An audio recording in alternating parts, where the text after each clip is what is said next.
Not sure who's been responsible for officially naming it. Yeah, who decides on that? Don't know. Question. Probably Ken. Yep.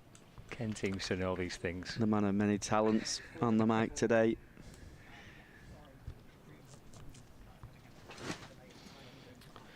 Slip in a gully for Mitchell Stanley. And he's going to have to bowl that one again down the leg side. But a few wides from Lancashire. I think that's 4, maybe even 5 so far this morning. Yes, well, Tom Bailey didn't play along to the script, did he? Because the very first delivery was a wide.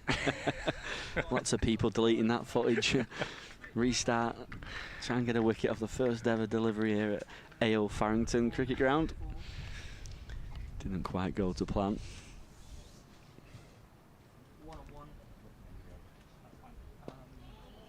I'm sure no one will mention it to him. I'm sure it won't get brought up. I spoke to Tom Bailey a few weeks ago. We were here for kind of the official opening of the venue, and there was all sorts of dignitaries around, including Tom Bailey. And we had a chat with Tom, and he's a Preston lad, so this is very, very nice for him to be able to feature here at Lancashire's new home. And he lives just a few miles down the road and brought up in the area, so is that connection to kind of the central parts of Lancashire.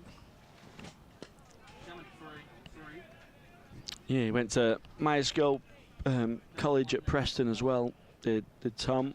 He produced a few Lancashire cricketers throughout the years of Myerscough College. There's a base at Old Trafford, and of course a base at Preston as well. It's a brilliant location, like you say. It'll be lovely for Tom. I'm sure some of his family will be down here today, seeing a real homegrown lad open up the first game here at A.O. Farrington. And this one, a bit of a run-out chance, but he gets through in the end. Some good fielding from Josh Bohannon. 11 for none. Ken, it's going to be, you would expect a slow start just to get a feel of the brand new pitch. I think either team would have bowled. Of course, Lancashire elected to field. I think Kent would have done the same. A brand new wicket. Let's just have a look.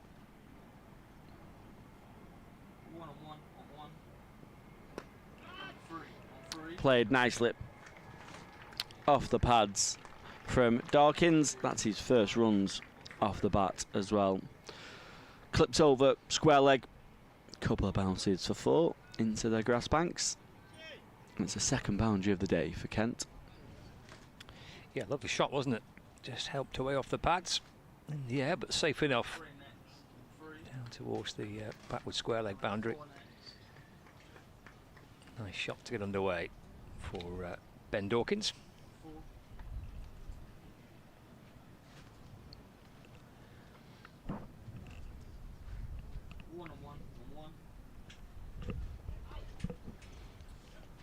Another wide for Lancashire down the leg side. Yeah, there's no kind of database to use for obvious reasons. There's not been a full professional game here. Lancashire have played a couple of test matches here and to kind of just get a little feel of the pitch and allow it to bed in as well. But you've got no data to work on as a captain, so stick the opposition in, see how they get on. Yeah, certainly. You've got someone like a Mitchell Stanley who can push it up towards 90 miles per hour on a fresh new pitch. I don't think as a batter you'll be too keen on facing that at 11 o'clock on a Tuesday morning. But Kent going well so far, 16 for none. Just having a look early doors here at Lancashire's attack on this wicket. A couple of boundaries, a few extras for Lancashire, a few wides, a leg by. Yeah, it'd be interesting to see what Kent will think that a good total is on the wicket.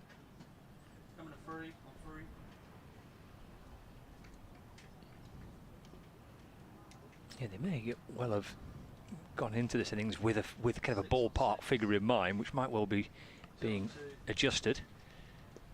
Keeper standing up as Bailey starts his third over of the morning. He'll be adjusted up or down. Potentially, Captain Bell Drummond's out there in the middle for Kent at the minute. Yeah, it's one they're going to have to be flexible with, and I'm sure they'll have to communicate.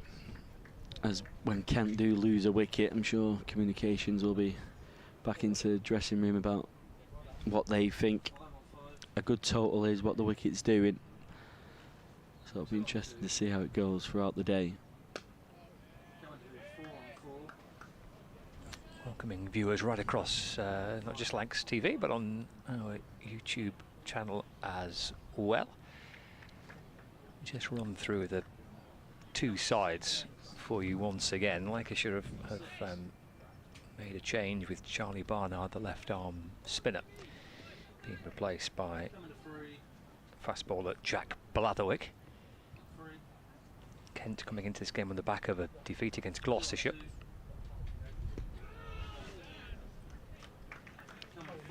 Nice work by Matthew Hurst.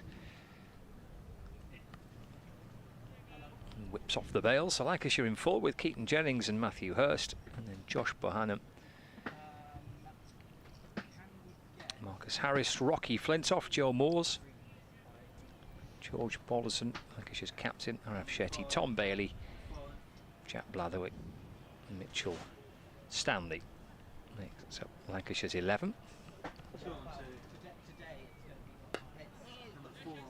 Again, just calmly played away by Daniel Bell Drummond out to mid-wicket.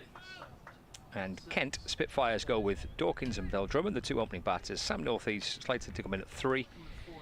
And then Harry Finch, Chris Benjamin, Jaden Denley, Vikash Singh, Grant Stewart, Joey Everson, Matt Parkinson and Keith Dudgeon, making up the Kent Spitfires 11. 2 balls left of the 5th over. 16 without loss.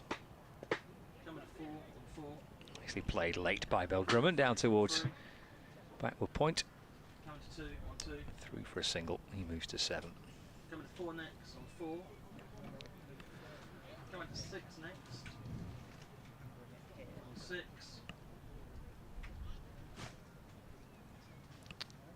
Matthias going back to Dawkins, so I don't think him coming up to the stumps is a sign of the pace of the wicket. I think it's more a tactic to try and keep Daniel Bell Drummond trapped into the crease.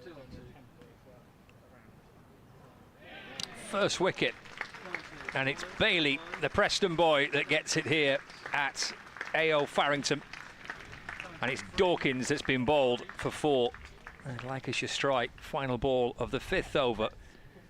Bailey bowls Dawkins, and Kent are 17 for 1. Yeah, from our viewpoint here, it looks like he's just played all around that, trying to work it into the leg side. He's tried to clip it. It's hit the top of the bails. Who was on the batter? Greg or Sam? And it's a first wicket for Lancashire here. And like you say, it's brilliant to see the local Tom Bailey taking that first wicket as well.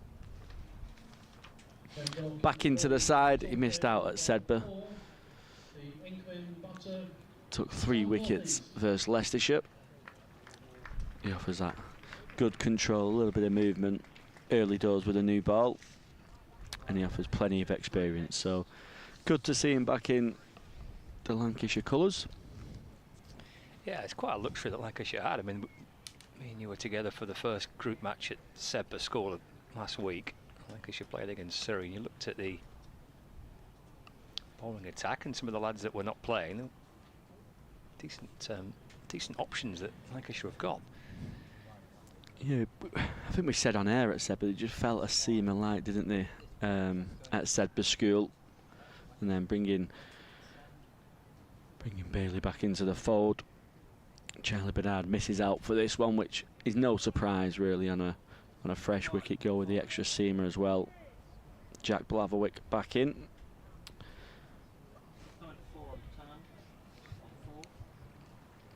So it'll be Jack Blatherwick's first game as well this season in the Metro Bank. 17 for 1, Kent. Sam North East. The new batter, prolific run scorer throughout the years in the county game.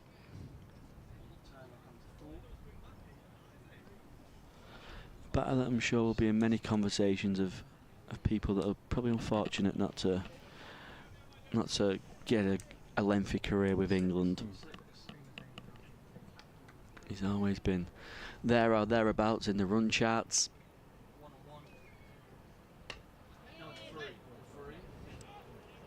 Not quite timed from Bell Drummond. Two very experienced cricketers.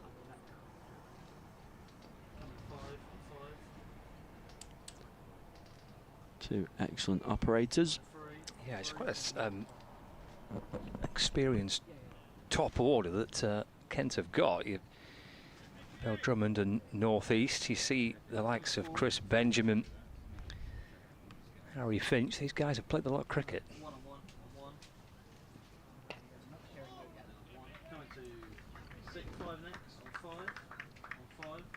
Yeah, it feels like it's got that more experience across the whole competition. You know, across the whole teams. Again, I think that's through the 100 and the investment and more overseas making themselves available for that tournament. So you've got someone like a Keaton Jennings playing for Lancashire, who I'm sure a few Lancashire fans would have been surprised that he didn't get picked up in the 100.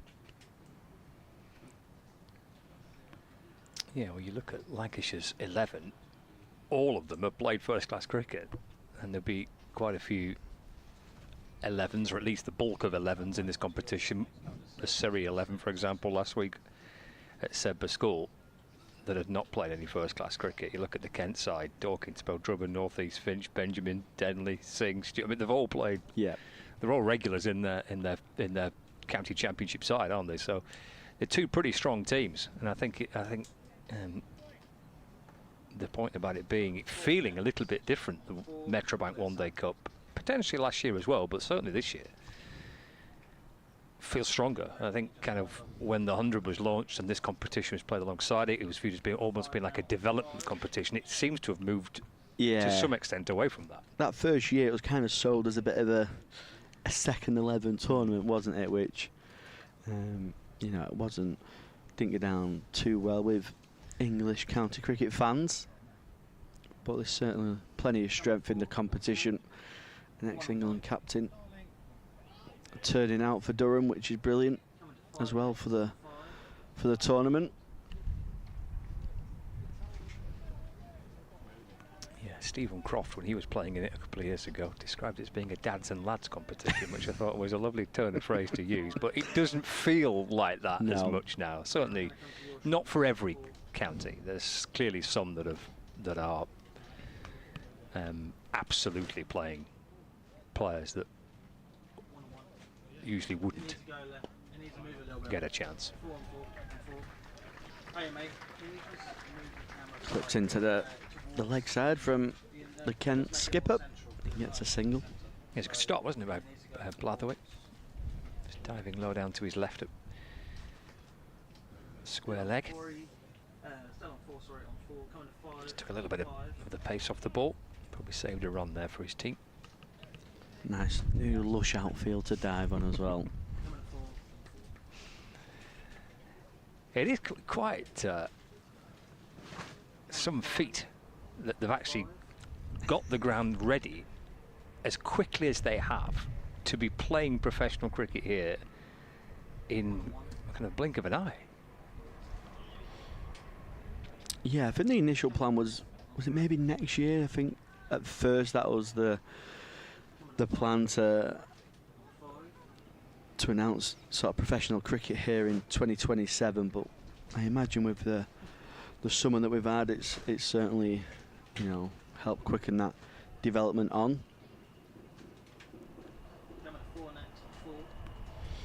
And it's brilliant to see lots of kids as well around today, summer holidays, so lots of families here watching the cricket, which is always good to see. 19 for 1, Kent. After 6 overs, so it's been a tidy start from Lancashire. Just a cautious one from Kent, being put into bat by Lancashire.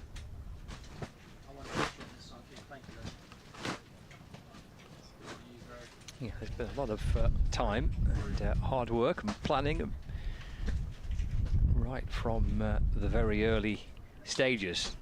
Conversations were being had about trying to create this site and turn this site into a second home for Lancashire. A lot of people involved. I'm very proud of their efforts. Keeper standing up again for Daniel Bell-Drummond. A lot of work to get the ground ready for this opening fixture. But yeah, just look a picture. It's a nice lush green outfield. How will the pitch play? That'll be the main question, but so far so good. It just sneaks through as Bell-Drummond, who's cramped for room with her standing up behind the stump, trying to whip it out toward mid-wicket.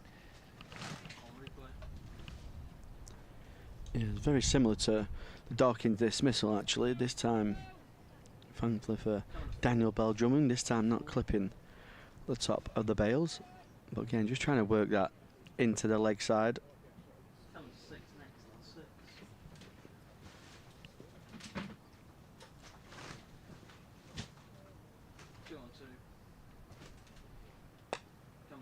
That one is turned toward mid-wicket.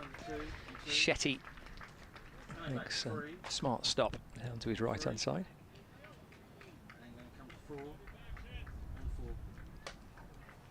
Yeah, I thought it was great to see. You mentioned the school holidays, and it's good to see the number of families coming through actually through the doors to come and watch cricket here.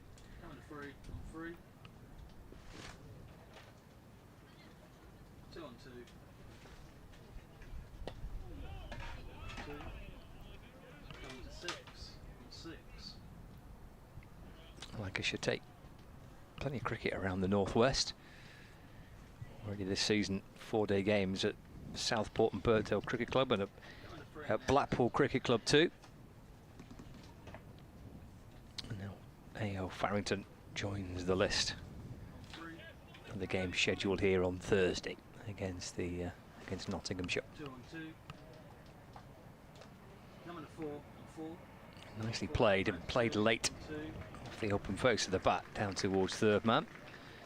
Sharp piece of fielding, pick up and throw, but they've managed to force a single there. Bell-Drummond moves on to 9. It's a very watchful start by the Kent Spitfires captain. 9 from 27 deliveries. Just getting a feel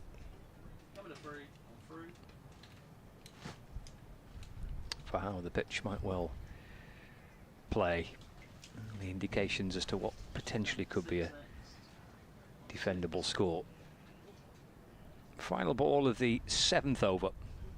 2 on 2 on 2. Coming to 4 on 4. And the single just tucked out to square leg. Into some northeast. Gets off the mark.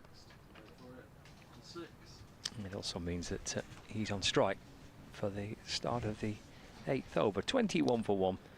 7 overs gone. Yeah, not really surprised by the watchful start. Lancashire will have a little bit more data. They'll certainly trained here. A couple of net sessions, I'm sure, and some of the lads would have played in the second 11 games that was held here as pilot events. So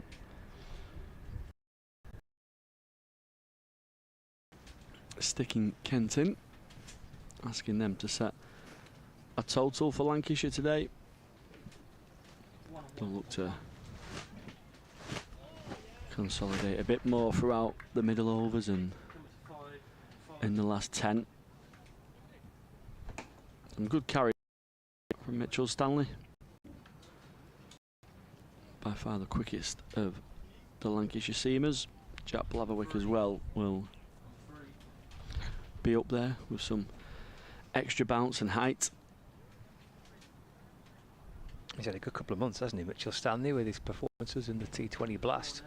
And actually his consistency in terms of selection and playing. Yeah, I was going to say, it's just good to see him out on the field so consistently, isn't it? 3 run now in this Metro Bank.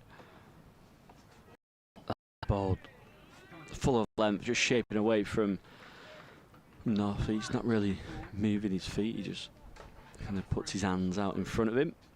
Doesn't quite find the outside edge for Lancashire. I love that full of length that he bowls. I mean, he's a tall man with bowling with pace, and he can and does bang it in, doesn't he? But he's keen to push it fuller where he can, and he's at his pace as well. What a threat that is! Yeah, 2 catches waiting. That one's bounced. Oh, it's a brilliant catch from Mitchell Stanley. As Scott was saying, he's got that bouncer as well with the extra pace. He sent it halfway into the pitch. I think it's bounced a little bit more than North East expected. Surprised him. It's wrapped him on the glove. And it's a brilliant one-handed catch on the follow-through from Mitchell Stanley. What a brilliant first wicket to take for Mitchell Stanley here at the AO Farrington Cricket Ground. And it's the 2nd wicket for Lancashire in these first 8 overs. It's a brilliant start, 21 for 2. Well, I mean, it's as much the previous ball, isn't it, that's done for North East there. That fuller length, the previous delivery. Next ball, shorter, with pace, tangles him up, and brilliant reflexes. Low down to his left, get his fingertips under that. But I think he's just set him up beautifully there, Mitchell Stanley, with the way he's bowled. Yeah, like you say, that ball before, just full of a length, and North East didn't quite get forward to it, and you could see him practicing, moving his feet forward and driving towards the ball, and then he's followed it up with the bouncer, knowing maybe that Sam North East is trying to get forward and get that body weight into the ball a little bit more. Brilliant bowling from Stanley, 1 for 14 of his 3.3 so far. I tell you, the big lad's done well to get down there, hasn't he? It's a long way for him to get down. Blimey, what a really good catch off his own bowling. I imagine the physio might have been shouting, "Leave it," one stage. Don't worry, leave it. But no, it shows, again, a credit to Mitchell Stanley. He's had quite a tough time with injuries and missing quite a bit of cricket across the years for Worcestershire and his first few years for Lancashire. He's been a regular throughout the 3 formats for Lancashire this season. Very rarely misses. If he does, it's more through rotation. 3rd game on the bounce in the Metro Bank, taking a catch like that. I'm sure it's a credit to him and the sports science team here at Lancashire to get him so fit and keep him on the field.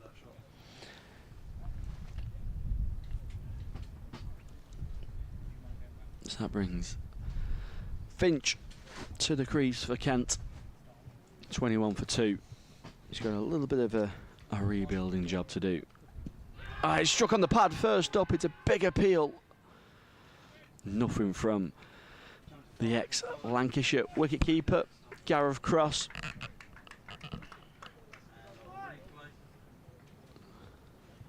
It's a great first ball up, isn't it? On the back of what we saw in the previous delivery, one that got up and got big on North East. He goes for a full length delivery again, which Finch might not be expecting. Just sitting back a little bit, thinking it might be the shorter ball. Not the worst shout, neither. No, certainly wasn't. Excellent pace again from Mitchell Stanley. It's funny what a little bit of extra pace can do. Just makes them setups a little bit easier, doesn't it? You can go really full of a length, especially the movement that he gets. I don't think you speak about Mitchell Stanley, you speak about bowling 90 miles per hour and then bounces, but like Scott was saying before, the shape that he gets when he does bowl full of a length, I think it does surprise batters at that pace to swing that ball so much at times. It's a real asset for the big fast bowler. Shot over left, it's an edge. Oh, it's dropped by Matthias. It's carried through. Real nice for Matthias. It's probably surprised him how quick it has come. Mitchell Stanley with a brilliant over the wicket of North East, and then finding the edge of Harry Finch. 21 for 2 Kent, and it's been an excellent start so far for Lancashire through Mitchell Stanley and Tom Bailey. Would have been a spectacular catch, wouldn't it? One-handed Hurst leaping up to his right-hand side. Certainly got a glove on it, but a bit of a tip over the crossbar in the end from Hurst. It's carried through really nicely, hasn't it? It's gone really quick, and I think just a little bit of extra bounce as well. That's probably done Matty Hurst.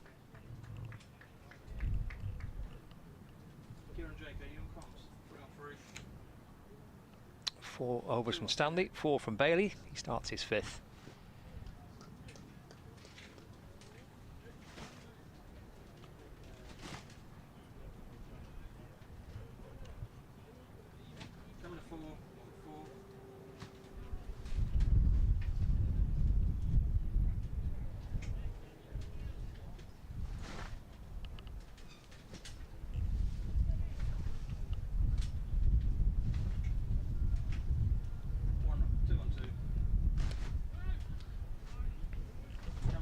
Use of the feet, this time by Finch, just advancing towards Bailey. We did see Matthew Hurst standing up to the stumps when Bell Drummond is on strike, because Bell Drummond is looking to try and get down towards the bowler.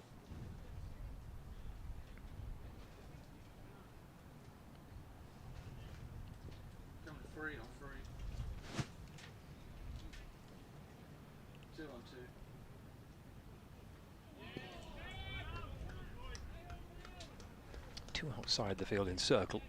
It's a deep square leg down on the 3rd man boundary.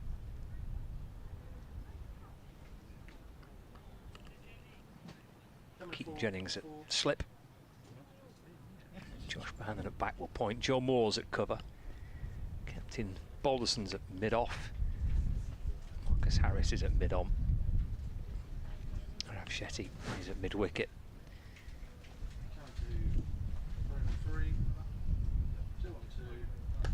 Finch on the move.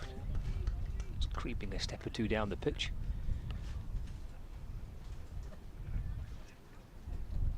Pushing away towards the offside.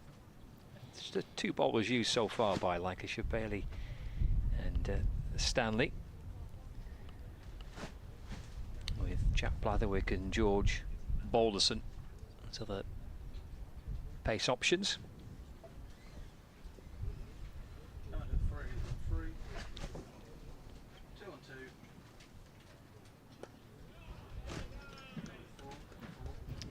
Played away by Harry Finch, just dropping it into the offside for no run. They've just got Joe Moore's in at like a catching cover, Lancashire. They've got extra cover wide open, inviting the drive, and you've got Joe Moore's just on the end of the square, in pretty tight.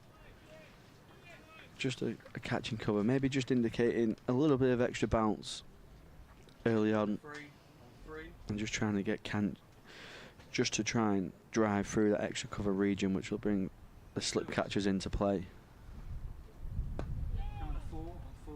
Single off the final ball of the over, just turn to mid-wicket for 1. Finch doubles his score, he moves to 2. And Kent 23 for 2. 9 overs gone here on Lancs TV. Lancashire's new A.O. Farrington cricket ground.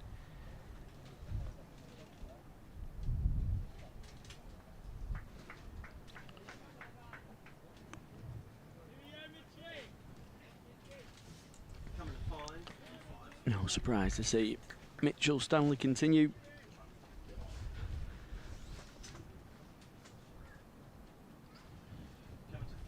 Two slips still in. Fuller of 11, which Nearly brings up a single, but Daniel Bell-Drummond sends Harry Finch back. 2 slips, 2 very experienced slips as well in Keaton Jennings and Marcus Harris. Got a third man, a backward point. Again, that catching cover, Joe Moores, a brilliant fielder. So extra cover wide open. George Balderson at mid-off. Rocky Flintoff mid-on. And Jack Blatherwick in mid-wicket.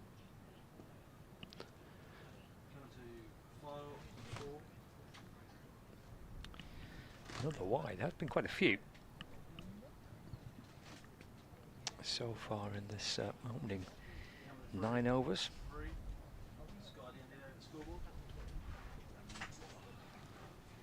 And in true fast bowler style, turns around and looks at the footbox. I had £1 for every time a quick bowler did that.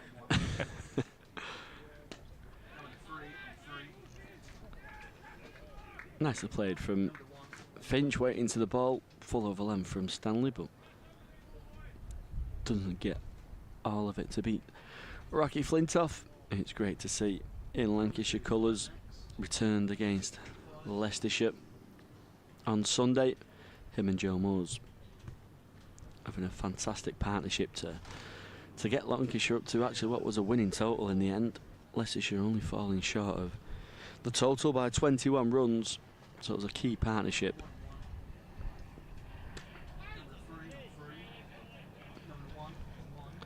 Even after Keaton Jennings' mammoth 135, it was just videos of Flintoff and Moores all over the socials. Poor Keaton. Puts 135 on.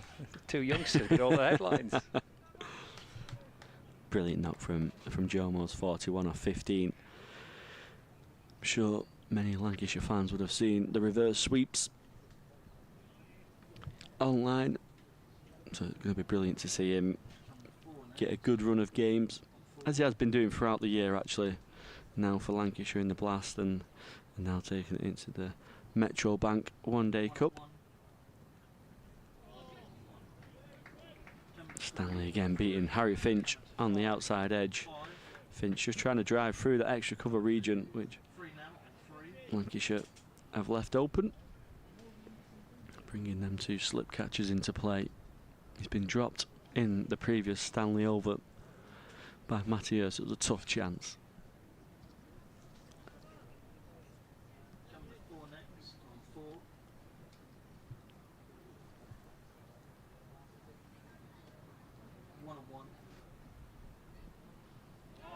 Oh, Stanley again. Just squaring Harry Finch up. That late movement beating Kent's number 4. It's a big score that Lancashire made on Sunday. As you mentioned, 383 for 4. And then they had Leicestershire at 22 for 4 halfway through the 6th over. A great display, an example again of how you can actually dig yourself out of quite a big hole. Punched nicely through the offside from Finch, who gets a single. Josh Bohannon and Joe Moores in that offside. You won't, it'll be hard to find 2 better fielders than them 2. Brilliant athletes get themselves across the ground pretty quickly. He cuts the 2 off and keeps it down to a single.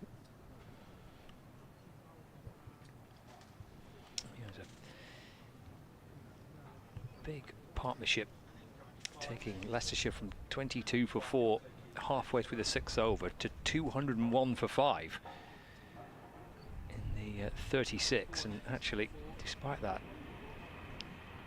start, as you said, they got within 20 runs of victory. So even from a position halfway through the 6th over when you're thinking, well, that's it, the game's done, some partnership to drag them back. It's in the air, safe enough down towards fine leg.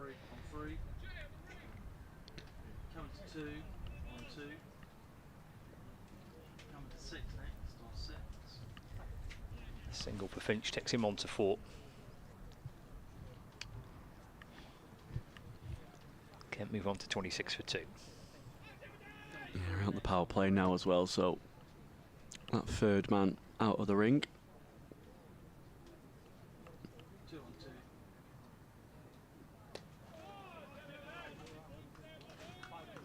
Again, very watchfully played by Daniel Bell-Drummond. Takes his bottom hand off the bat. Number 6. 6.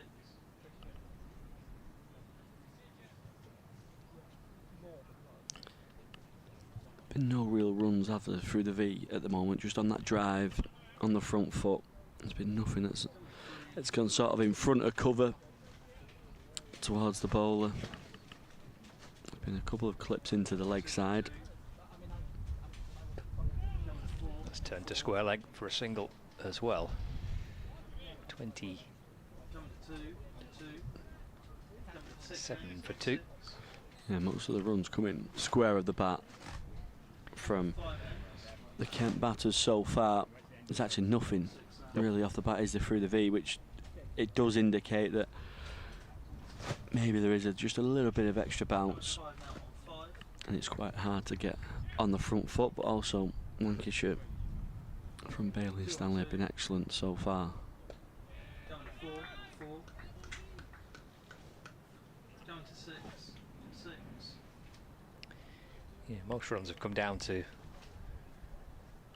third man or through backward point, Come to 4 next on 4. and then out towards square leg. Testing start for Kent. 2 wickets down. On 3. 2 on 2 on 2. Coming to 4 on 4. Coming to 2 next on 2. Decent effort this from Bailey too, isn't it? This is his 6th over, 1 for 9. Tom Bailey, he bowls 6 on the spin. Be interesting to see how Coming to 4. much Balderson keeps them going. They've got, of course, himself, the skipper, and they've got Blatherwick as well. So they've got 4 seamers today. The spin coming from Arav Shetty. Still on 3. And there isn't an obvious Coming to 6. 6th option there for them. And that was well, it nearly was the issue at Leicestershire as well, wasn't it? They didn't have that 6 bowler who could bowl, 5 or 6 overs for them. Coming to 4 on 4. He was onto that pretty quickly, sniffling out any chance of a quick single. End of the over, 11 gone, 27 for 2, and it's Bailey's 6th over, 1 for 9 his figures. 4 next. Finch on 4, and Bell-Drummond on 10. I reckon Bailey might go 1 more and save 3 maybe for the Coming to 6. for the end. 6. See if they can get that 3rd wicket. 27 for 2 4 at 5. would have been just the start that Lancashire had spoken about in the dressing room at the start of the day, in the team huddle. Coming to 4 on 4. 1 on 1 on 1. Stanley into his 6 over, 1 for 17, Coming to 5. with a drop catch as well off his bowling. A very tough one. Coming to 3 next. On 3. Yeah, I've not seen anything from Rocky Flintoff with the ball yet. I can't remember the last time he would have bowled. Josh Bohannon can send down a little bit He every now and sometimes again, bowls spin, he sometimes bowls Yeah. seam, I don't know. but he's basically got 5 bowlers, hasn't he? Yeah. To use. Coming to 3 on 3. On 3. Coming to Yeah, 1. Keaton Jennings maybe a couple of years ago would have bowled, wouldn't he? But I think Maybe with that'd be a while back, yeah. I think with his hamstrings and a couple of his injury issues that he has had, I don't think the physio will be letting him bowl, or even the head coach, anytime soon. So just the 5 bowlers for Lancashire. 3.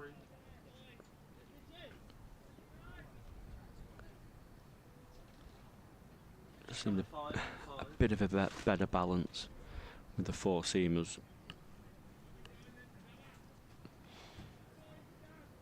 It's just Stanley here, just taking his time, just to let Daniel Bell-Drummond know that he's pushed deep square out. Will he go short, or will he look to go full over length and attack the stumps?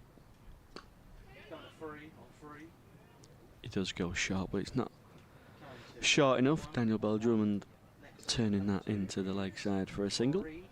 As a captain, Callum, would you, in an ideal world, I mean, I guess you always wanted another option or two, aren't you? You always wanted another field if you can. But would you like that safety net of having that sixth bowling option? Yeah, I think you always do, because you've then got to play your overs really clever. So, you know, if you had that sixth option and like you say, Tom Bailey's only gone for 6 or 7 runs, or whatever he's gone for in them 6 overs that he's bowled, you could maybe just push 1 or 2 more out of him and be really attacking in them, you know, the first 15 overs or so, and try and push for that 3rd or 4th wicket. So if you had that 6th bowler, Balderson would have had that look for the over. Yeah. For the Metrobank One Day Cup this year.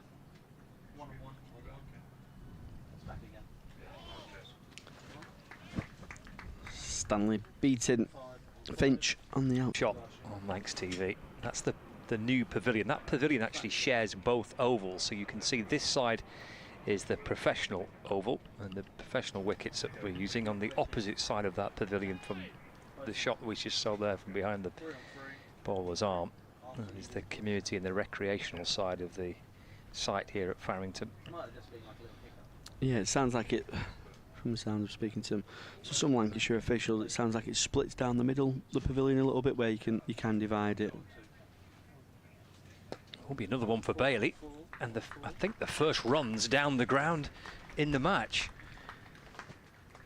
Bell-Drummond forcing this one back from where it came. And for the first time this afternoon, we see runs being scored down the ground. The score moves to 32 for 2.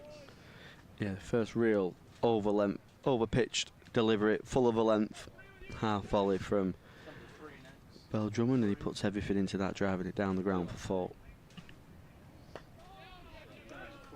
Good response from Bailey. Yeah, the pavilion, you're right, Callum, it's kind of split in half. It's a triangle-shaped pavilion, and the front section is restaurant and members and hospitality, with the bar and tables laid out, and then behind it are the changing rooms, both the players and the officials. There's a gym there as well, player dining room, and it's kind of split in half. One section of it, dressing rooms, face this side of the oval, and the other half, the dressing rooms and facilities, face the community side of the complex.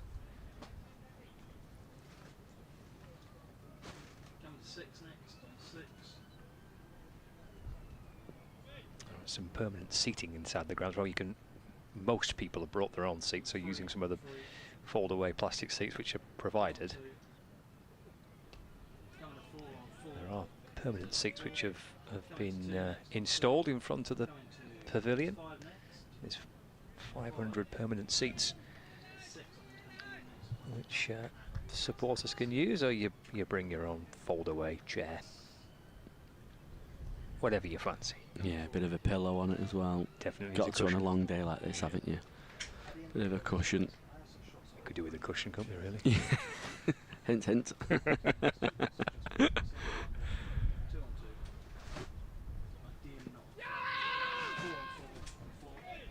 Stifled appeal, mainly from Keaton Jennings at slip.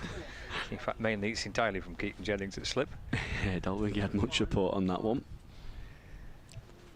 That'll be fantastic, won't it, for the sort of boys and girls coming through the age groups and people taking part in them community projects at Lancashire put on, to come down here and play on the community oval, and to see the fantastic facilities that Lancashire here have produced.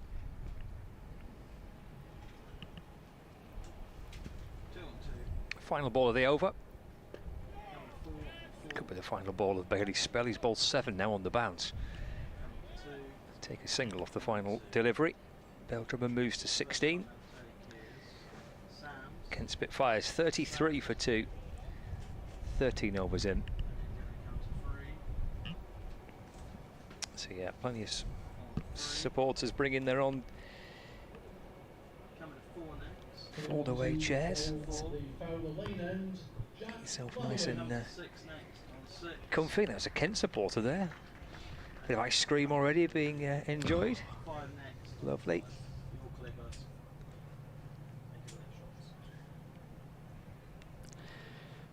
Yeah, might be a few Kent fans knocking around actually, and new ground for them to tick off.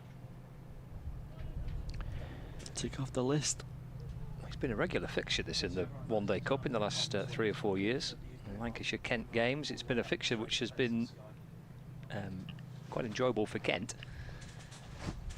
With 4 wins in the previous 5 meetings between these two sides, including the final. Kent beating Lancashire in the final of this competition at Trent Bridge in 2022.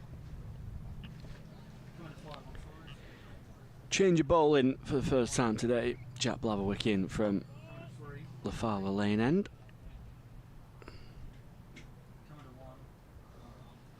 So no ball. His first delivery, overstepping. The classic scrape of the footholes after an overstep as well. So it's going to a free hit for Harry Finch. Just to loosen the shackles off and try and get himself an early boundary. Of course, the batters have swapped ends, so gives Lancashire the freedom to change the field. Keaton Jennings just sitting into extra cover. Deep mid-wicket, a fine leg third man, and a square leg as well. He goes short of a length, it's pulled, and it's going to be the first maximum, I think. Yep, first maximum of the day. Goes over the head of Tom Bailey, down at fine leg. And it's a good pickup from Harry Finch. The field very much indicating what Jack Blatherwick was going to bowl. Get himself deep into the crease. And it's a good shot from Kent, number 4.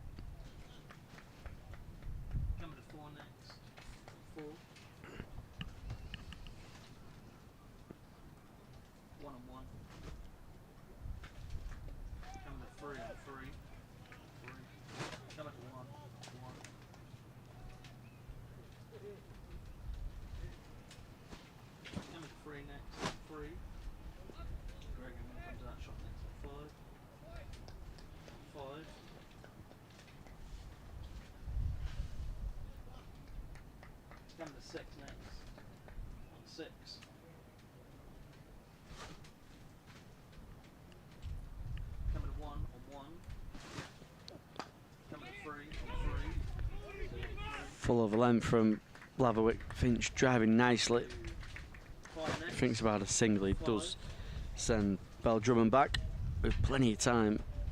Good fielding from Lancashire's captain, George Balderson, placing himself at mid-off. So often you'll find captains at mid-off just allowing them chance to have conversations with the bowler to change the field, set little plans.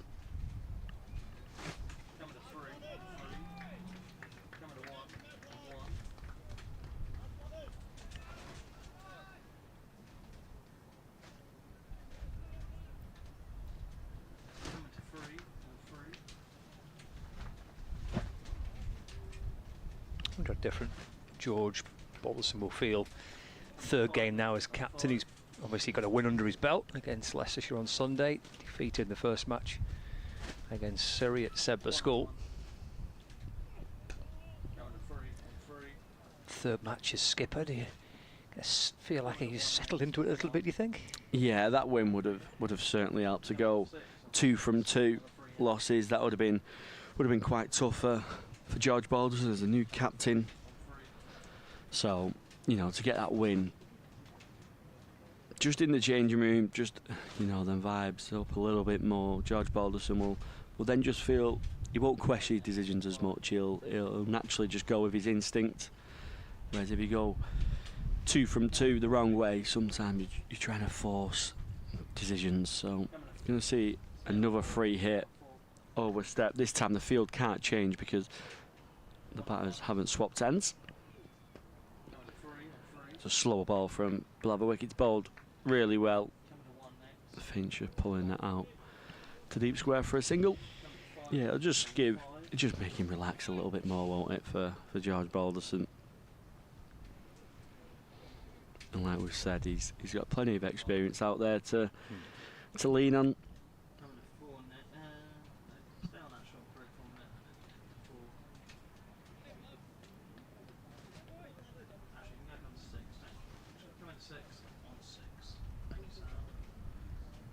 One.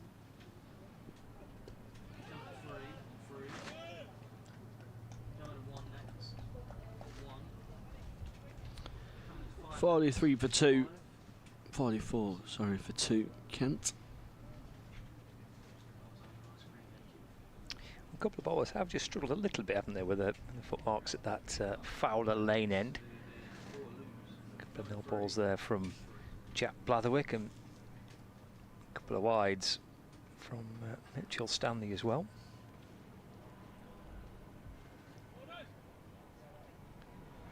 Yeah, it did look a little bit dry when Blatherwick was scraping it back then, which, with the weather we've had, you know, there's no real surprise. First bowling change from the Lostock Hole end of the ground. It would be George Balderson replacing that opening spell from Tom Bailey. Fine work from Bailey. 7 overs, 1 for 14. Terrific new ball spell from Bailey. But here's the captain. That's hammered down the ground by Finch. His cries of catch. It was in the air. It's to the right of mid-off. Finch moves to 15. 47 for 2. Yeah, no real surprise. Mattias grabbing the helmet straight away. Up to the stumps now. Which I'm surprised he wasn't up to the stumps from ball 1.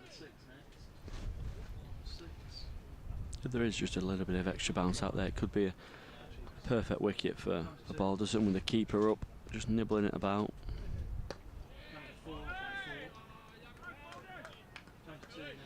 Seen it's been hard to score down the ground today. That's the second boundary of the morning down the ground, and there's both kind of 4 shots a little bit. Finch coming down the track, just creating that opportunity for himself, and now's the keeper up. That should just take that freedom away from Kent's number 4.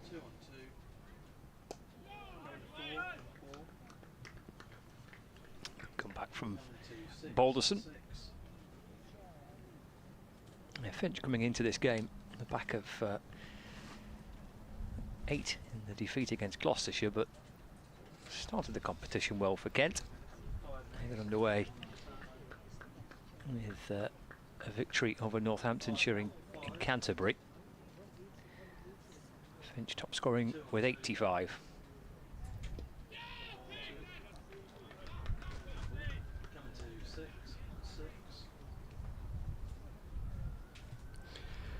Yeah, I feel like he just missed out on one there down the leg side from Balderson. It's called a wide, full of a length. Brilliant take from Matty Hurst.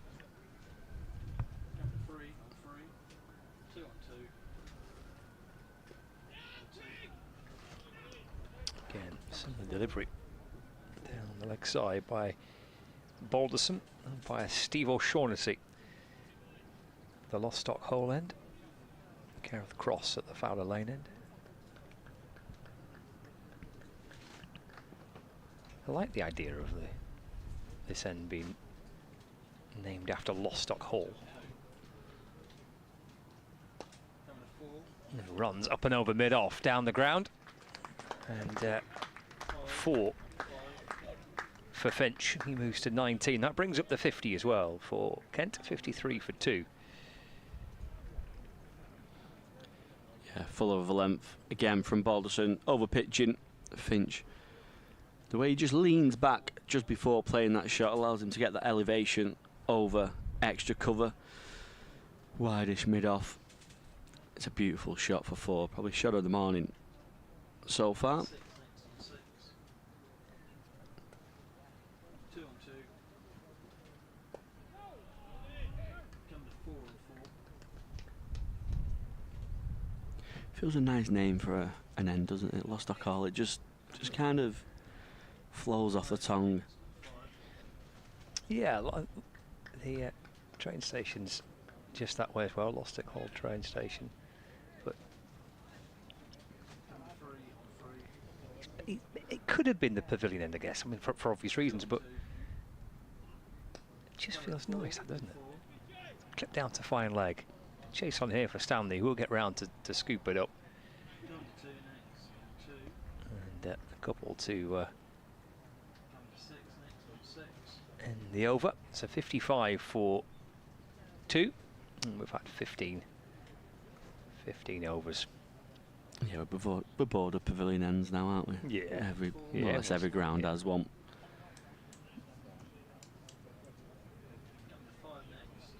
I don't know whose job it was to Yeah. name the end. It's one to ask Ken, isn't it? It's quite a tough gig, that, I think, isn't it? Yeah. You don't want to be You're getting responsible for picking a poor name, do you?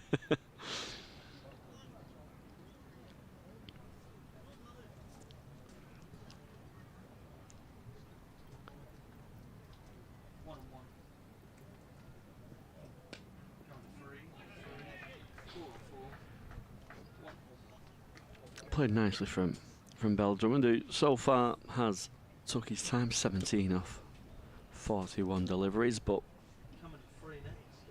I think most people would have been surprised if anyone came out playing quite freely on this brand new surface here at AO Farrington Cricket Ground. Belgium will look to bat through and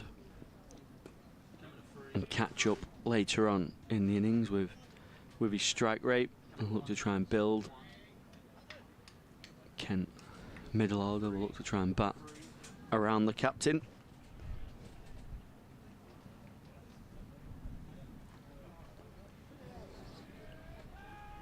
Doesn't look like the wicket you can be free flowing on just yet. Looks like there's been a little bit of extra bounce for Lancashire when the stumps are in play. It's looked hard to score down the ground. This one's aerially again. Just past the diving Jack Blatherwick. So again, just signs of the wicket just bouncing a little bit.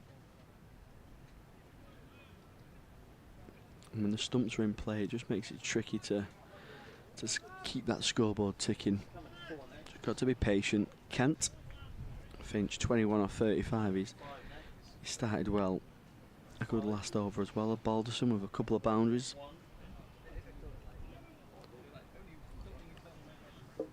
Way down the leg side from Blatherwick.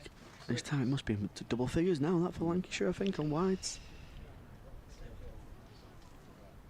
Probably the bulk of them from that. Yeah, that's the 10th from the Fowler Lane end.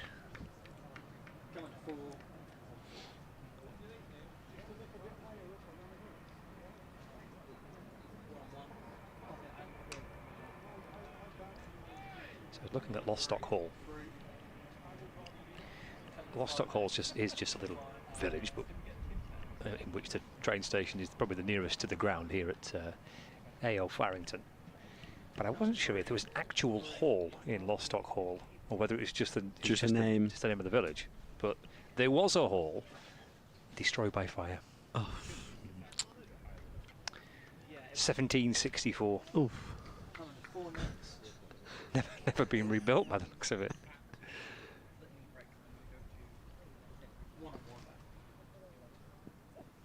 Extra bounce again. And it's gone to Keaton Jennings. Top of the bat, the shoulder of the bat, maybe a little bit of glove as well. It's a very, very easy catch for Keaton Jennings. He'll struggle to remember an easier catch that he's taken in the slip. And it's the third wicket. And again, it's come from that extra bounce. Jack Blatherwick into the wickets with the wicket of Harry Finch. Well, that took off, didn't it? That's certainly had a bit of extra juice from this pitch. Yeah, there's the bounce. Surprising Finch. I'm not so sure he can do a great deal about that. No, he can't. Absolutely nothing. Can't do much with that, can you? As a batter, he's batting quite deep in his crease as well because of how the pitch has played so far. So he's trying to give himself as much time to play it as possible, as much time to ride the bounce. And some frustrations from Harry Finch, which he can completely understand.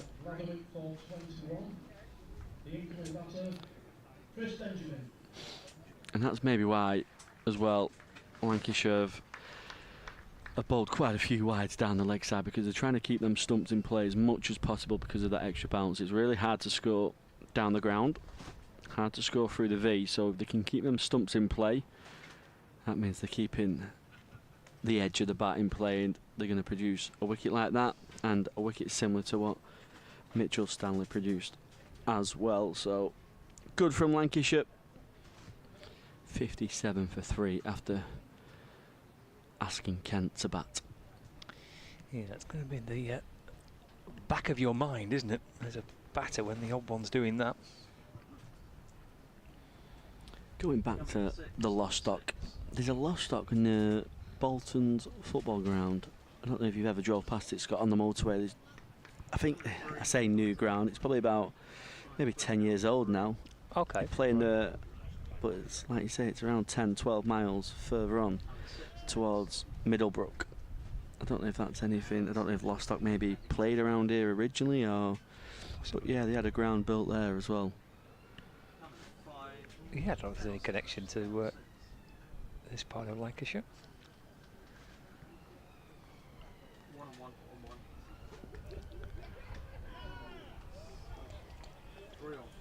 Back of length again from Blatherwick, straight through to Hurst. If anything, probably didn't get up as much as Chris Benjamin expected. Yeah, under the toe of his bat this time, deep in his crease, expecting that extra bit of bounce. So there's enough in it here for the Lancashire Seamers. I mentioned what score Kent might be thinking is a decent one to try and defend. Well, that will be adjusted up and down as the innings progresses.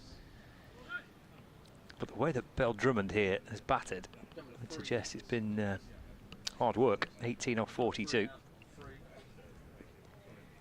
He's played with a great deal of care and caution as the Kent captain. And he's played that shot a few times. Just looking to play it as late as he can and guide it down towards third man. Balderson might be someone that, obviously they've just lost that third wicket, and Finch was looking to get on top of Balderson, but it might be someone they might have to look to attack. He's someone who naturally kisses the surface more than hits the pitch hard, so he might not get as much out of this wicket as someone like a Bailey and a Blatherwick and a Stanley, who deliver it from much higher, and they really force that ball into the pitch. So, but again, with them just losing that third wicket, just stalls Kent's progress just a little bit.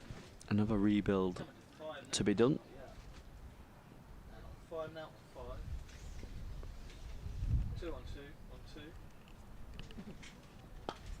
It's in the air, but flashed to the left of mid-wicket.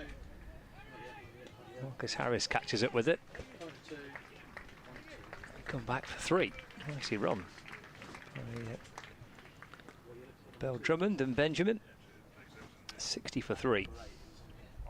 Harry Singh is out there as a substitute fielder at the minute. At mid-wicket, just went quickly high to his left-hand side.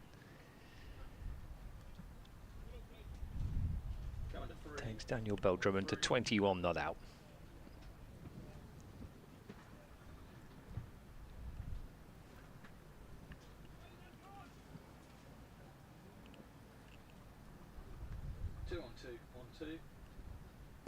Coming to 4 on 4. Still on 4, coming to 2 next on 2. Coming to 5 on 5.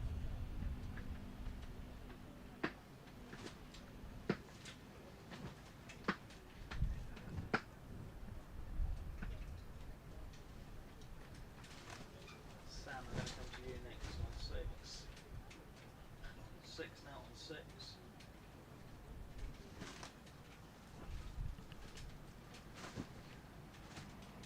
2 on 2. Coming to 4 on 4. Coming back Pushing away. Chris Benjamin off the front foot, trying to get himself going. 6.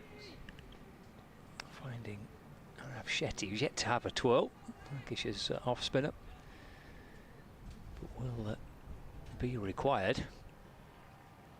All seam approach so far. Coming to 3. Bailey and Stanley. And now Balderson and Blatherwick. 2 on 2. Coming to 4. Dot ball to Coming back end the over. 2. 17 gone. Kent are 60 for 3. 6 on 6.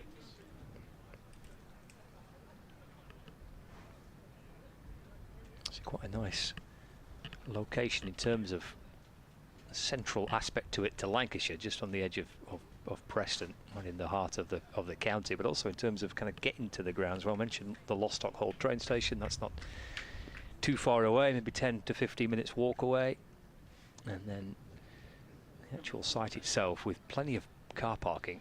Yeah. Right at the bottom of the M65 with the junction of the M6, so it's a pretty handy spot to get to. Yeah, much closer for me this morning than I expected. I got location completely wrong in my own head. Where were you going? I was going towards Blackpool, picking up some rock. Blatherwick finding the outside edge of Daniel Bell-Drummond, who is in control of the edge actually, and he finds himself a 4. Goes towards that second, third slip region. There is only one slip in at the minute, which is Keaton Jennings, but he's played it late enough and controlled it well enough, and it picks up another boundary, which have been hard to come by so far.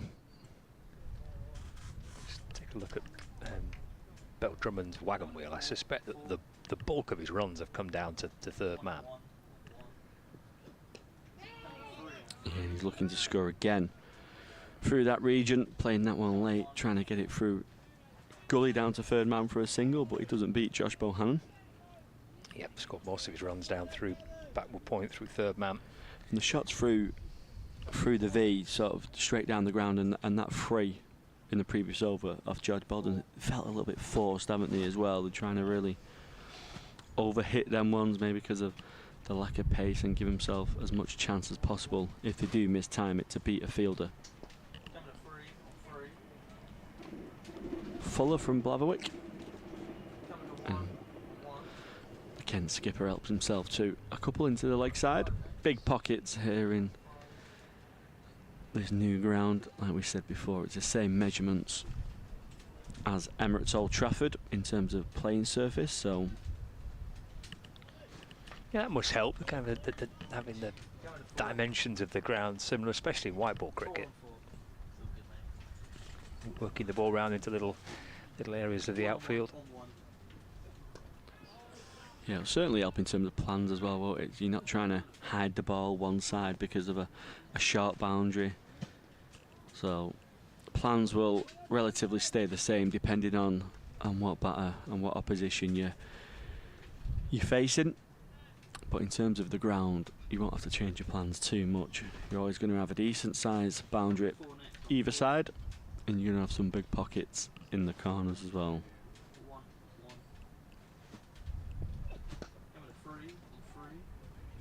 Short of a length from Blatherwick. Misfield finds Drummond, another couple of runs.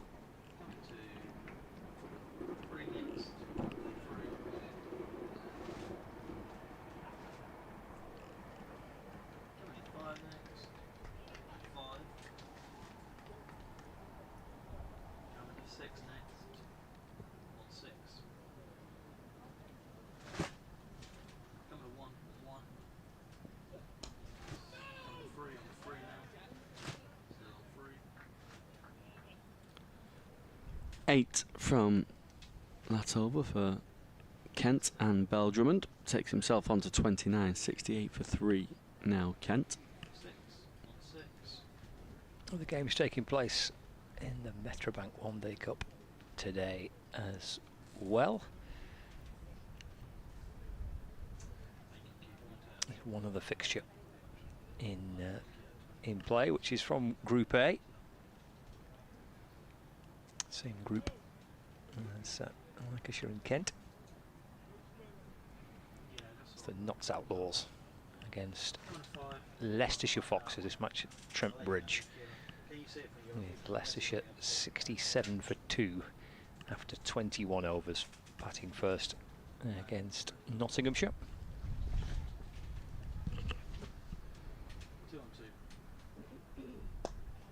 Hit back over Balderson's head by Chris Benjamin.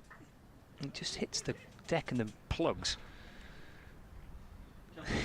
He's actually going to come back for 2. The way he connected with that drive, that lofty drive back over Balderson's head, he's probably thinking at the very least 4. And it nestles into the ground and doesn't move. Yeah, he's just had a little bit of a giggle with his captain. Well, them shots where you just expect to hold your pose and just wait for it to roll over the boundary. It's a lovely shot for 2. It's a quick single here. It's in the end a pretty safe single. Push and go from Benjamin. What we saw there, the previous shot, was the ball didn't land on the grass and then skip on and bounce over the rope. It landed and never moved. I imagine it with it being a new ground, maybe it's quite a sandy based outfield, so that will maybe take some time to settle. Single for Bill Drummond. And Harry Singh, who's still out there as a 12th man for Lancashire Fields. 72 for 3. We're halfway through the 19th over.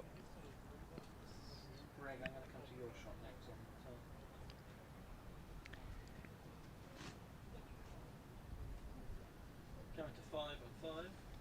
Down to 2 next on 2. Coming to 4 on 4. This is quite a bit of settling in required, isn't there, for all different reasons. From the players, I guess, just settling into the facilities and getting used to the changing rooms, to the supporters getting used to the ground and where best to sit. What's your spot going to be on Thursday when you come back for the match on Thursday? There'll be some moving around today, won't there, in the seats and finding the favourite location. It's important, isn't it? You've got to find the right spot. 2 on 2. Coming to 4 on 4. Late dab down to 3rd man we've seen so many times already from Bill Drummond. I imagine most spots in the ground are lovely viewing spots. With the grass bank, it gives you that option to go a bit higher up, and then, like you say, you still got the option as well to go ground level and watch it from sort of the players' sort of height. Yeah, the way that the ground's set in a bowl. Coming to 4 on 4. Come back for 2, they do. Couple to end the over. Benjamin to 6. Kent 76 for 3. So we can see here as we look at the front of the A.O. Farrington Cricket Ground Pavilion, the permanent seats that have been placed. There's 500 seats there in front of that pavilion. That's the professional side of the square, and on the opposite side of that pavilion building, you can just see it there to the right. That is the community oval and pitches. But you can see the way that the ground is set down into a bowl shape. So you've got quite a lot of elevated grass banking all around the ground, which means that, kind of was saying, you can come along here, you can put your blankets down on the grass and have a sit down. You can bring a seat, but either way, you can then get a nice kind of viewing angle, whether you're ground level or just on the banking. 1 on 1. Coming to 3 on 3. Coming to 1. Ken Batters now just pushing them singles a little bit harder with the outfield, just being on the slower side. Lancashire fielders maybe just caught out once or twice, waiting for the ball to come to them, whereas it looks like the kind of outfield, with it being so new, just need to attack it a little bit more. Yeah, Blatherwick now just bringing his square leg fielder in 5 from the rope because of that. 1 on 1. Coming to 3 on 3. Back of the line, a bit of extra bounce again, nearly finding that leading edge. Coming to Benjamin trying to turn that into the leg side. Coming to 5. I was chatting to Paul Allard, who was a real instrumental figure in kind of the early stages and through the process of this ground being developed. And I think Paul said that it was a visit that he had to the Hagley Oval in Christchurch, where he kind of thought about the idea of trying to create that type of environment. Coming to 3 on 3. But in fairness, Keith, you're usually the first. Yeah, them New Zealand grounds with the grass banks and the views are quite spectacular, aren't they? Feel like real family atmospheres, a real good cricket atmosphere as well. I think is that the one where the 5 on 5. I don't know if it's that one where the aeroplanes fly really low. There's a ground in New Zealand, isn't there, where the aeroplanes are, the airport's more or less straight behind the ground. That's Queenstown. Is that Queen? Right. Yeah. That's you see some beautiful pictures and yeah. the hills behind as well. Coming to 5. 5. 1 on 1. Coming to 3 on 3. Blatherwick onto the pads of Shot work. Benjamin. Hit Joe Moore's, yep. I think it's Joe Moore's there, isn't it, in mid-wicket.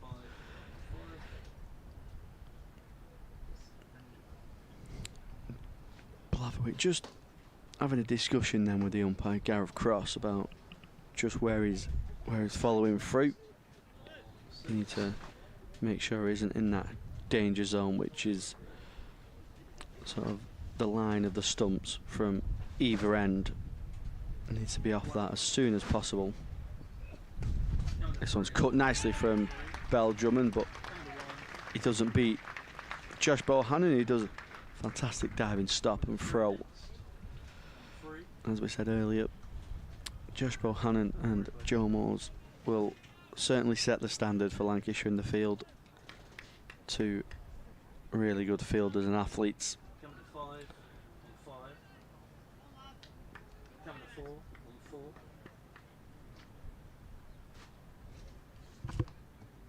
One on 1. Coming to 5. Good end to the over from Blatherwick. A nice carry through to Matty Hurst. 2 off. That over 78 for 3. Kent after 20 overs. Bell Drummond 32 off 56. He's just starting to find his flow on this wicket. Benjamin 7 off 11, but he's been positive for them 7 as well. Taking on Balderson down the ground, and because of that, he's forced a little bit of a change. Going to see spin for the first time here at AO Farrington Cricket Ground. Arav Shetty, the only spinner for Lancashire. In the previous 2 fixtures, Charlie Bernard has played. This time Lancashire going for the extra seamer in Jack Blatherwick. Yeah, and on the evidence of what we've seen so far in these opening 20 overs, I think that seems like a pretty sensible call, doesn't it? Yeah, it certainly does. I think, you know, with a wicket that you haven't got much data on, I think, you know, it's probably going to suit seamers a little bit more. Very Shetty. Coming to 4 on 4. Pushing Benjamin back. Working it in towards the onside. 5 next on 5. Coming to 3 next on 3. Coming to 2 next on 2. Coming to 4 on 4. Down the ground. 6 on 6. And all the way for 6. Positive play by Benjamin. On the replay. Second ball is faced from Shetty. Swings away over mid-off. And all the way for 6. 2 4. Yeah, beautiful shot from Benjamin. Just getting his wrist through the ball. Over the top of mid-off. Picks up another 6. Coming to 4 on 4. Coming to 2 next on 2. The second of the innings, I think. Harry Finch Yeah. previously pulling the free hit for 6. 6 fours. And a couple of 6s so far. 2 on 2. Coming to Wide from Shetty. Down the leg side. 3 on 3. 2 on 2. Coming to 4 on 4. Going back to. Coming to 6 on 6.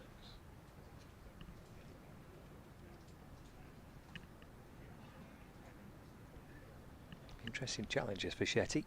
Facing especially Benjamin, 2 on who 2. perhaps Coming to 4 on 4. might be slightly more aggressive of the two. Up against the spinner. 2. Yeah, he might just have to vary his pace a little bit more as Shetty's naturally on the quicker side for a spinner. 2 on 2. Coming to 4 on 4. Might think of 2 here. It's chopped their way towards point, but Moores is up quickly, denying the chance to come back for a second. End of the over. 89 for 3. 21 gone. I think the batters will naturally sit a little bit deeper to the spinner with the extra bounce, so that's where Shetty might just have to vary his pace and just try and catch him out early on a shot or late and skid one through. Benjamin will look to take advantage of them over pitch deliveries. Mid-off was up throughout that over, and that's because of that extra bounce in the wicket, trying to get him to force one over the top. But he played a beautiful shot for 6. Coming to 4 on 4. Just a little bit of disturbance behind the sight screen.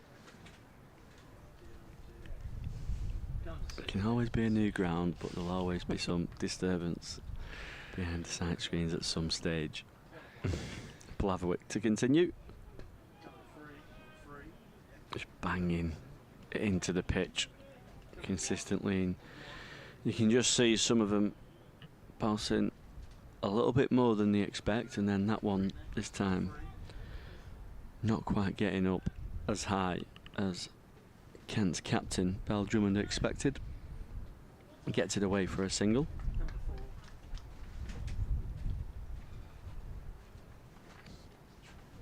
4. 1 on 1. Down the leg side there is Coming to a bit 5 of an appeal. on 6. There's Coming to 3. no signal from Gareth Cross. And on the replay. Gareth Cross just thinking that's hit the thigh guard or the hip of Benjamin. Benjamin then asking for a wide. Coming to 4 next on 4. 1 on 1. Full of a length, an appeal, and it's given. Coming to 4 on 4. 4. It's actually a full toss in the end. 5. Chris Benjamin really surprised by that one. I think he's getting deep in his crease expecting Blatherwick to hit a hard length. 6 on 6. Stay with the breakers and let us do so.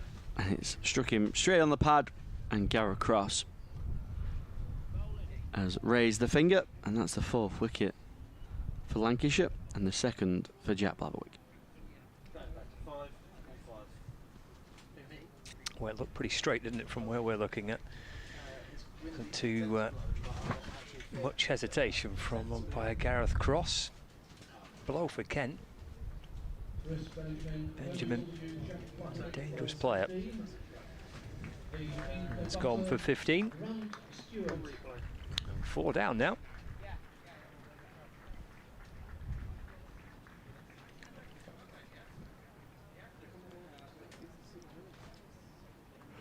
Yeah, to lose a wicket that sort of off a full toss, you know, they will be very disappointing. I'm sure Chris Benjamin will be as well.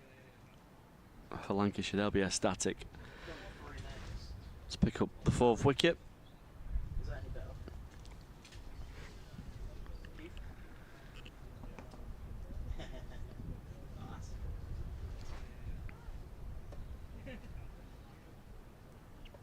Grant Stewart, new batter to join captain Daniel Bell Drummond, who now increasingly plenty will depend on for Kent. It has been a real scrap for him. You can see by the numbers next to his name. 35 he's got off over an hour and 20 minutes of batting and 59 deliveries faced, so he really has to scrap at this at his end to try and get runs on the board. Going to 4 next. 4. Stewart comes out to join him.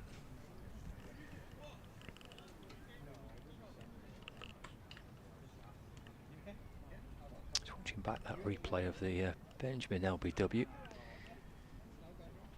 Could have been a tough goal for the batter.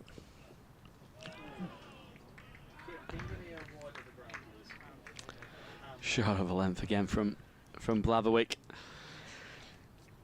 It's hit Stewart just on the shoulder region.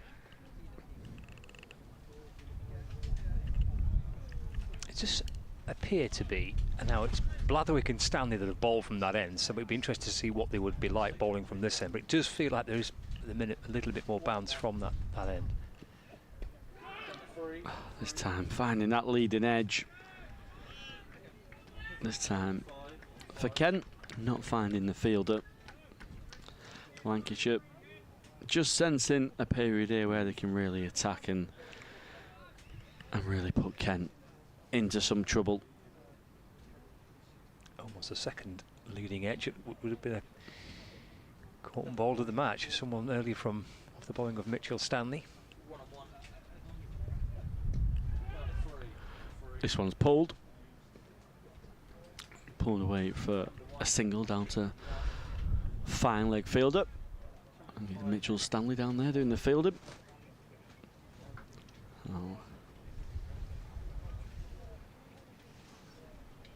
Still plenty happening out there for Lancashire seamers.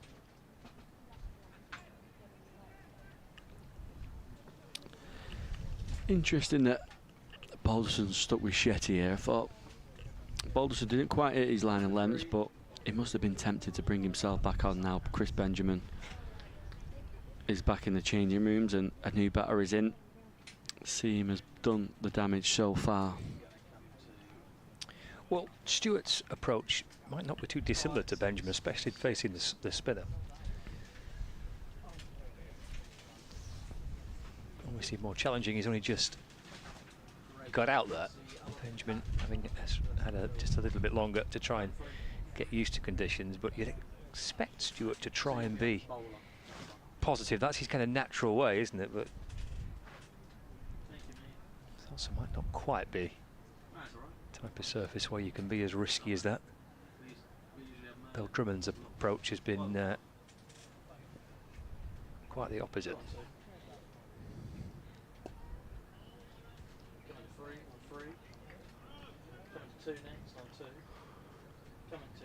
Maybe the fact that Benjamin's gone, just encouraging Balderson to keep Shetty out there. He needs Shetty for his allocation of 10. Should it go the full distance of 50 overs? 5 now on 5. 2 now on 2. Still 2. Going to 4. Right back there, Grant Stewart. Yeah, there is that as well, isn't there, of getting Shetty's overs in. You don't want to use all your seamers up and then Shetty's having to bowl the last 5 overs or so. 2 on 2. Coming to 4. Stopped by Keaton Jennings. Shetty probably fancied a single then. Done well low down to his left, tumbling stop.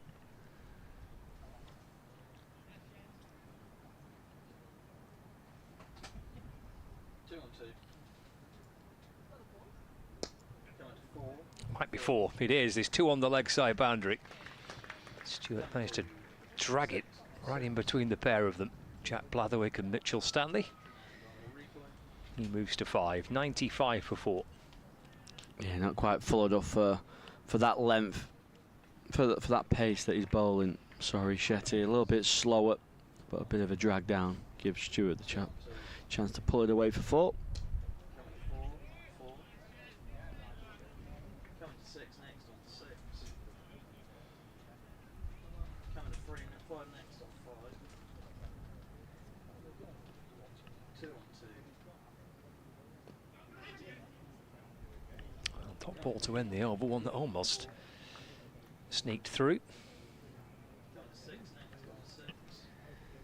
4 coming off the over, he's bowled 2 now. And Shetty with 23 in. 5 next. And Kenton 95 for 5.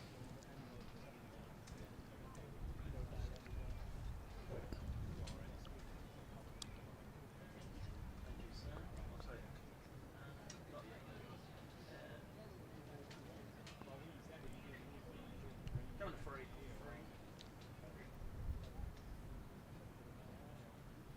Coming to 5 next. I'll wait until they get to 100.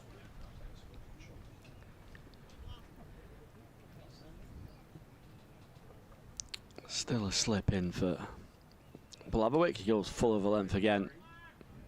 Bell Drummond Coming to 1 next on 1. defending out into the onside. 6 on 6.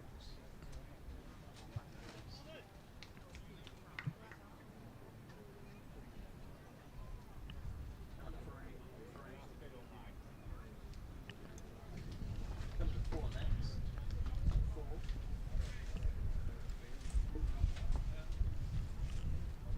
Just the square fielders are out on the boundary, so deep square. A fine leg and the third man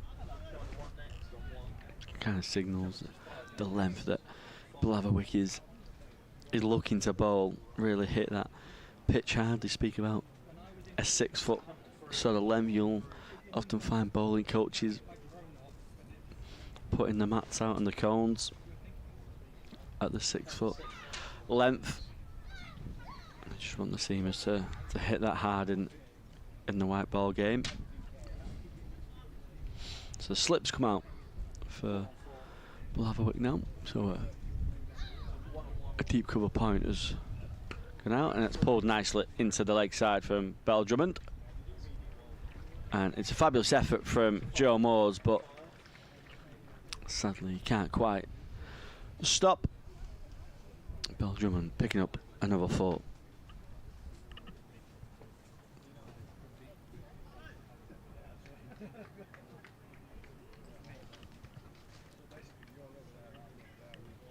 Coming to 6 next. 6.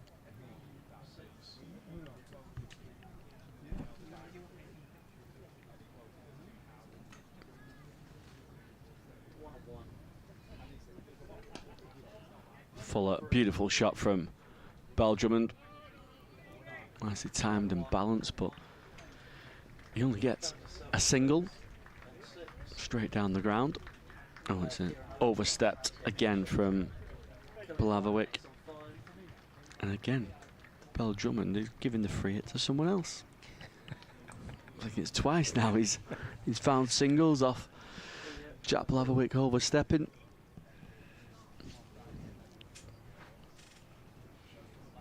So this gives Lancashire and George Balderson the opportunity just to change the field.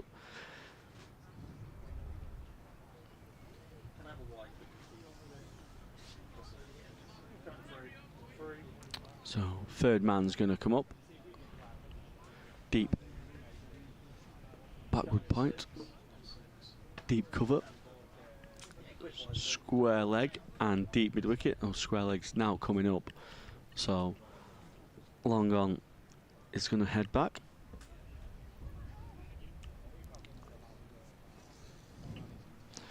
Interesting to see what kind of length he's going to bowl and what kind of line here with long on and deep mid wicket, but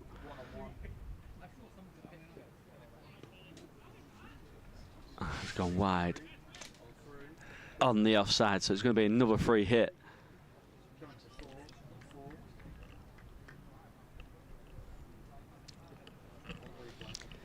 So he's tried to push it wide into the pitch as Blatherwick. Yeah, even though Stewart did step across, the ball was actually more or less ended off the strip. Again, signal the wide. This time Stewart, I think, bluffing Blatherwick there, and I don't think he stepped across as much this time. Blatherwick there, just asking the umpire Gareth Cross how much the line moves with the batter. No issues with that one. That one definitely was. Yeah, I don't think you can complain about that. Still on a free hit here as well, aren't we? Yeah, still a free hit.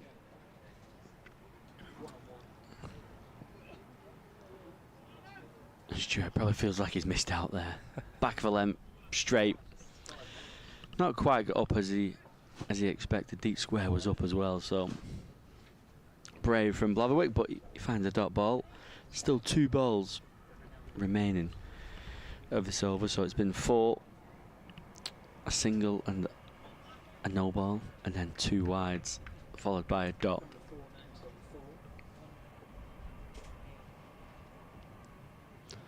So field back to normal now, with the deep square, the fine leg, and the third man. And it's short, hitting Stewart. I think he's threw it that early. It's kind of on the back shoulder, looking to pull it into the leg side.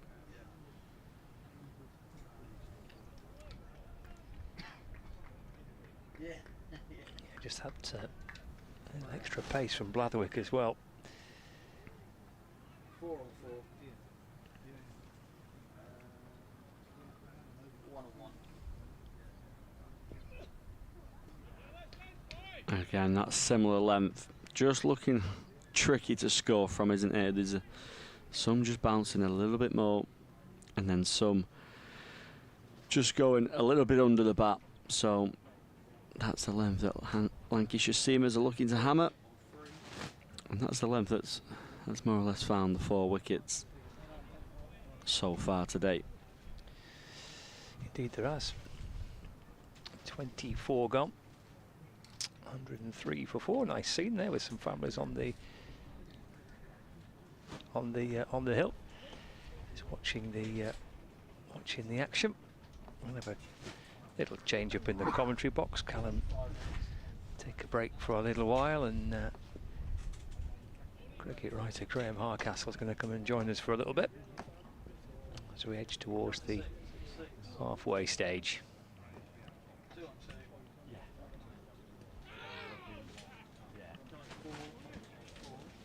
Shetty to continue. 6 next on 6.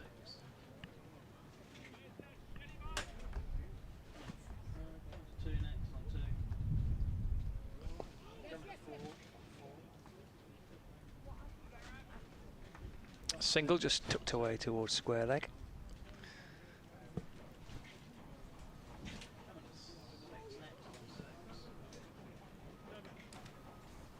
Score moves on to 104 for 4.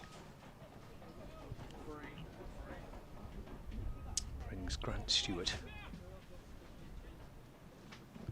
back on strike. 2 on 2. Stanley's there to field. Just a single. Good afternoon, Graham. Good afternoon, how are you? Good, thank you, mate. How are you? Yeah, not so bad.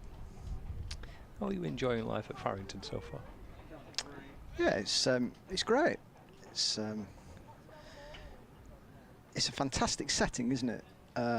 Very open, but you know the view of spectators all around on the banks with their own chairs and all that kind of stuff. It's a real, almost a little bit like a homely feel about it. Yeah, it is, isn't it? It does have a. I was saying to Callum before, everyone's settling in, aren't they? Because everyone needs to get used to the new facilities, whether it's players and officials getting used to where they're changing and where they're based. Whether it's supporters looking to try and get used to the ground and what's the best position to be in, but it does have a very nice feel to it. I think it does help, the design of it, the way that it's sunken down and it's in a bowl and you've got the grass banks around the outfield. I think works really well. Yeah, I mean we've both been here before, haven't we? You know, it was March time, and I think you were here a couple of weeks ago, all that kind of stuff. But I turned up this morning, not knowing where I was going to be placed. So I don't know about yourself and what have you, but it's all new, isn't it? You just don't know. As you say, there's a kind of settling in process, and we'll all be a little bit more familiar on Thursday. And yeah, it's good. It's good. 25 overs gone, so chance to have a drinks break. That's where it's set up at the minute. Kent are 107 for 4. 25 overs in. Daniel Bell-Drummond, Kent's captain, well, holding things together here. 42 not out. A couple of wickets for Jack Blatherwick, 1 each for Tom Bailey and for Mitchell Stanley as well.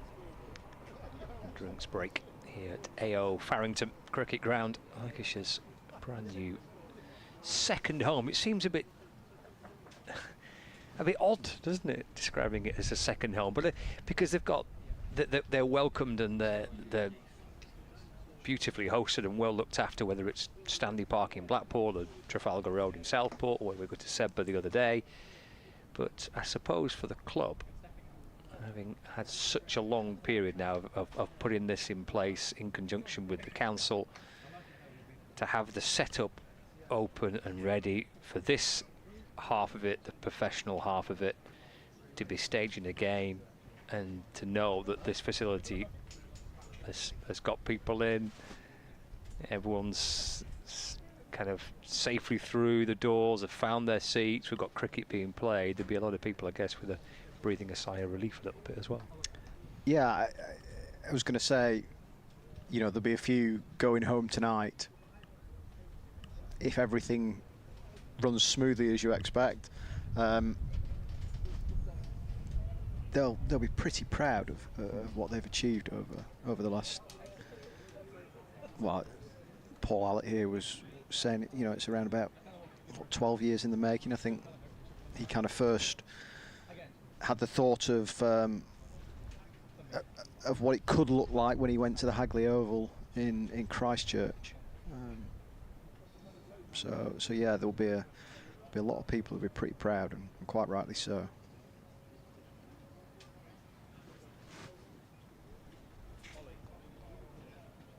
Back here on Thursday as well.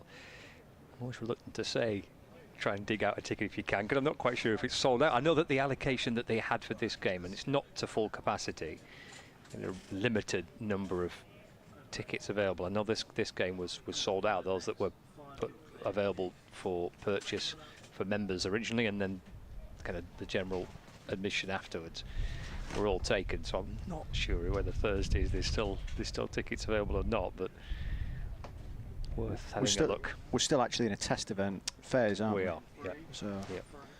I think it's about 2,000 today, and then expecting potentially 5 in the future. Whether that kind of future is as early as Thursday, again, I'm not 100% sure. No, I'm not. I think perhaps not. I think maybe this game and Thursday's match is part of that initial test period. Yeah, you would be surprised, wouldn't you, if one is and not the other, given the close proximity of them. Mitchell Stanley's going to return. He bowls 6 overs. First up in the power play. 1 for 18. He's back for another burst here. 107 for 4. Halfway stage, 25 overs gone.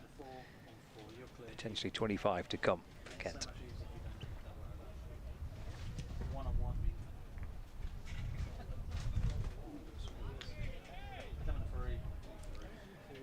Ball very nicely, Mitch Stanley.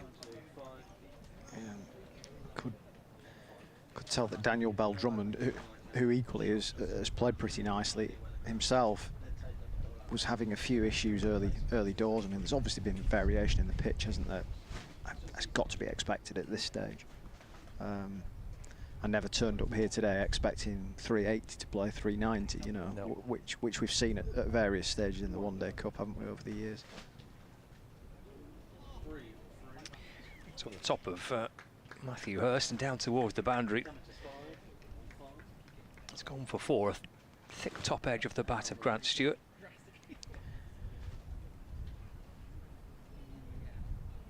Lancashire could do with getting Stewart out pretty quickly, because whilst they will feel they're on top of the game at the moment, the way that he plays, that could change pretty quickly. He's, as you saw with that shot, he's going to chance his arm. He's not going to die wondering, and he's done it to them before in a championship game. I've seen him take Yorkshire down in a one-day game at Canterbury. So he's a dangerous customer without doubt. Probably got that added licence too, with the way that Bell Drummond is anchoring things at the other end. Felt like the Benjamin wicket was a key wicket for Lancashire to get for similar reasons. Yeah, I do think that Stewart will probably be there thinking, well, at some point there's going to be one with my name on it. He's muscled out towards the leg side, and that might be all the way for 6 again. By Gareth Cross, just waiting for a little bit of assistance from the fielder. I think it's going to be called a 4. Bounce and over the rope.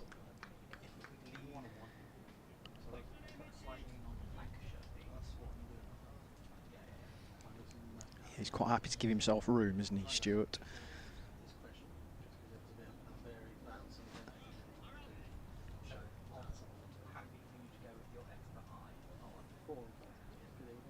Would have thought base of the stump Yorker might be the play if you can get it there. Almost go death at this stage of the innings.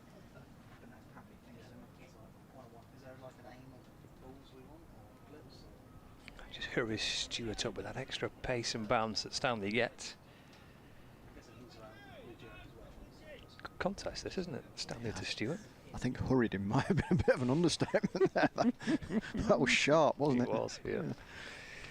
It was. Well, that ability where he can bang that in at pace, and then he can push it fuller as well and get the ball to move, certainly early on when the ball's newer. He's terrific to watch. And it's that fuller length from Stanley. Swing and a miss, and through to keeper Matthew Hurst. 26 gone, 115 for 4. Here on Lancs TV, coming live from the AO Farrington Cricket Ground, the Metrobank One Day Cup. Stewart's 15, Bell Drummond on 42. Time for an ice cream. Looks like it's got your name on it. That Oh, that looks lovely, that one. Half past 2. Yeah, looks lovely. Tell you what, I'll go now and come back in For about an hour and a half. Yeah, it's fine, yeah. Yeah, all right. You crack on. I'll yeah. bring you one back, though, don't worry. Just don't buy it now if you're going to be an hour and a half. Shetty's going to go again. He's bowled 3 overs for 19.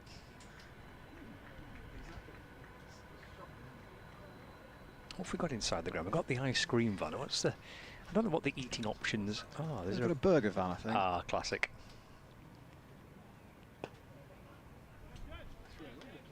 Never too far away from a burger van in a cricket ground. Be a hog roast somewhere, you would think, as well, wouldn't you?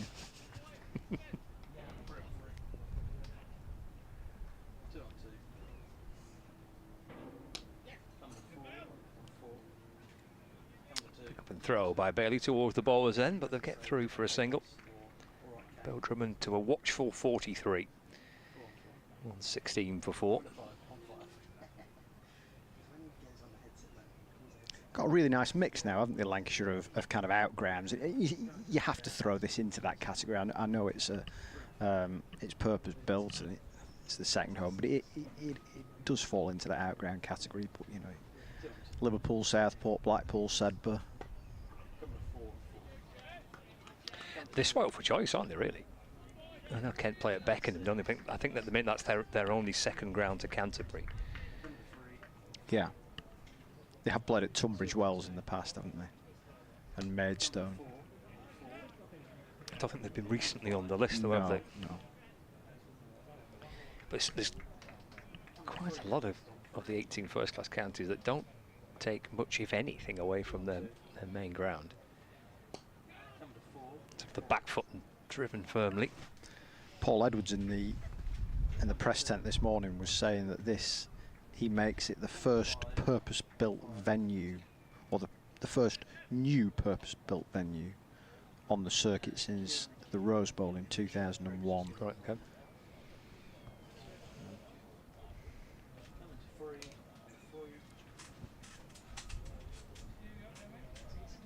Yes, it's quite a unique facility, which, again, for the benefit not just of Lancashire viewers, but for Kent supporters as well, which is part funded by Lancashire Cricket Club, but the council has been the heartbeat financially of the project, which is the reason why there's such a heavy insistence on the community side of the site as well, and the community pitches and the use for cricket away from the professional or age group setups. It's in the air, but it's in the air and over the rope. It's halfway up the grass bank and somewhere near the ice cream van. Intent being shown by Grant Stewart. 22 off 25 now.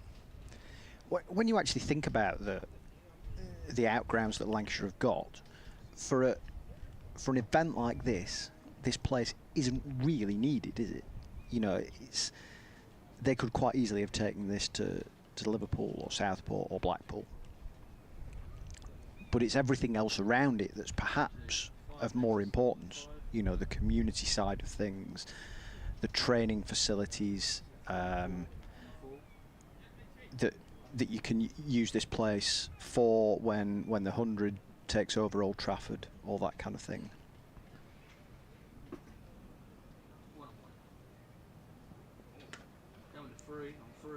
Yeah, there's actually a restriction on the number of ticketed games that Lancashire can actually have here. So the majority of the cricket will be away from a ticketed professional setup.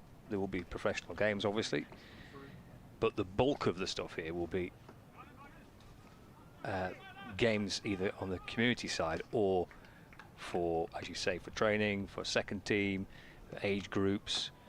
It's not just men, it's there's women's professional and then age group pathway cricket being played here as well. So an event like this with crowds in is great, and it's a lovely headline feature to have, but the facility is far more than just that. Stewart's gone. Live by the sword and perhaps die by it, going for another big shot. That one gets through. Stewart's gone for 22. Stanley's come back. And And Captain George Balderson will be delighted with that decision, because he's picked up the wicket of Stewart. Kent to 5 down now, 123 for 5. Whether it was quite the Yorker that I was talking about earlier on, I'm not 100% sure, but it looked pretty full, and that was the way that Stewart was always likely to go, because he just wasn't getting in line. He played some nice shots, don't get me wrong, but he never had the look of somebody who wanted to get into line against Stanley. There you go. Yeah, so steps outside leg and looks to whack it basically, doesn't he? Quite Yorker length, but not far off. Good bowling. He's quite deep in the crease there, isn't he? But again, it's those shorter balls that Stanley have got, potentially pushing Stewart back a little bit. And he's got that terrific ability to push it to a fuller length. To be fair, I mean, Stewart played the short ball pretty nicely, didn't he? And had quite a lot of success against it. Akash Singh coming out to join Daniel Bell Drummond, who is scratching around looking for a partnership. The Kent captain.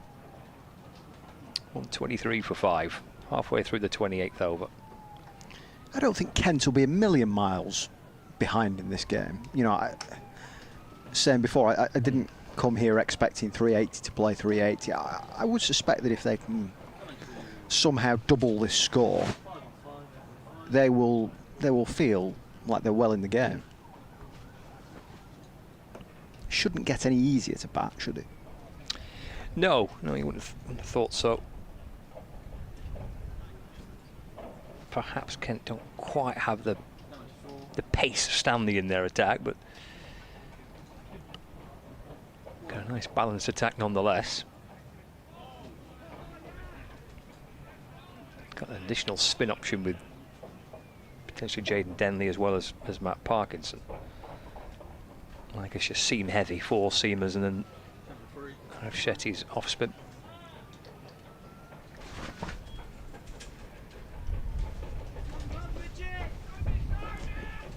I mean, Tom Bailey bowled really nicely early doors, what have you, but Stanley has clearly been the standout threat by a significant distance, hasn't he, because of that pace.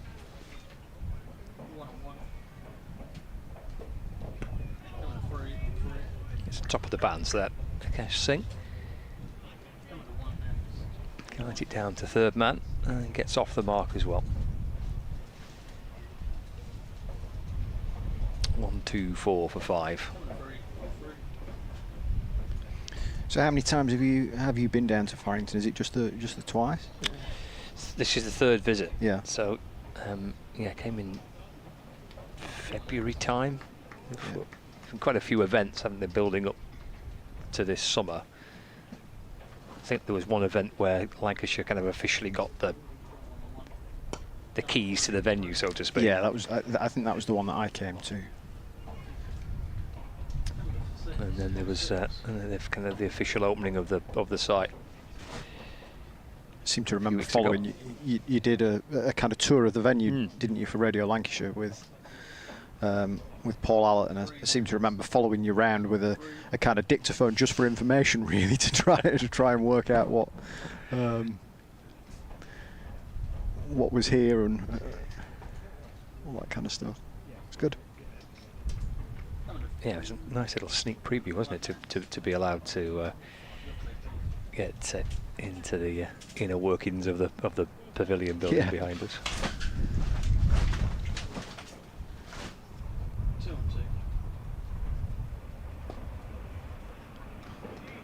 Perhaps I wasn't listening when I first came, but I don't know why. And I said this to Paul and Ken Grime coming around this morning, that I turned up just expecting the square to be the other way around. I don't know why.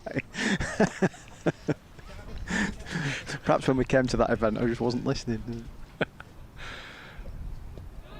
Slides up past the edge of the bat as Akash Singh plays forward.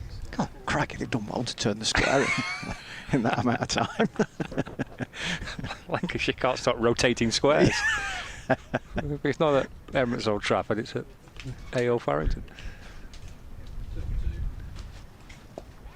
Yeah, we're taking all our one-day cup games to Liverpool just on just to turn the square here.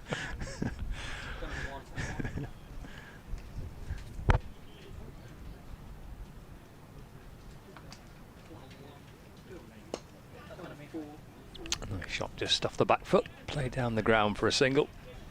25 for 5. So Graham, how's life at Lanky Lanky progressing? We've had Paul Edwards with us for a few stints on Lancs TV over the course of the summer. You will, I know. When he starts, you don't shut him up. I think you'll have him on Thursday, I think. Will we? Through for a tight single. The throw comes in and out. Kesh Singh was concerned enough to put the dive in. The dive perhaps making sure he was safely through. Yeah, it's going pretty well, thank you. Yeah, enjoying the project. I've said that a few times now to various people that it's something completely different. I've never taken on a project that's a kind of subscription-based website, and covering the county's been great. You know, as you well know, I've got freelance work elsewhere, and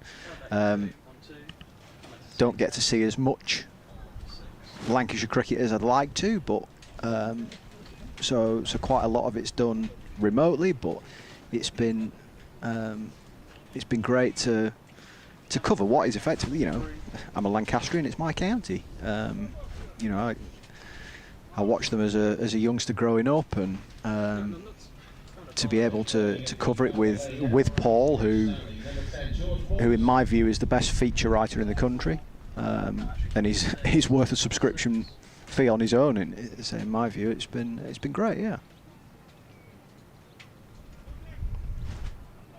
We just started a podcast that the host wasn't particularly great. I mean, you know, he was.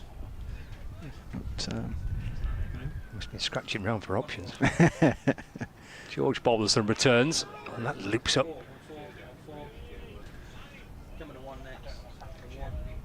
So this was the Lanky Lanky subscription and website, part of again for viewers who may not be familiar with it, part of a kind of a broader group of subscription websites covering county cricket. Yeah, so basically it's part of the Counter Press network, and if you're a county cricket fan and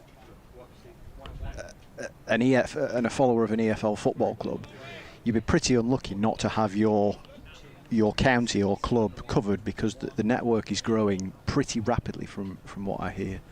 I was on the phone to Sam Mooreshead, who runs the whole operation the other day, and he said you'll be happy, you've got a Bolton Wanderers site coming. So you know, it gives you an idea of the kind of things that they're covering.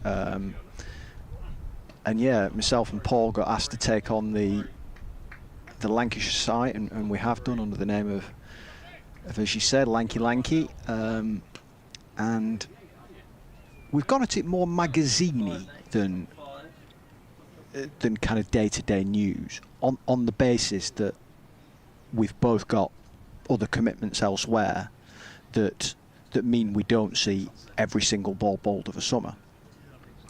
If we did that, we could do it completely differently. But the one thing that does enable us to do is to perhaps provide things that are different to what is in the on your likes of your Cricket Info and your Cricketer, and in the local papers that do, you know, that do carry ECB Reporters Network match reports. We do try to have a presence of match reports on site, but for those who subscribe, they will notice that we only carry 4 paragraphs, just because people can get it elsewhere. But what we do want is for people just to be able to go on site and actually know what's happened on that day if they haven't been in touch.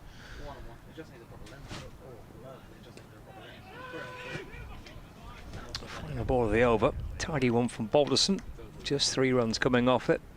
30 gone, 129 for 5. Singh on 4. Bill Drummond on 45. A few more thoughts from you, Graham, and Callum will come and join you. Yeah, so I think that that Lancashire are clearly on top here, but I don't think Kent will have a feeling of being overrun. There's a definite route for them back into this game.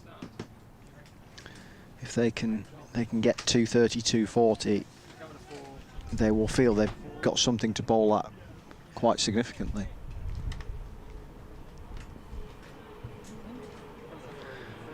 Jake, who runs the stream, has just looked at my photograph on my ECB Reporters Network pass, and it was one I had taken. It was one I had taken during COVID, Jake. When that photograph, one I had taken during COVID, and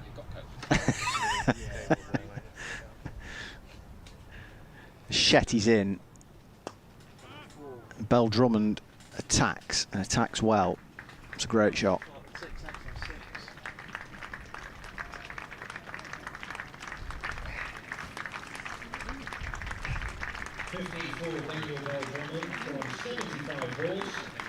Played really nicely, Daniel Bell Drummond, for that 50. 75 balls, 4 fours, and the only 6. Welcome, Callum, back. How are you? I'm good, Graham. How are you? Oh, not so bad. Good. You still racking up the runs? Not quite at the minute. We've been struggling again. The struggles continue. Keep getting mid-teens again at the weekend. Chopped on. Oh no! I know. We meet up for tour on Saturday, so that's the club cricket done. Sadly for this summer. Oh right, so you don't play at all now? No, so I've got the Denton tour. West. Yeah, I've got the tour, and then my sister's wedding. We're away in Paphos for a few weeks. Oh, so I know. Where's the commitment, man? I know. I've never had a year like it, honestly. Weddings, stag days, consistently.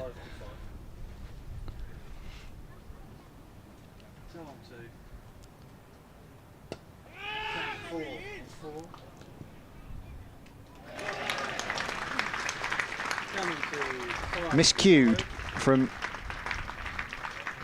Akansh Singh. Marcus Harry takes a comfortable catch. Yeah, it looks a little bit of a poor shot, doesn't it, with the field placements, really. I think he's tried to go a little bit straighter, and he's ended up dragging it. Maybe a little bit of spin as well from the bowling of Arav Shetty.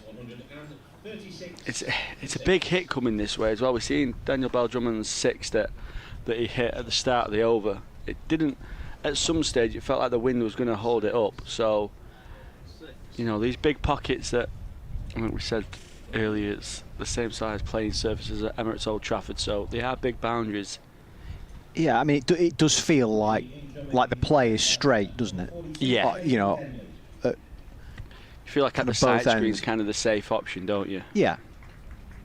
And dependent on which way the wind's going, obviously, clearly, one way is going to be much easier than the other. To be fair to Akansh Singh, maybe that's the way to go about playing on this wicket. It's certainly doing a bit. You know, one of them has got your name on at some stage on this kind of wicket. So, is it a case of maybe just be aggressive, try and get up to 180 to 200, and then you've got something to bowl at? Yeah, I mean that was the way that Grant Stewart went about it. Was now he's an attacking player. You know, that is his modus operandi anyway. On whatever ground you're going to play at. But yeah, you're quite right that it does feel like there is a ball with your name on it. So, you know, and that's no criticism of the kind of surface. I think you had to expect at this stage in its development that there would be some kind of demons in the pitch. Yeah, certainly. Like you say, every new ground will go through this little period where it's sort of everything's starting to settle. I'm sure over the next month or two and into next season, it'll play, you know, sort of as you expect from surfaces that the Emirates Old Trafford ground staff produce.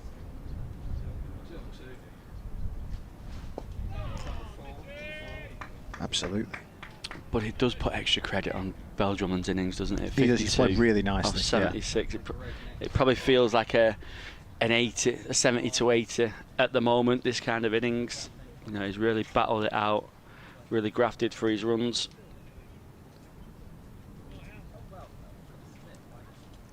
And he's allowing, you know, like you say, I know it didn't come off, but like a Grant Stewart to come in and tee off as well, because you've got Beldrummond at the other end who you know, set and is looking the most comfortable out of all the Kent batters. Yeah, from a Kent perspective, that Stewart innings could have done with being 10 overs later, couldn't it? Really? Yeah, yeah. And then they would have been in a pretty strong position, actually. Yeah, Finch was just starting to get going when he got out as well, wasn't he? And Chris Benjamin, I know he only made, I think it was 13, but he looked positive as well himself, missing a full toss, getting adjudged LBW.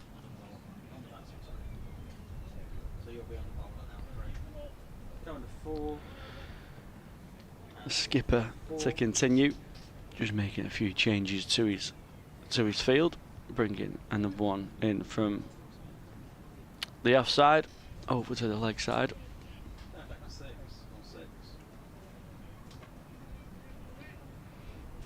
How's cricket been taking you at the minute, Graham? Here, there and everywhere? Yeah, it has, yeah.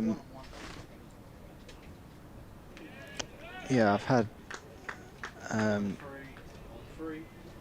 a week over with the lot over the other side of the Pennines. I was at Neath on Wednesday. Oh, sorry, on Friday. Which I don't know if you've ever been there or played there. It's an interesting ground. Backs onto the rugby ground, the Knoll, which is a ramshackled old venue. A lot of history behind it. I think they were one of the powerhouses of Welsh rugby. It's not my sport, I must admit. But, yeah. Is that rugby union? Rugby union, yeah. But yeah, it is a name that you hear quite regularly, isn't it, in kind of rugby union circles. But yeah, it looked like it's seen better days. But I quite enjoyed the cricket ground, actually. It was quite good. And then was down at Hove on Sunday, that is my favourite ground on the county circuit. Spot. Oh, it's great. Fantastic. We play there on the England Mixed Disability Tour in a couple of weeks, so we've got a fixture at Hove, so that'll be really good to play there. A couple of Sussex lads as well in the team, so it'll be good for them and their families. This one's driven through extra cover nicely on top of the bounce. They're going to pick up 3.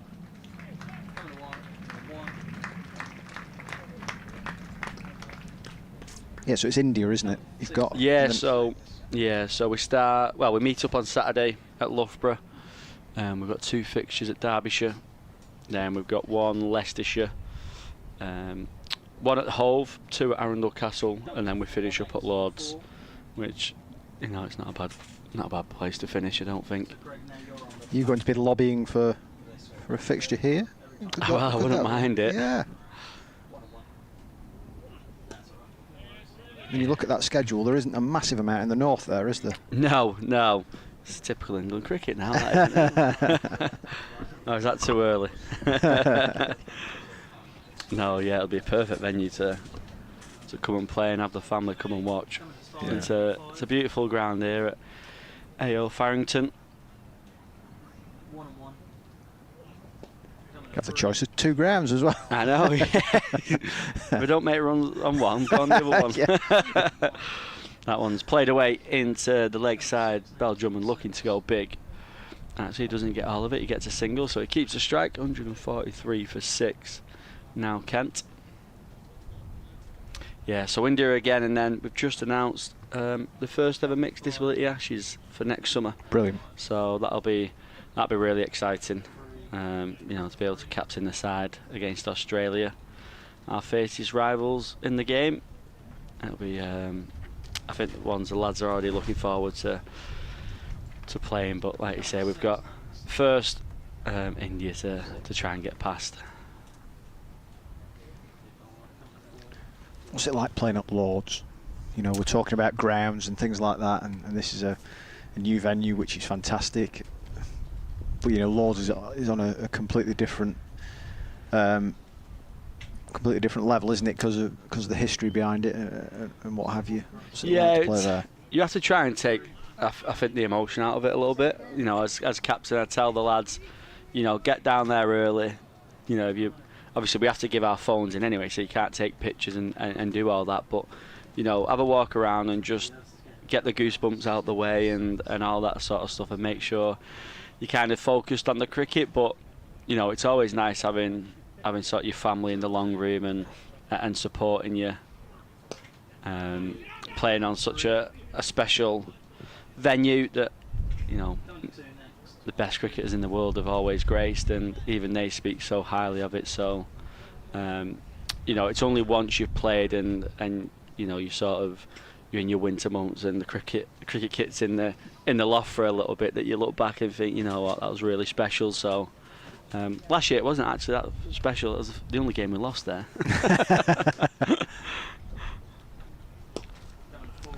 We'll have to try and correct that this summer. Yeah, I was going to say, it's something to aim for. Yeah, it certainly is. And you know, if the series is like, let's say 3-3 going into that last game at Lords, what a venue to have the last game.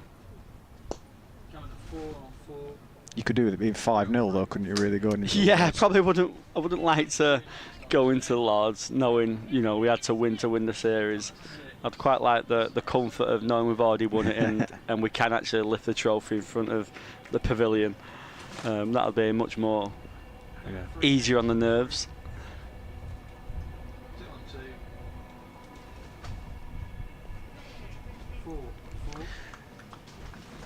I'll tell you what, from a Lancashire point of view, it's great to have Arav Shetty back, isn't it? Following that finger injury that he suffered at Bristol. Was it Bristol? Yeah. Yeah, I think it was the start of the season, wasn't it? Yeah, I think in the slip, wasn't it? It was quite a nasty break as well. We was on about it last week in Sedbergh, so he had quite a few pins, I think, into the finger. But it's been, the start of the year was really exciting for him, wasn't it? He broke into the county championship side, and you know, he's a genuine all-rounder as well. He's quite an exciting batter. He hits it in such awkward spots. It's quite awkward to bowl at. He moves around a lot. You know, there's a lot of flair, a lot of confidence in his batting, but also his bowling as well. Yeah, there's a lot of mystery there, isn't there, with his bowling?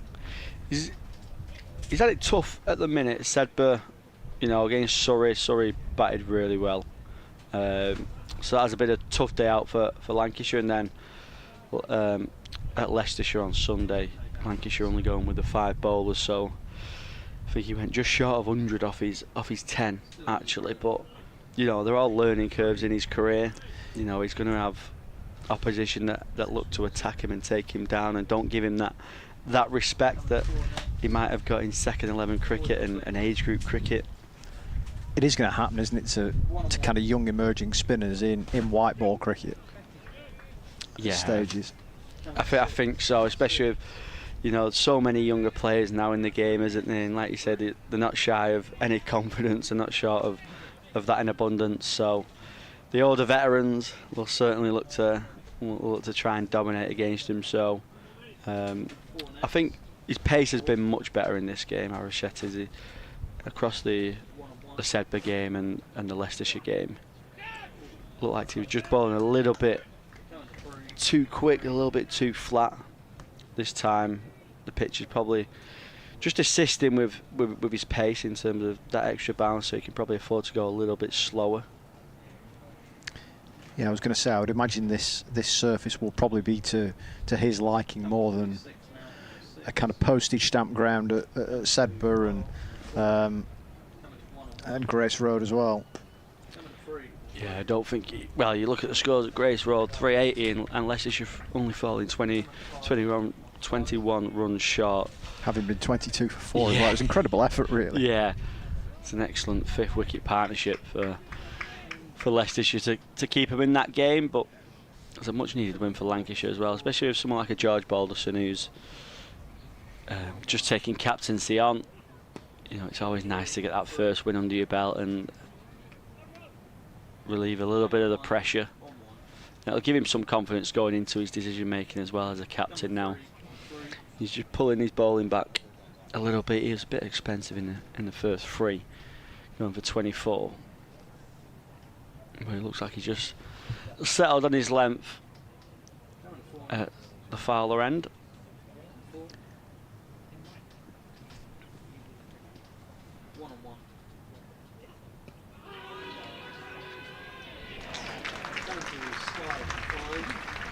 Yeah, and that's a wicket for George Balderson. It's an appeal from the Lancashire skipper, and it was quite a confident appeal as well. Daniel Bell-Drummond playing forward, playing defensively, struck him on the pad, and Gareth Cross raises the finger. It's a 7th wicket for Lancashire, and Kent now find himself 148 for 7.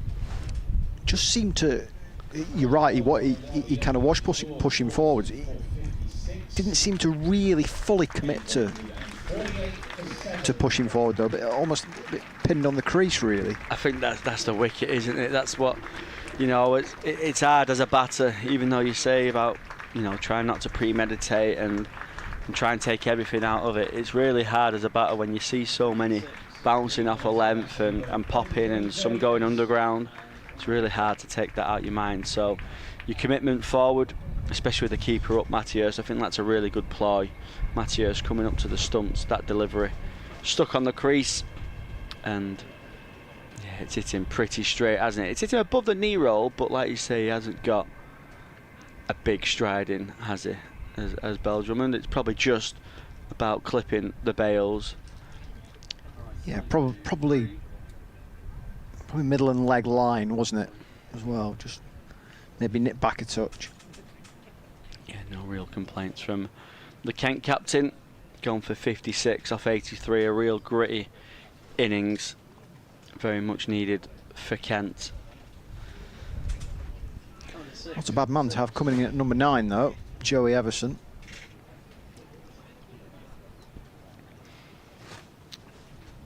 Yeah, it'd be interesting to see how they go about it now. Now they're 7 down. Still plenty of overs to bat, 16. Yeah, I mean, you were talking about the kind of 180 to 200. They don't really need to kind of be too expansive to get that, do they? You'd like to think if they bat the innings, they'll get to 200, wouldn't you? Yeah. If you're kind of thinking to yourself that kind of, right, we're going to need 250, for example, then they are going to have to kind of say to themselves, right, how do we get there? We can't just kind of look to knock it around and do it that way. They are going to have to play a little bit more expansively in that sense. And I think that's what we might see Lancashire do as well. We might see, because they've had the pleasure of seeing the wicket and seeing how it's played, maybe you just see someone like a Mathias take it on quite early in the power play to try and get Lancashire just ahead, and just to try and put the pressure back on Kent, because sometimes them low totals on a tricky wicket can often be the hardest run chases. Yeah, I think it was always going to be a kind of win the toss and bowl day, wasn't it? Just because everything is so new and you don't know what to expect.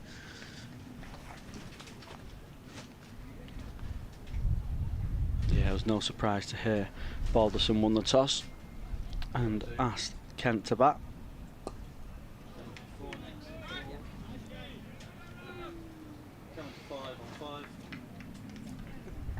George Bell on as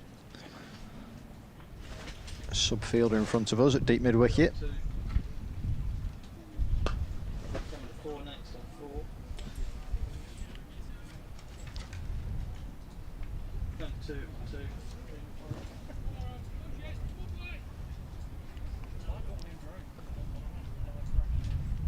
There is a fair breeze around today, but it's a nice warm breeze, isn't it? Yeah, the temperature's still quite nice, isn't it? As Denley looks to go big straight, and he does. Clears the rope Plays it quite nicely as well. Over pitch from Shettit, and as you're saying, Graham, going straight at that side screen. Certainly against the spin looks the way to go. Yeah, it does. Some nice shots down that neck of the woods today.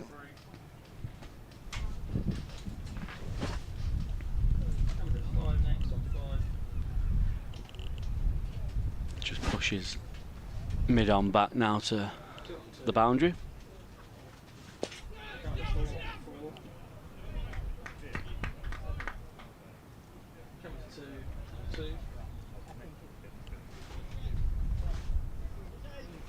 Six next on 6. Coming to 3 on 3. 2 on 2.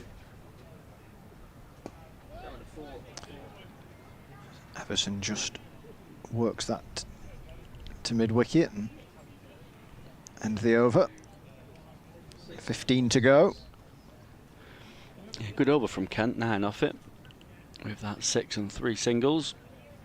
Is there an option here for Balderson to maybe bring on Blatherwick or Bailey from the other end and just see if you can get one more and just try and...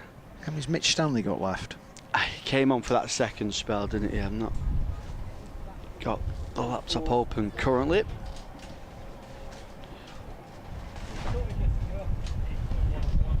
Let's have a look on. Stanley's got 2 left, so 2 for 33 off his 8 so far. Bailey's got 3, Blatherwick 4. He would be my play. Yeah, Stanley, so. just to bring him back and try and mop up the tail if possible. If it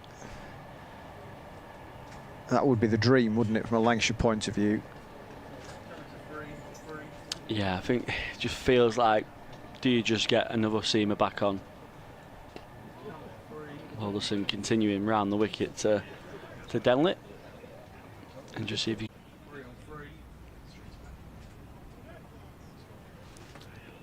Denley punching to Stanley at mid off. There's a very strong argument to say that it shows quite a bit about the kind of confidence in George Balderson's captaincy that he can kind of navigate his way through an innings with just the 5 bowlers in a sense. You know, not having 7 or 8. Yeah, not having all them options. Yeah.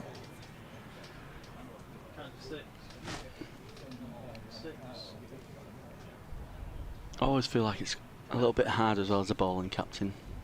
You don't see many, do you, in the international game? Obviously you've got Cummins at the moment.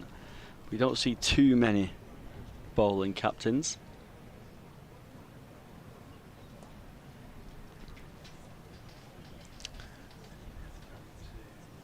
No. There's not a bad one at Old Trafford at the moment, though, is there?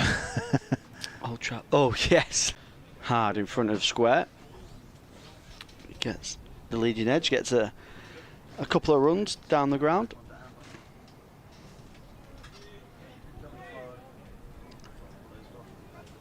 Yeah, they're going to have something to bowl at, aren't they, Kent? You know, even if say they lost the last 3 wickets for another 10 runs, they're going to have something to play with. Yeah, they won't feel out the game at all with 200 on the board, will they? I think 200 on the board, it only takes a couple of early wickets for Lancashire just to cause a little bit of panic, some nerves in the dressing room. And if they can put the ball in the right area, the wicket will certainly give some assistance. I think that's where the toss is massive on a new wicket.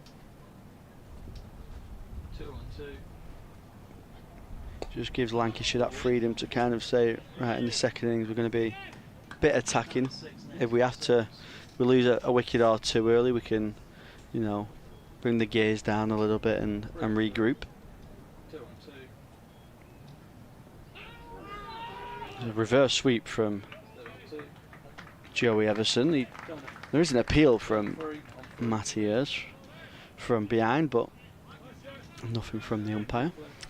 Yeah, chasing what, say, 190, for example. Let's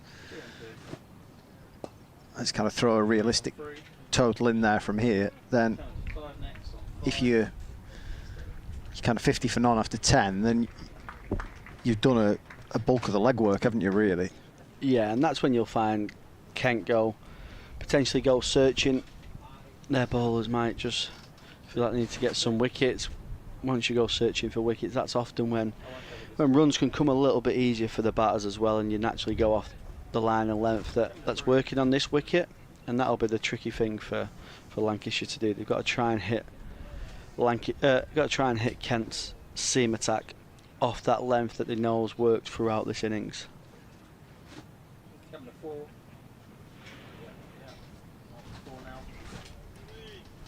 George Balderson to continue.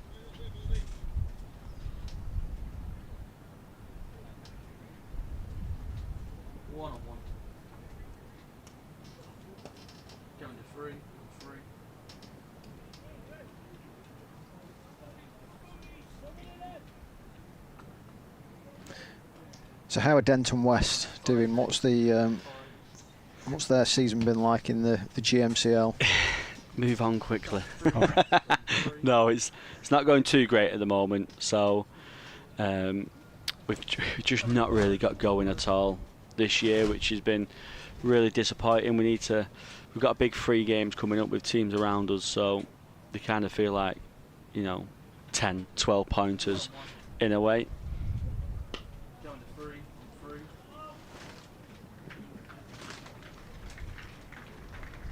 Nice slip for 4 from Everson, just short of a length from Balderson. Everson staying on that front foot, pulling it away into the leg side, and he gets a boundary.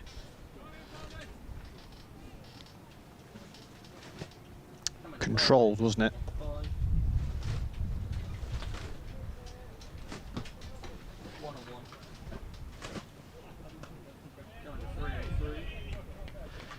So we need a little bit of a run. We need to get some momentum and just make sure we stay up, because we've got the new clubhouse is being built in the winter, which is really exciting for the club. So it'll be a shame to sort of open that up in Prem 2, as they call it.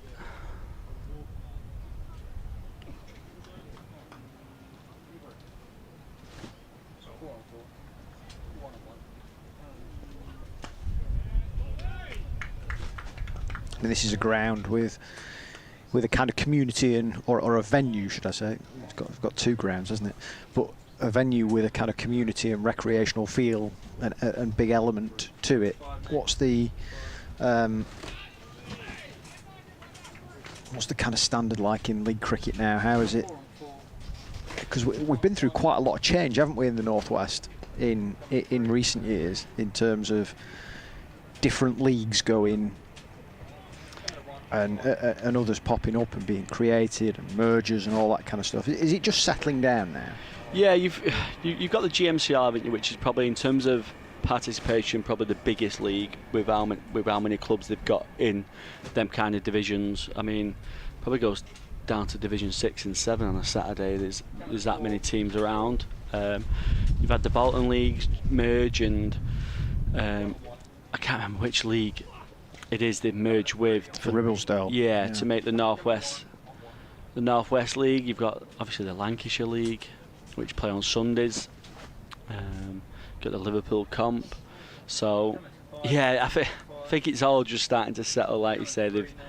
I think once one league kind of made the move to merge a couple of leagues, I think a Bolton and a Bolton Association had to make that move as well with the Ribblesdale League. So I think it's starting to settle, but I think the standard of club cricket in Lancashire's, I think it's still thriving. You've got to look around the leagues on Play Cricket and see some of the pros that are playing week in, week out, and you're getting some genuine, IPL, SAT 20 stars and Big Bash stars representing local clubs, which is excellent for for them clubs and the supporters of them club, but it's also just excellent for, you know, the generations that the younger generation that are growing up and hopefully looking to try and represent Lancashire here one day themselves, and learning off pros like that are around your place. That, you know, it can only be a good thing for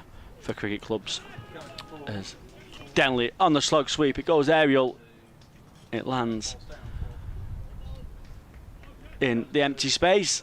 I think it was it Joe Moore's sprinting back from mid-wicket, trying to take the catch overhead. Didn't quite get there. Picks up a couple of runs. It's a bit of a barroom debate question in a sense. Who's the best pro you've played with, and who's the best pro you've played against? Best pro played with, probably Jordan Herman. So he's been representing Somerset actually this year. I think he's won the SAT 20 maybe 2, might be 3 times in a row now with the Sunrisers over there. You know, there's no doubt that he'll go on to represent South Africa in Test cricket and, you know, potentially some white ball format. I think, you know, that'll probably happen pretty soon with how many runs he's scoring for their South Africa A squad. Played against some good ones. Tom Rogers was pretty good a couple of years ago at Edgeworth. I think he scored over 1,600 runs in the season, which is pretty frightening. Luke Proctor's been. We got Luke Proctor this year twice actually. Right. Yeah, playing on a tricky wicket, and Luke Proctor just made it look like the flattest wicket in the world. Yeah, so we.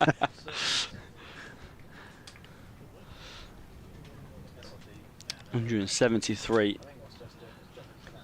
I think the screen, sorry, is a little bit behind. 174 for 7. Just forming a partnership, aren't they? Joey Everson and Jaden Denley. Yeah, just settled things down a little bit. And now here we go, is what we said. Mitchell Stanley back on. He's got 2 overs left. So you'd imagine he's just going to bowl them 2. I'd be very surprised if he splits 1 and 1. Yeah, if Kent can get through this final Stanley spell, then I think they will be absolutely delighted. When I say get through, I mean get through kind of 7 down.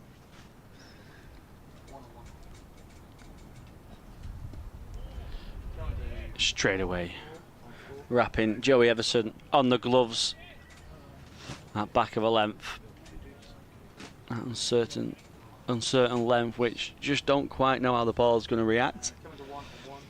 Yeah, obviously white ball cricket now, it's just, especially batting, it's just all about positivity, isn't it? But I imagine the Kent pair will just be saying, listen, whatever we get off these 2 overs, we get. As long as we're still here, we're still here going into the last 7 or 8 overs. Gives us an opportunity to get up to 200 and 220 maybe. That is the difference, isn't it, between 50 over cricket and T20 cricket, that there is time to rebuild in 50 overs, plenty of time, whereas in T20 the 100 as well, and even we go down to T10, don't we, nowadays? If you lose wickets, realistically you've got to carry on going. Yeah, 50 over format just gives you that little bit more transition and sort of through the gears, doesn't it? You can. There's a big appeal from Mitch Stanley. It struck Everson on the pad. It looks a little bit high on leg side as he looks to turn it away into that onside, but gets no runs. Yeah, you don't quite have to go all out, do you, in the 50 over format? You can kind of play like a T20 within the 50 overs at times, where you say, right, well, let's have a really positive 5 to 10 overs, and then, you know, if you lose a wicket or 2, you can just look to score at 4, 5 and over again. This one's flicked nicely from Everson, full up from Stanley, and on this kind of wicket you've got to take advantage of anything that's over pitched, and Everson has done that, flicking away nicely through wide-ish mid-on for 4. Yeah, the line wasn't quite right, was it, from Mitch Stanley? Coming to 3 on 3.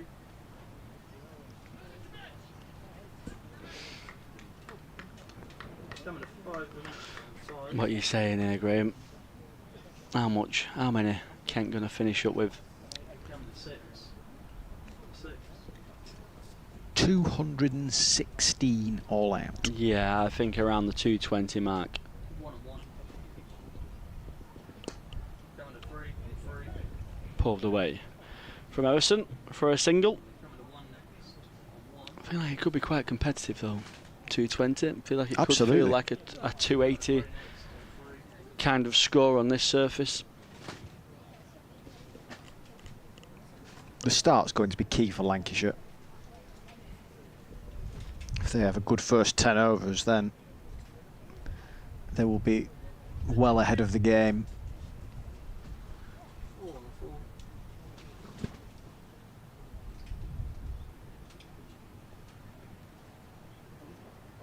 Yeah, they can score around 5s with all the wickets still in the shed, or maybe even just the loss of 1 wicket. Oh, it's chopped on from Denley. 5, 6 and 6. It's a real good move from George Balderson to bring his strike bowler back into the attack, and it's paid off. Stanley picking up his 3rd wicket, and it's chopped on by Denley. Yeah, he's been by far and away the best bowler today. Mitch Stanley. Tom Bailey was very impressive early doors and tidy and tight, but there's been an extra kind of potency from Stanley, which that pace brings. Loose, wasn't it, from Jaden Denley? Move his feet at all. And the incoming Ken batter, number 75, Keith Dudgeon. Coming to Yeah, 3. he's just looked to try and get that away, hasn't he? Backward sort of point region, Yeah. a little bit too close to the body. Still 216. Oh, is that reduced now? No, I'm going to stick Still with 216. sticking, yeah. I'm going to stick with 216. The bowling of the loss of Hallland, placing our Shetty, number 8, Tom Bailey.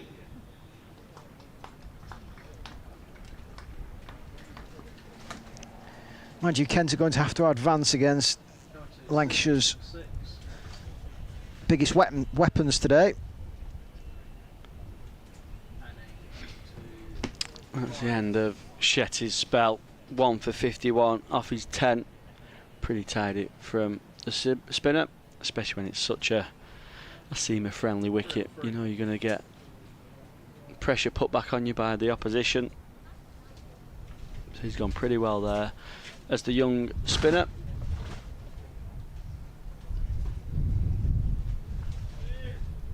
I haven't got anyone today. Coming to 6 on 6.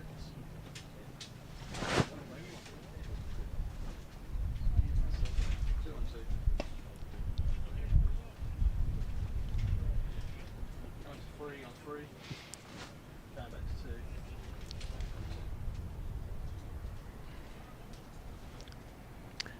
We're heading into Matt Parkinson territory, aren't we, as well, in this Yep. in this innings. Don't often get to see Matt Parkinson bat too much. Coming to 5 on 5. He'll be useful with the ball today. 2 on 2. Coming to 4 on 4. 2 on 2. 2. Coming to 7 on 2. Good cricket all round, that. 5. Yeah, Joe Moore's brilliant work has actually done him for a single in the end, with a shot at the stumps, him Coming to 5 on 5. hitting, and then it just squirting away off the stumps, allowed the Kent pair through for a single. Coming to 6. And they were alert, weren't they? That, you know, they knew what was happening there. The ball didn't kind of fly off to deep point or anything like that. It only kind of went maybe 10 or 15 yards from the cut strip. They still managed to get through. 3, 3. Back to 2, 2. Coming to 5 next.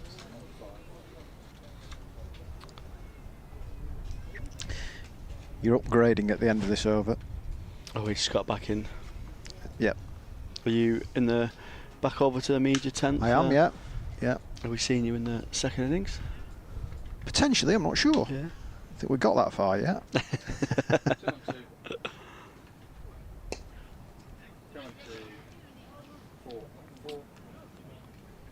Mid on back allows Everson through for a single. Yeah, I'm a thorn in between two roses over in that press box. Oh, who's But, Paul Edwards to my right and Ken Grime to my left.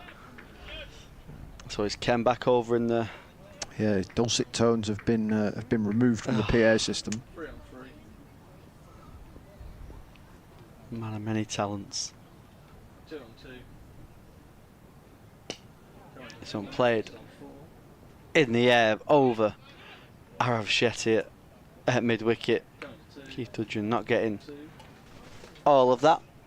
Just goes for a single. We always have a laugh, myself and Ken, with the. I remember once at Liverpool when the late and great Matt Proctor, who was on the PA for so many years here, announced Ed Barnard as the incoming batsman Ed Barnyard. So I messaged Ken this morning and said, whatever you do. Don't announce that.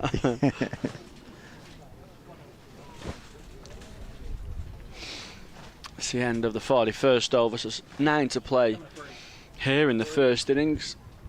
183 for 8.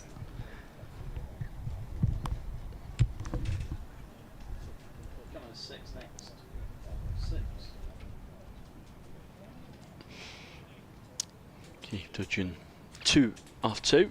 Joey Everson 16 off 23. Joey Everson, for the camp fans, will hopefully face as many of these remaining deliveries as possible throughout these 9 overs. Stanley's last over to finish up. 3 for 38 so far.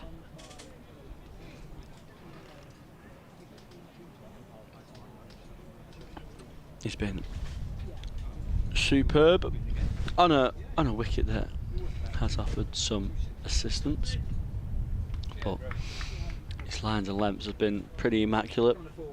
He's challenged the edge of the bat and also the splice of the bat with the bounce that he's been getting. This one's fired down the leg side, and it does take some of the pad, so it's going to be 4 leg byes.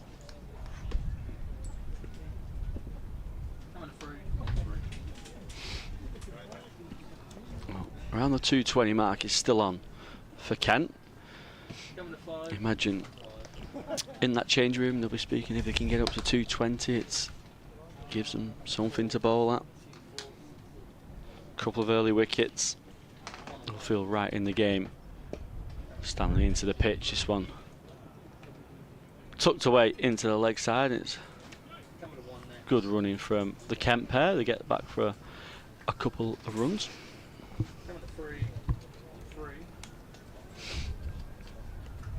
What do you reckon, Scott? Final total. Just having a chat with Graham then at the side of the tent, if they can feels, doesn't it, from what we've seen, maybe kind of anywhere between 220, anything north of 220, feels like they could be in the game. Yeah, I think they are. I think they certainly are. It's not been easy, has it? It's been tricky through the course of the day, and there's nothing to suggest it's going to get any easier as the afternoon goes on. He's just wonder whether the X factor could be that. Could be the guy that's bowling now, who has just that extra bit of pace, ability where he can bowl it short and push it forward, and he can play with batters, can't he? He can push them back and bring them forward, and he's been a real kind of point of difference in the match. Coming to 4. Yeah, he's been excellent. 2 balls remaining in his 10 overs. I'd love another wicket. Driven nicely. They're going to take a single. George Balderson doing the fielding. They get through for the single, 190 for 8. Now, so 8 overs left after this delivery. I suppose the difference when one of the differences when you're batting second, just been okay there even with a direct hit, is that you can manage that run chase, can't you? When you're trying to set a total on a pitch that you're not quite sure how will play at a venue that's never been played at before, you're in the land of the unknown, really, with that. On that one, I think even a few of the spectators are signaling as a wide into the pitch from Stanley, and Joey Everson doesn't really have to duck under that one. You're sailing well over his head. Yeah, that's a big advantage for Lancashire, isn't it? You might have someone like a Matty Erstu who will open with Keaton Jennings, looks to come and play, not full T20 mode, but looks to be positive in that first power play and get Lancashire up to maybe like 50, maybe even 60 off that first power play while the ball is hard and there's only 2 men out of the ring. That's a big advantage for Lancashire, and if they lose a wicket or 2, that's when they can go back in the shell and look to build a partnership. Again, a wide down the leg side. Yeah, it's interesting, isn't it? How you think the second team here, I think Lancashire will go about batting, because if they do get off to a really positive start in the power play, then that kind of takes the game away, doesn't it, from them? But then equally, if there's a bit of high risk involved, and we've seen through the course of the game so far that high risk is probably going to be your undoing, that they could get themselves into a bit of bother in that power play too. So it's quite an interesting, will potentially be quite an interesting way to see how Lancashire start.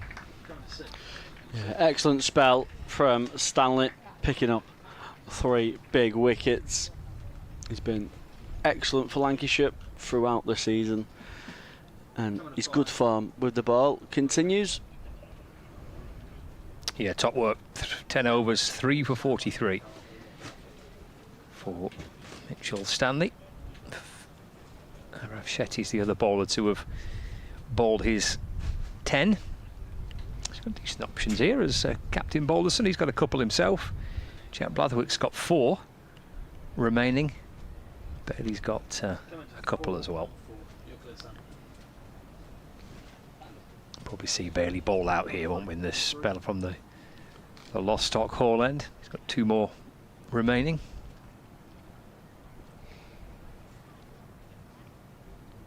Eight overs left, 192 for 8.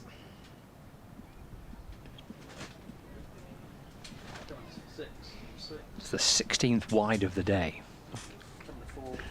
Yeah, it's been a lot of wides, hasn't it, from Lancashire.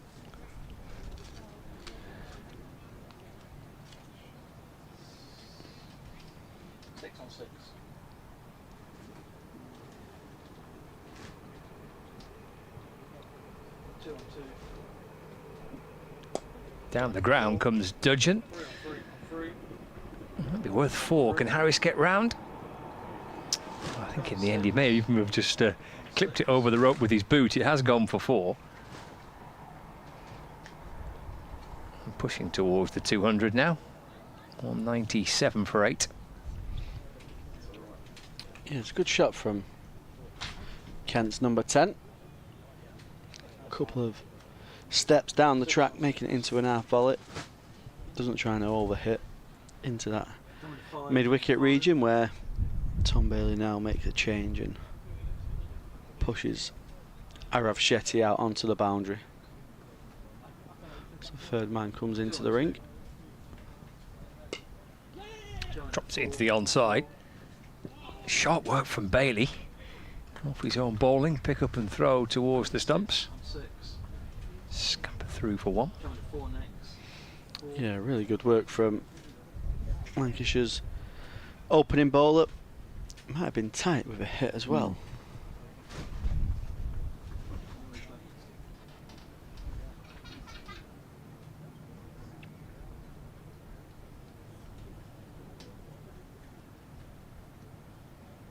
Coming to 3. On 3. Maybe just in, but good work from Bailey. Coming to 4 next. On Drop 4. it again to the onside. Feels set back on the rope, but Blatherwick's quick. Comes tearing up from deep mid wicket, making sure there was just a single. Coming to 6. On 6.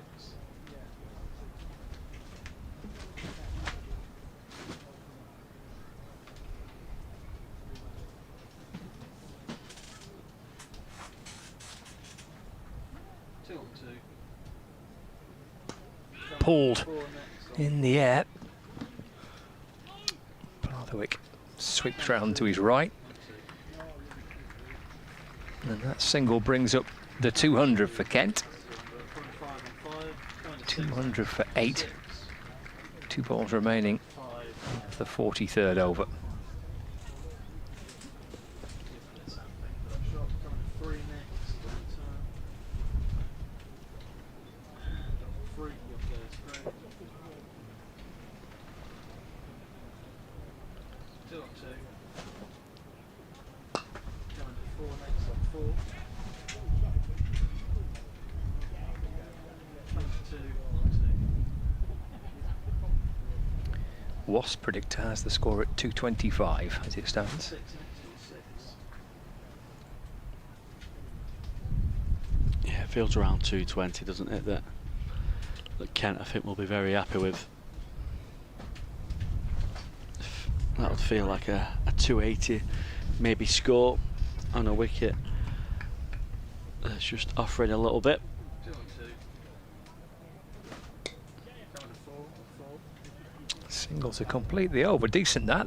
Wide from the Coming to 2 next. first ball. Boundary from the second, then the single off the remaining deliveries. 202 for 8. 5 next on 5.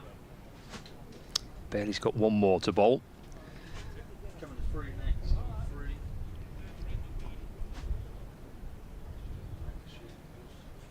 Change of bowling at the Fowler Lane then, replacing Mitchell Stanley, who finished with figures of 10 overs, 3 for 43. Number 4, Jack Blatherwick. Interesting thing is here now, Jack Blatherwick's got a ball 4 overs straight through. Whether he gets under the pump or not, he's going to have to bowl all 4 overs from the Fowler end.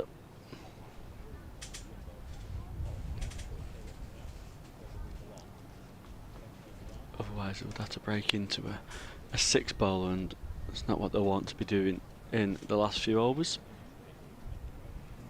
Coming to 6 on 6.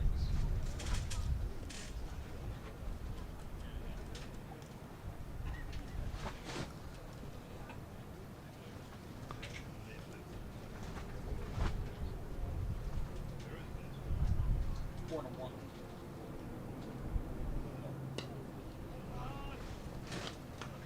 3 next on 3. 5 still in the ring for Lancashire. Still trying to keep Everson Coming to 5 off strike. 5.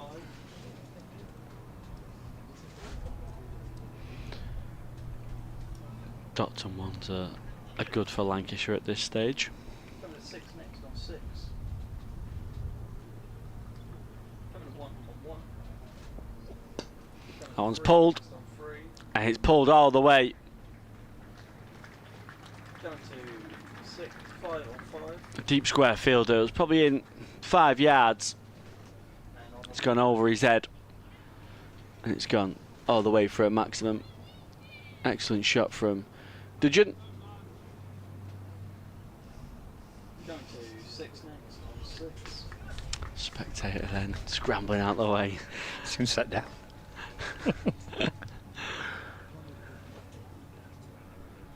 Deep mid wicket goes out now. Again, that same length. I think the Kent batters will be able to kind of get set for that length. The field indicates it, mid on, mid off, in the ring. And it's been the length that Blatherwick and Stanley have kind of hammered home from the Fowler end all day. Coming to 5 on 5. We'll just have to be careful. Blatherwick likes to slip in a Yorker and go full of a length every now and again, but I think both batters will look to go deep in the crease. Going to 5 on 5. Yeah, you can see what Dutchin's trying to do there, can't you, with that delivery, just sitting back in the crease. Trying to access that leg side. Reaction will tell us that he feels he's missed out there. Going to 4 on 4.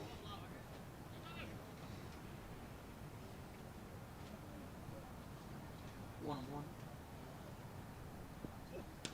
Coming to 3 on 3. It's hit nicely down the ground. On a back of a length delivery, a couple of steps down the track. 5. He's punched it over George Balderson at mid-off. A couple of bounces, skips along past the rope. And it's a lovely shot from Keith Dudgeon. Just starting to motor is Kent's number 10. Yeah, 10 off the over with the ball to come. 4.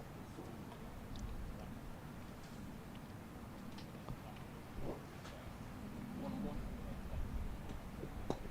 Going to 3 on 3. Coming to 1 on 1. And with a single, 5 so 11 off on 5. Blatherwick's 7th over. Coming to 3 next. 213 for 8. Kent creeping up to that 220 mark. That just feels like a good score on this wicket. The ball's just starting to go soft, so there isn't quite as much assistance from the surface. Coming to 6 on 6. The fans look like they're enjoying themselves on them grass banks. don't they? Yeah, Yeah. nice bit of sun shining. Lovely. It's a nice temperature. Bit of a breeze. 4. It's quite a strong breeze. It's a good job it's a warm breeze. Yeah. Can you imagine there might be some cold days? Oh, blimey, yeah. Very open. It is, yeah. Nice and pleasant today, that. Going to 6 next on 6. Bar's doing a good trade as well. 2 on 2. Coming to 4 on 4. Final over this for Bailey. Coming to 2 next on Single off the first delivery of it. Coming to 5 next on 5. It's horrible when you have to walk past a load of people with a few drinks. The trays are never that sturdy, are they? No. A little bit soft underfoot. You order that isn't it? Yeah. a full pint, and by the time you get back, it's half a pint. 2 on 2. Coming to 4 on 4. Single down the ground. Marcus Harris is located at long on. 2 on 2.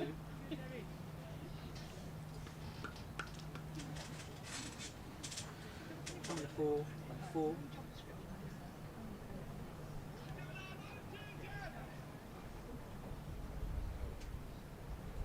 Coming to 3 on 3.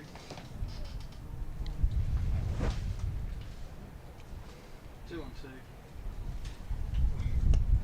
Coming to 4 next on 4. Should be a single. 3. Coming to 5 next on 5. 3 balls left for Bailey today, coming into this game after his first appearance of the One Day Cup this season on Sunday. 3 for 48 in Lancashire's victory against Leicestershire. 2 on 2. Coming to 5. To bowl that one again, wide down the leg side.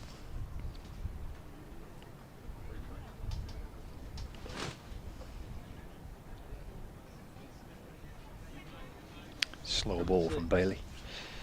He goes to them slow balls quite a bit, doesn't he? At the back end of the innings, back of the hand, and then sort of leg cutter deliveries. 2 on 2. Coming to 4. No, 3 on 3.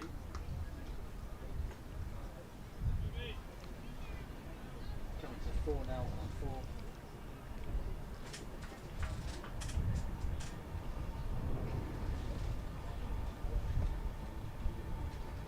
Coming to 6 next. 6.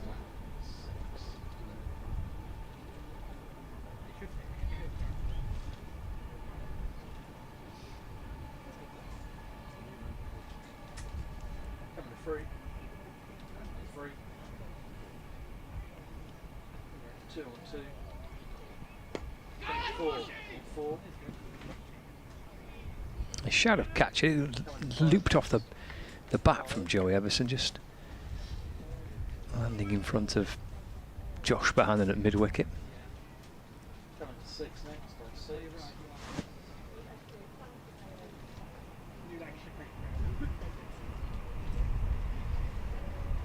Final ball of the over, the final one for Tom Bailey today. 2 on 2. 4. Could end with a wicket, 4. and he has. It's a really smart catch from Joe Moores.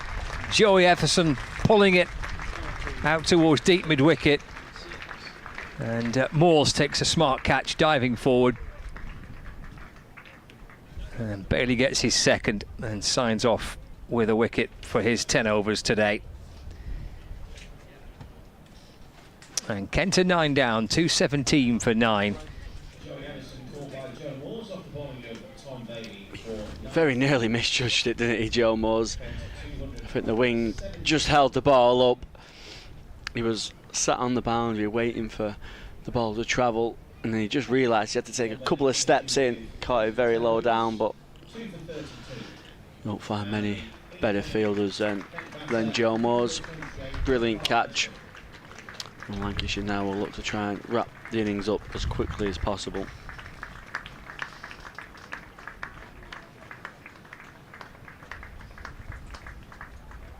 That's the end of Joey Everson. 5 overs remaining, but this is the last pair. As Matt Parkinson jogs out to join Keith Dudgeon.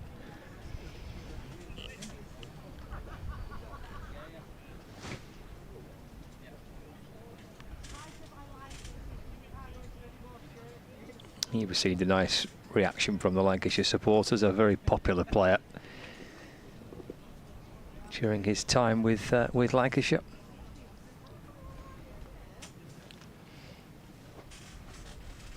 Yeah, terrific leg spin bowler. And Matt Parkinson.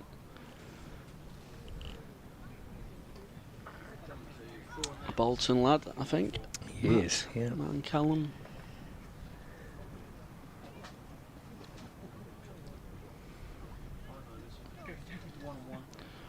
Blavovic into his 8th over.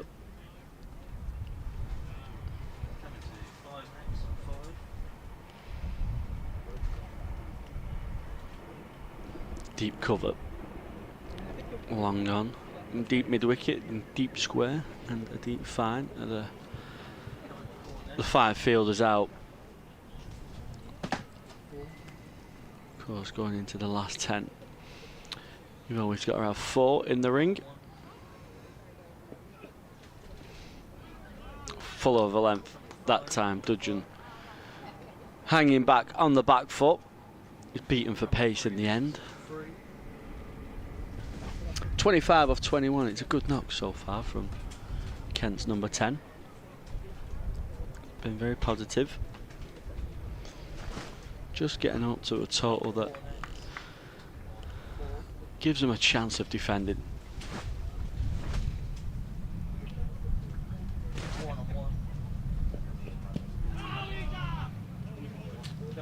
An inside edge onto pad.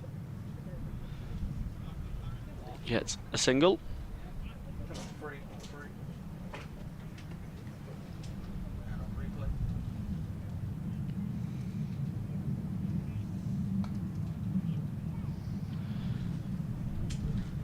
might be a good job that did get back onto that.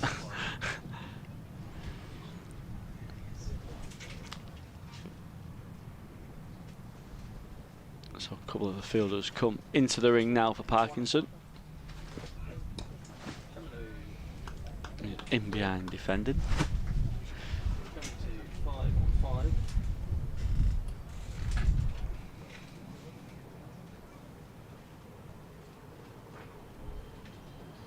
Coming to 3 next on 3.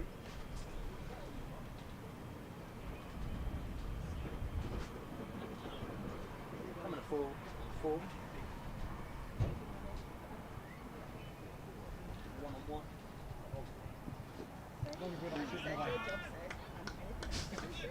Blatherwick going into the pitch. Signalled 1 for the over from Gareth Cross, the umpire. I love the little look to square leg by Matt Parkinson there. What's the reaction here from Parkinson?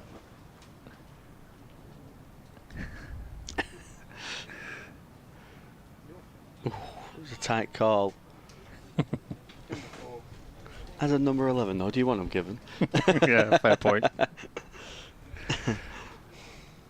1 on 1. Parkinson just running that one off the face. That's the end of Blatherwick's 8th over, so he's got 2 more still to go, and the skipper George Balderson is going to finish up from the Lostock Hall end.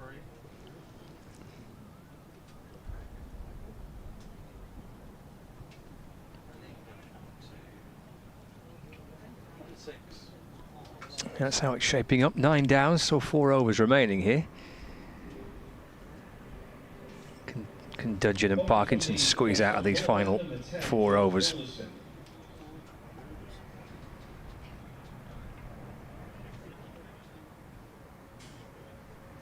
Feels like it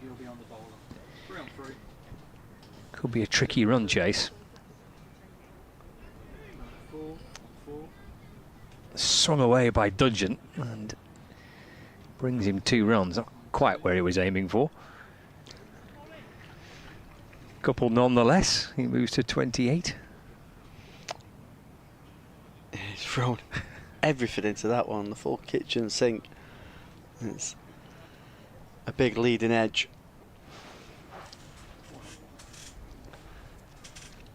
It gets Kent to 220, which is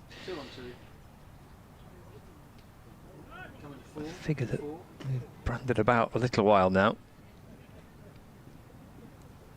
2 more pushes them to 222 for 9. It might not be enough, who knows, but from the evidence of what we've seen, it just feels like it. You're kind of in with a chance at anything north of 220 from what we've seen through the course of the last couple of hours. I think it's more the mindset, isn't it? Going into the break, going into the dressing room. Kent have already batted on it and they know how tricky it is, so the bounce safely in front of Mitchell Stanley at deep backward square leg. Busy though from Dudgeon. 5 coming off the first 3 deliveries. 2-2-3 for 9. yeah, they know they've got a score going into the halfway break that they could well defend with a couple of early wickets and pads flying in the Lancashire dressing room. They know that it's not been easy, so a little bit of confidence going into the dressing room, no matter what they end on now. I think now 220 keeps them well in the game.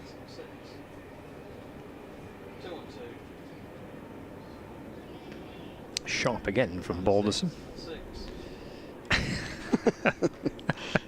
You're not getting that one back, No, he's not getting much, is he? Can't work out quite what he's wanting there. Look at the hand on the hip as well, that's wonderful. The teapot. Coming to 3. 2 on 2. And that's LBW. Parkinson's gone for naught. Not so sure he enjoyed too much of that. Coming to 3 next on 3. Kent are all out.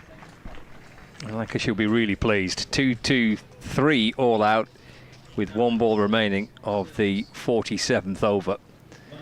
And Balderson gets his second wicket of the day.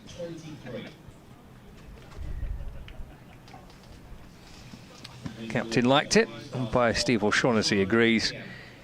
Parkinson and Dudgeon trudge off, and 224 it will be for Lancashire to win. Look, I mean, that might not be enough runs. It's always difficult to second guess, isn't it? Especially at a venue like this that's being played for the first time. But a good start in the power play by Kent, and they'll fancy that they've got a real chance. Yeah, certainly. Like you said, they've still got to have a lot to go in their way to defend this total, but they know that if they put the ball in the right area, every now and again there'll be a ball with someone's name on it in that Lancashire batting lineup. It'd be interesting to see how Lancashire go about the run chase. I think they've got to be super positive in the first 10 overs and just try and get ahead of the game a little bit, where Kent then goes searching, and often when bowlers go searching, more scoring opportunities come, and it makes it a little bit easier to chase. So I imagine they'll be trying to take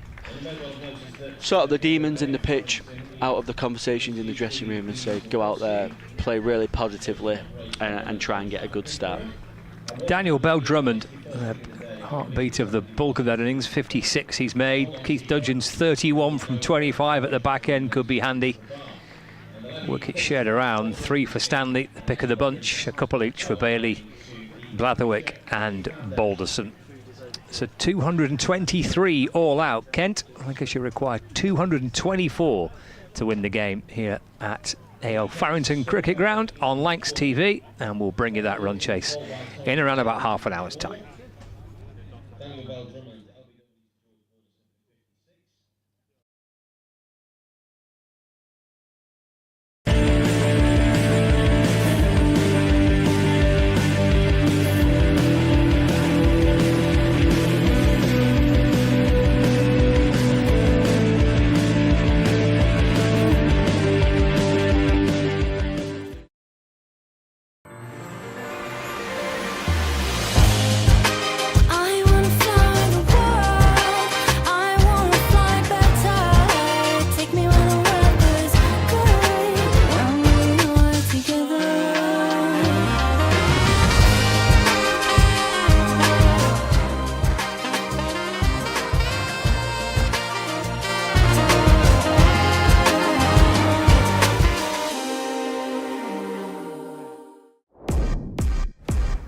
Have you heard of United 2 before? Do you like exams? Because we don't do any traditional end-of-year exams. If you're having a bad day, that shouldn't dictate whether or not you pass or fail a year. We have 4 main subject areas: Business, media, digital and sport. You work directly with our industry partners to make sure you're ready for the real world. teaching across 4 different campuses: the Old Trafford campus, UA92 Business School, the Player and Media Centre at Lancashire Cricket Club, and the Old Trafford Stadium. You'll study 1 module at a time, as well as study in half days only. Making time for work, hobbies, socialising, or your side hustles. You'll secure a degree awarded by Lancaster University. So what are you waiting for? Join us at UA92.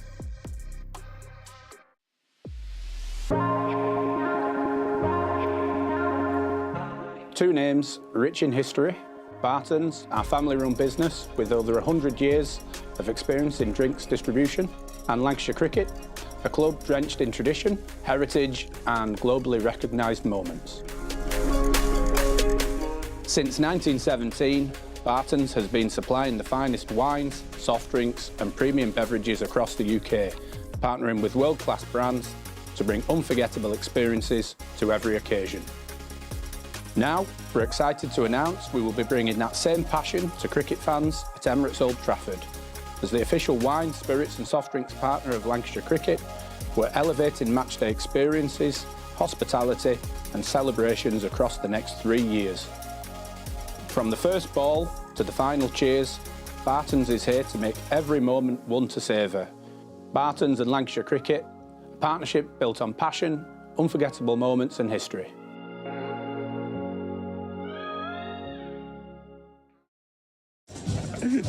What is this?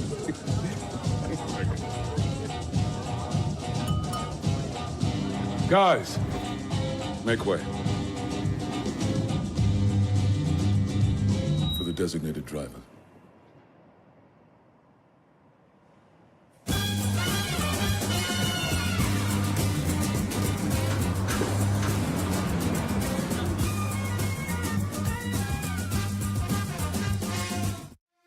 When I was a kid, there was no professional women's cricket. I didn't even think that women could be professional sports people. Especially early on, it just didn't really seem like there was a career in it. To support myself around cricket, I had to work at the petrol garage. I was the only girl, so I stood out. I'd love for young girls to be able to dream about being an athlete and it to be achievable. Thanks to the Hilton funding my contract, it's allowed me to play the game that I love all day, every day. We're like an engine and we need to be fueled with the right gas. Without funding, we can't be visible. You can't be what you can't see. As a team, it feels like we're breaking boundaries. Thunder and Lancashire always want to put women's cricket at the forefront, and now I think that's really shining through. It's mad to think that without the Hilton funding, like, we wouldn't be playing cricket every day, training. Well, we could be, but we wouldn't have any money. We wouldn't, yeah, true.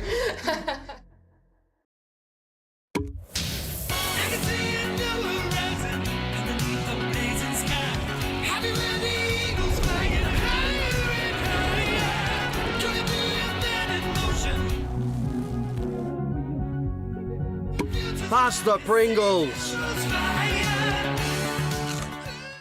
Welcome to the opening day. Oh, that is a wonderful shot.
Welcome back here to AO Farrington Cricket Ground, where Lancashire are now going to be looking to chase down the score of 223 live here on Lancs TV. It's going to be Keaton Jennings and Matty Hurst who will look to start proceedings positively for Lancashire. The general feeling is 2-2-3 is going to be a competitive total. It doesn't look like a competitive total, does it, in the modern era of white ball cricket, but the general feeling is with the wicket and with it having some assistance for the seamers, it could be a tricky total to chase, so it's going to be interesting to see how Lancashire do go about it, but we'll see over the next couple of hours of play. Scott Reed is beside. Scott, what do you reckon of that total? It feels that way, doesn't it? It's wonderful we pick this sport for so many different reasons, and at half point of the match, nobody's absolutely certain whether that's about par, way above par, way under par. It's kind of guesswork. So, it's totally just who knows. And they always say, don't they, never judge a wicket until both teams have batted on it. So Keith Dudgeon is going to take the new ball for Kent. 2 slips and a gully. One thing Lancashire certainly have is this man who's on the back of an outstanding knock at Leicestershire on Sunday. Keaton Jennings scoring 135 in that score that Lancashire got, 383 for 4. May well have been the youngsters, Moores and Flintoff, that got the social media headlines, but Jennings' innings was outstanding.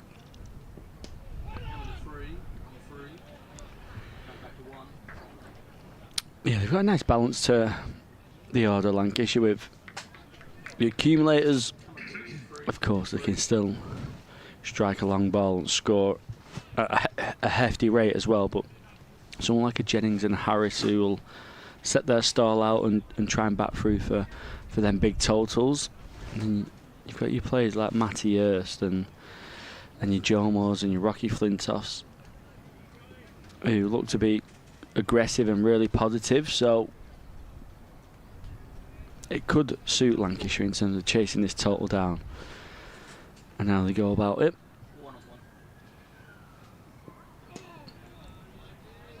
It's his first century of the season in any format, Keaton Jennings, on Sunday, which when I read that, you almost double take. You do, don't you? Yeah. You're just so used to him churning out. I mean, he's had some good scores in the championship, but late 70s, I think. A couple I expected of times. you just to say Metro Bank myself then. But no, just in general. I mean, he missed the first 2 championship rounds of the season, so he's a couple of games short than the others. But yeah, it's quite surprised by that. Yeah, it's not often you get to a week before August and it's the first century for Keaton Jennings. Yeah, just so used to seeing him churn out runs. I was reading some of his... I wasn't there on Sunday, but I was reading some of his quotes afterwards saying he's kind of hoping it kickstarts his season. So it's been quite a quiet season, he described it so far for him.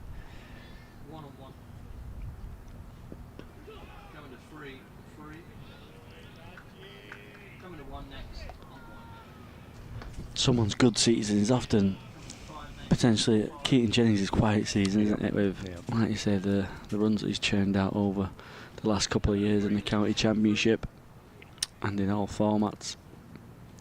I think I was surprised to hear. I don't know if it was the quickest to 1,000 or 2,000 runs in T20 cricket for Lancashire this summer, and I think he was the quickest to get there, which it does surprise you, but it shows how much he's brought on his white ball game as well.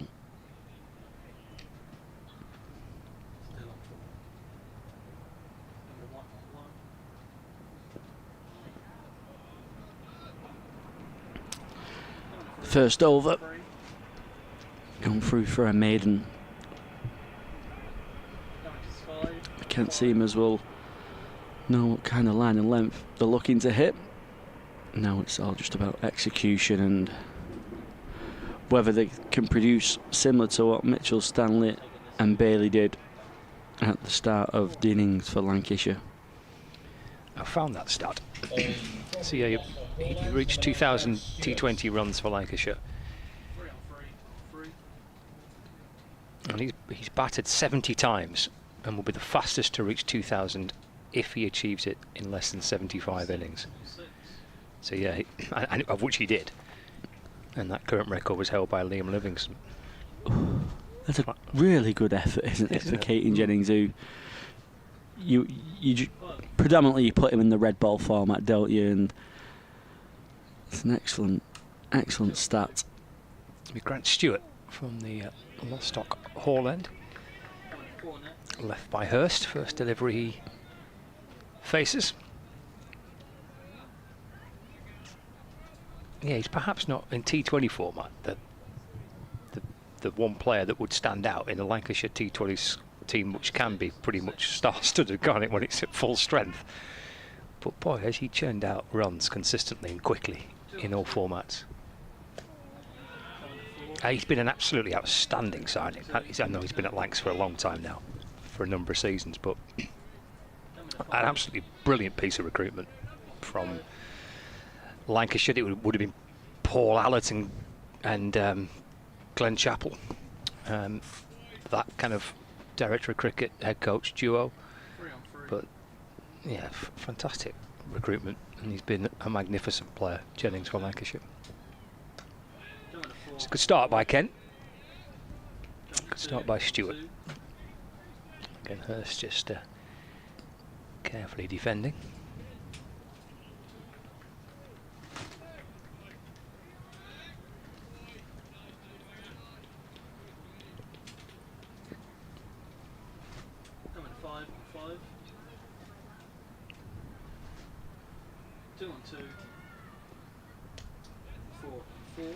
First runs of the Lancashire reply. Work down to third man for a single. Just looking at Keaton Jennings and his description of his quiet season. So he's in 6 championship games for Lancashire, opening the batting. He's scored just under 500 runs, averaging 45 with 550s. Wish that was my quiet season.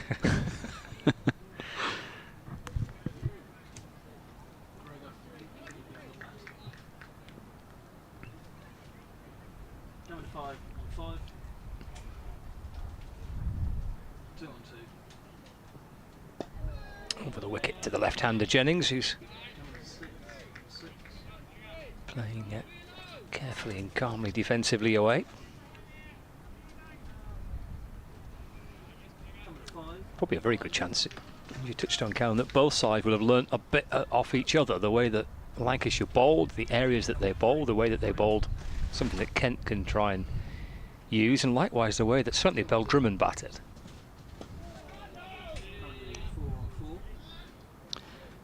Yeah, I think you'll see a Keaton Jennings take that more Bell Drummond approach of, setting the stall out and trying to bat, a fair chunk of this innings.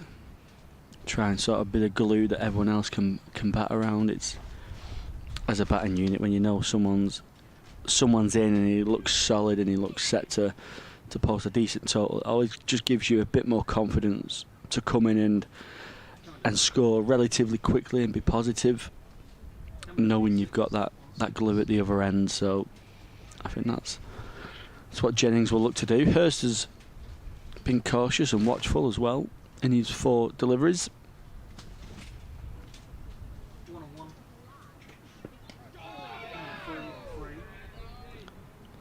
Well, that's that length that we've seen from that end, isn't it? From that Fowler Lane end. A couple of batters have been wrapped on the gloves and have had deliveries that have been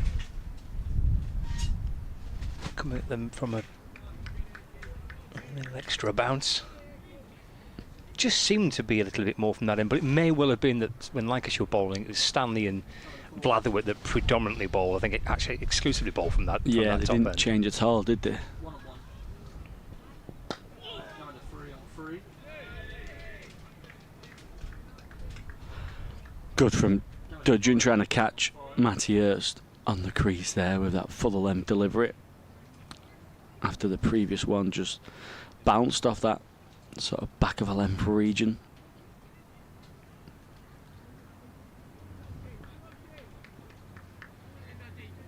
Coming to 4 next on 4.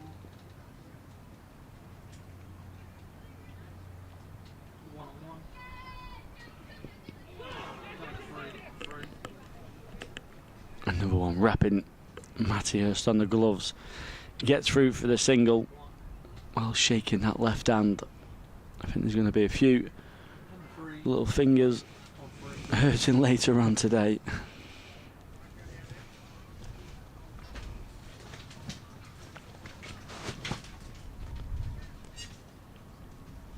Coming to 5 on 5.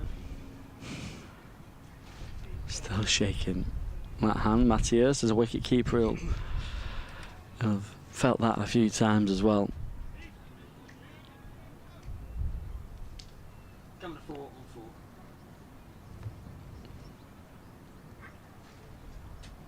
One on 1. Coming to 6 on 6. That's spicy.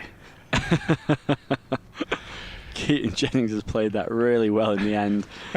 Chest out a little bit there as he walks to square leg, just trying to give himself a little bit of a moment. Blimey. When you get him on to rear up at Keaton Jennings like that, you know it's certainly doing a little bit. He's a tall stature as it is. Coming to 4 on 4. 1 on 1. And that very same length. This time it bounces naturally and sort of the height that you expect. So challenges on here for Lancashire. Down to 6 on 6. Yeah, it's not too dissimilar, is it, to the start that we saw when Mitchell Stanley, in particular, from that Fowler Lane end, when the ball was new early on, an extra bounce able to get from the pitch.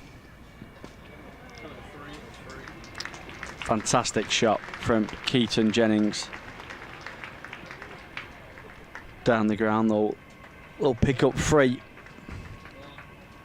It's a shot that you would expect from an over pitch delivery, but after the previous few deliveries and then popping from that length to then get your body weight into the ball shows he's in a pretty good mindset. 5 for none. Of 3 overs so far. A few ice creams knocking around. Double flake there. Oh, that's got to be a £7 on a day like today. That first flake was completely dealt with, wasn't it? One mouthful gone. No sauce though, which is disappointing. No sauce or sherbet. 2 on 2. Coming to 4 on 4. Coming to 2 on 2. Coming to 6 on 6.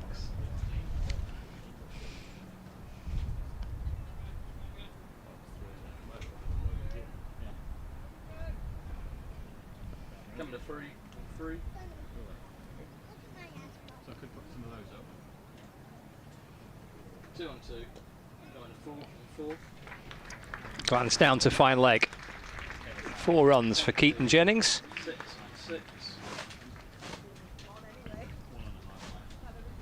First delivery where Stewart's line has not quite been spot on, and Jennings made the most. Glance down towards the boundary for 4. Yeah, you got to make your most of them on a wicket in a day like today. Coming to 5 next.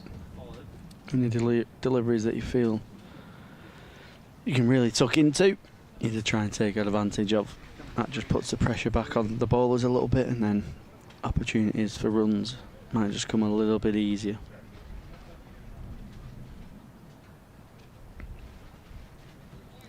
keeper up and deep square back now, so looking to try and trap Keaton Jennings in the crease. I'm going to run way down towards the boundary. Didn't quite have enough to reach the rope. Jennings has dropped his bat as he completed his first run. Jogs back without the bat for the second. Who was on the back? Which reminds me of that wonderful moment in the T20 Blast game at Emirates Old Trafford a few weeks ago when Lancashire were on a run chase. It's getting pretty tight. Blatherwick was on strike. Hit it, went through for one, turned to come back for two, dropped his bat, went back for it.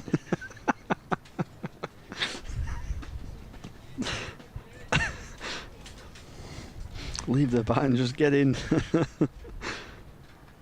on 3.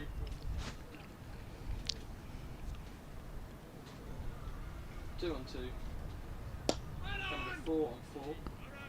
On the bounce to Bell Drummond at mid-off.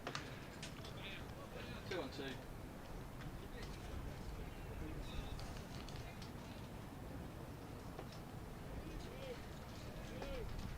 Scott, after this ball, I've got the replay of him dropping his bat. And he fumbles it. On the 3 on 3. Oh, look at that, another one. It's a side screen there. Coming to 6 on 6. Just reminding spectators of the last time ball line, particularly please not to move during play from that end of the ground. Thank you. Keaton was ready and then the PA starts.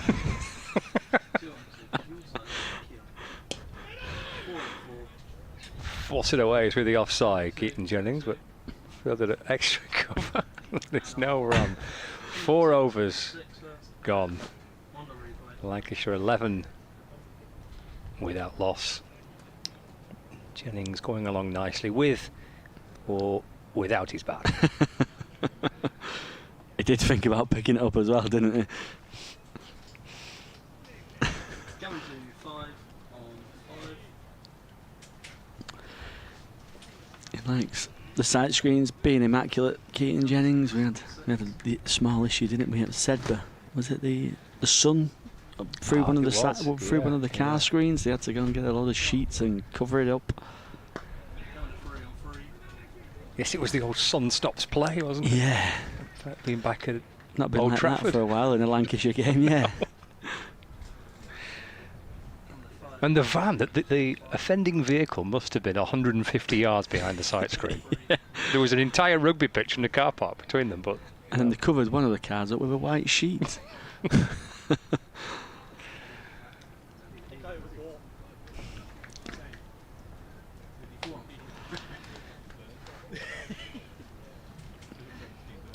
Two catches in for Dudgeon. Jennings looking solid so far, 9 off 18. I suppose that's the key, isn't it, Callum? Looking solid, that's what Lancashire want here. They don't have to have too much kind of fireworks in this power play. But if they can retain or get through it without too much damage done in terms of wickets lost, then that will do nicely.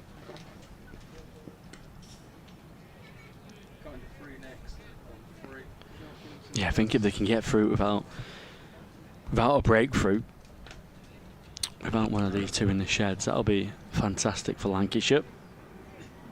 Because then again, it just makes Kent go searching for wickets later on in the game, doesn't it?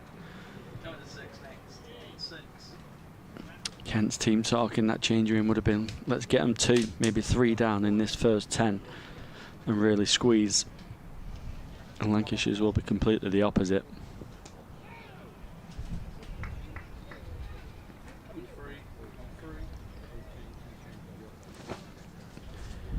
Jennings just advancing, as viewers on Lancs TV will be so used to seeing. It's not quite a clever method from Jennings, really. means the bowler has to go a little bit shorter. And often when we found the bowlers going too short, they've not really had much success. It's been quite naturally paced and a natural bounce off that length.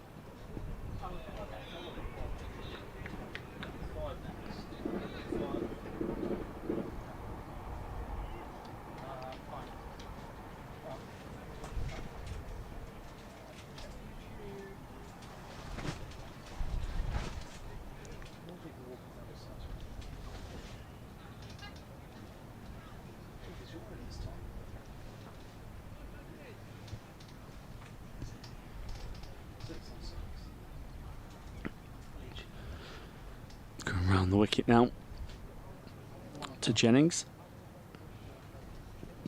He strikes him on the pad. There's a big appeal. There's nothing from Gareth Cross. Jennings looking to turn that into the onside. Bowler looks a little bit disappointed with that. Around the wicket, Keaton Jennings. Maybe just with the angle as it's sliding down, it's hit him in front. Maybe just the angles. I think so. Round the wicket to the left-hander there. I think that probably is enough, isn't it? Just to put a little bit of question mark in the umpire's mind. Use that angle. Going to see the ball slide down the leg side. Not a bad shout though.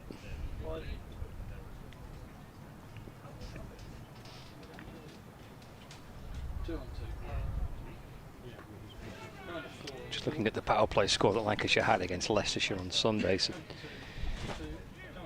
10 overs into the game on Sunday. Keaton Jennings and Matthew Hurst had Lancashire 56 without loss after 10. And the wonderful nature of this game and this format is very, very contrasting approach to the power play here. A nice shot worked away through the onside by Hurst. Might run away for 4. Just hauled back by the fingertips of Daniel Bell-Drummond, and they've run 3. Nice shot clipped away through mid-wicket. Yeah, timed nicely from Hurst. There's no real positive signs for anything full of a length from any of the seamers. It's more just making sure the batters are on the toes and you know, you're looking to try and trap them on the crease a little bit. But all the success for the bowlers so far has been sort of back of a length, top of off, kind of waist high deliveries, whereas that length's just produced the inconsistent bounce.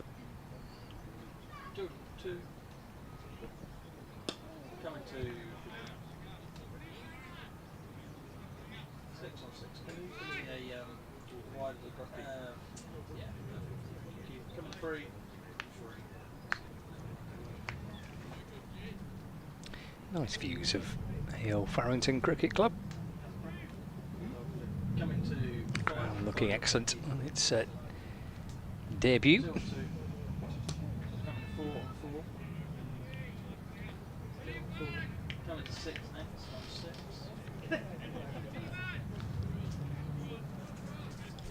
Yeah, 2,000 here today.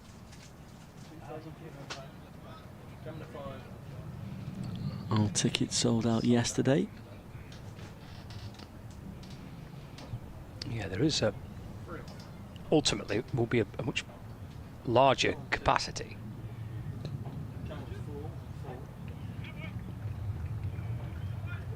Worth 2 for Keaton Jennings. But it's a restricted number in for this this game and on Thursday's match as well. It's kind of part of the test games that are played here. Slower that number and that capacity will increase. So still plenty of space for more supporters eventually. Single to end the over, 6 gone. Steady start by Keaton Jennings and Matthew Hurst, 18 on the board.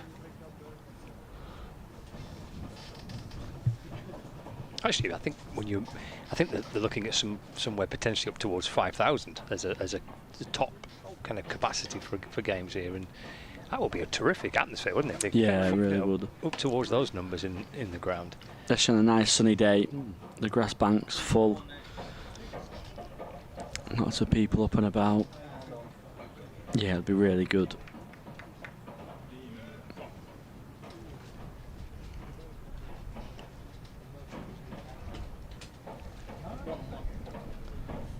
Dudgeon shot of a length to Jennings, who advances, pulls. He does get a single from the stop. Denley not quite picking up clean.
Lovely shot through the covers from Jennings. Don't think he's got all of it. He'll pick up a couple.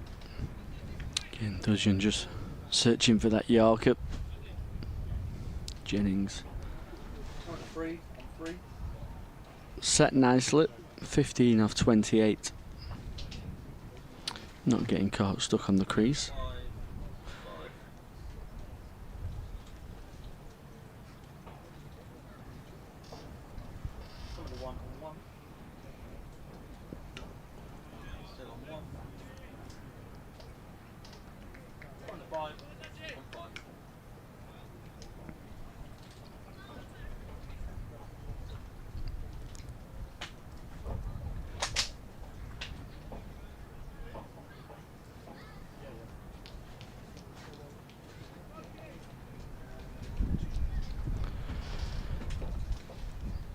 Nice breeze blowing across the ground. That's a beautiful shot from Keaton Jennings. Full face of the bat, full of a length delivery. We've said all day you've got to take advantage of them over pitch deliveries, and that's what Keaton Jennings has done. Driven nicely down the ground for 4. Didn't see many runs scored, did we, straight at the start of the Kent innings. I think it took until the 13th over for the first runs to come down the ground. That's a lovely shot through mid-off by Jennings. Encouraging start here by Lancashire. 4-4.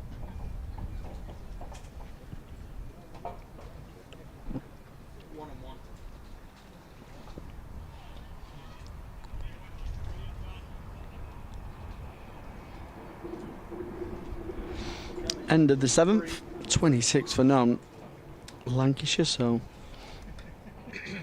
a steady start. I think Kent, with that new ball in hand, they're just going a little bit too full, aren't they? Searching for that swing and movement, whereas the success that Lancashire have had, and even Kent, when they've put it in that awkward area, top of the stumps, kind of waist height, that's where they've found Lancashire a little bit of trouble. So just need to kind of forget that it's a new ball and maybe not go looking for the swing and just keep banging that hard length. Well, first bowling change, Joey Everson replacing Grant Stewart.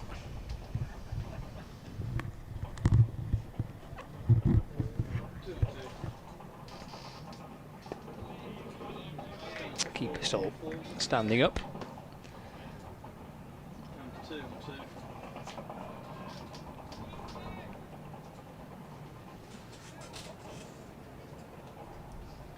Coming to 4 on 4. 3 on 3 on 3. 2 on 2. Coming to 4 on 4. Could be 4 here, certainly a couple at least. That's a good tumbling stop by Parkinson. He's done well to get across the ground. It's come from behind square on the leg side. Tumbling stop on the deep square leg boundary saves a couple of runs for his side. This moves on to 9. Coming to 3 on 3. Coming to 6. 6. His reward for that fielding is going to be relocated to short fine leg. Definitely drops back towards the deep square leg boundary.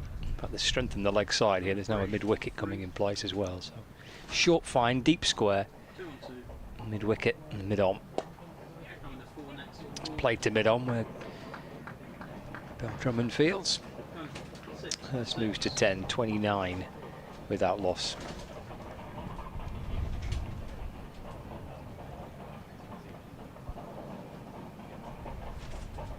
Greg on the batter, please. Oh, sorry, Greg. 3 on 3.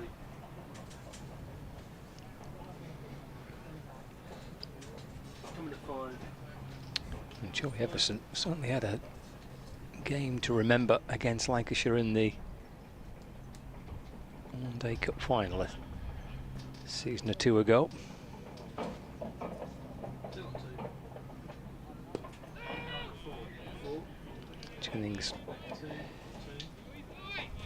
defending away to the offside. Made 97 with the bat. Picked up a couple of wickets with the ball and took a couple of impressive catches as well, so it was a all-round good day for Kent at Trent Bridge in the one-day cup final in 2022. Everson 2 for 34 to go with his 97 runs. 2 on 2. Coming to 4 on 4. Angle down to third man by Keaton Jennings. 2 on 2. End of the over, 8 gone. Lancashire 30 without loss. Also took a pretty stunning catch, if I remember rightly, in that final as well. So happy memories for Joey Everson. Mentioned Kent's record actually against Lancashire in recent one-day cup fixtures. Well, they've won the last 2. They've won 4 of the last 5 in one-day games against Lancashire. See you right next to the media centre. Media tent. Yeah.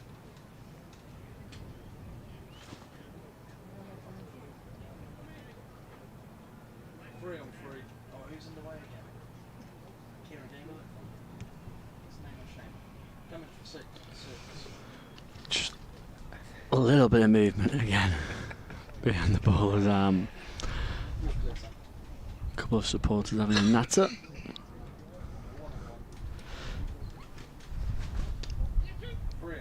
Turned away nicely into the leg side. Mathieu's excellent running.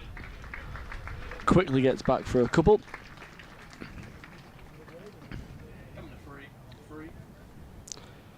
Little things like that will be key as well in this run chase. Bit of a slower outfield, so gonna have to push them first singles hard. Try and get back for 2.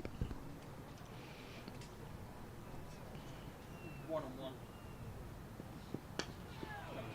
3. Coming to 1 on 1. Coming 5 on 5.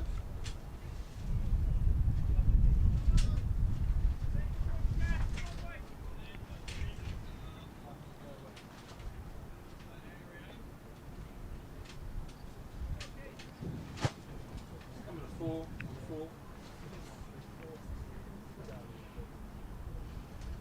1 on 1. Come to 3 next on 3. Come to 1, 1, 1. Come to 5 next on 5.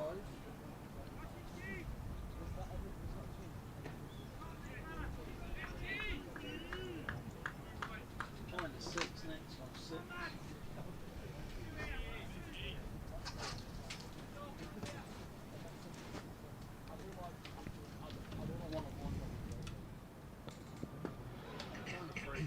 Jennings just advancing, just to try and put the bowler off his length, try and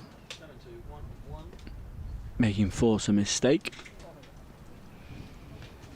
It's a great chance, isn't it, for Matthew Hurst at the other end to open the batting. And, in this format for Lancashire, great opportunity. Plenty of options that Lancashire have got there that they could go with to open the batting. Players not even involved in the team today.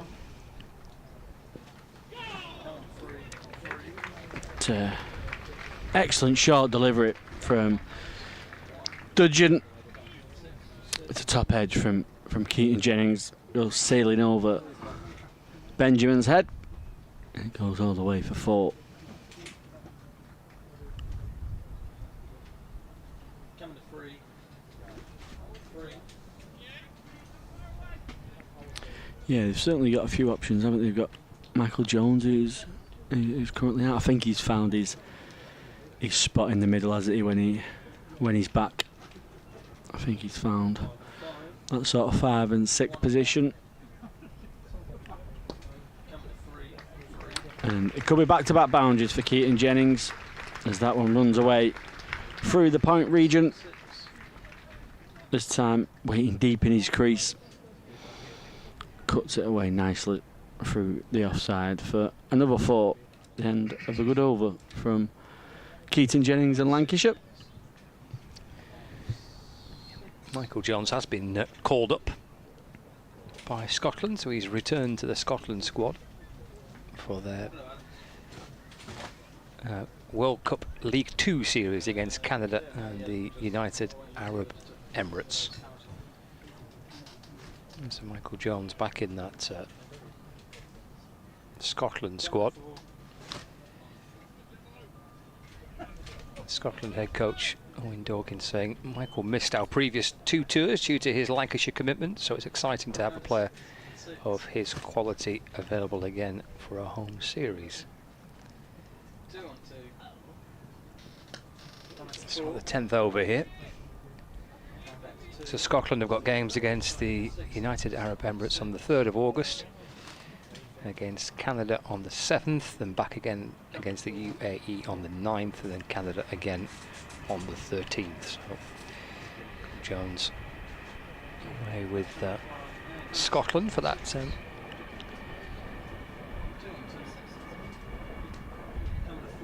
World Cup League 2 series.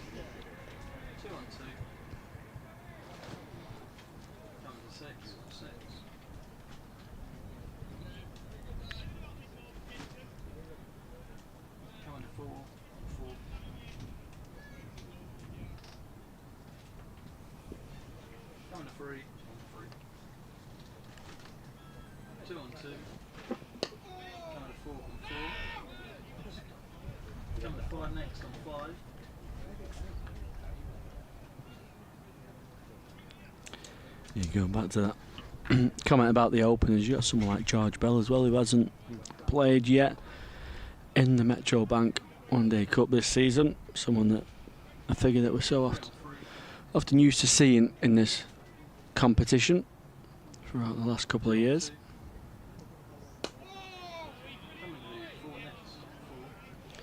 Yes, he's been in and around the squads, hasn't he, George Bell, so far, but hasn't had too many goals this season, just the odd appearance here and there at the start of the campaign, and he was an injury substitute in the championship match at Durham back in April.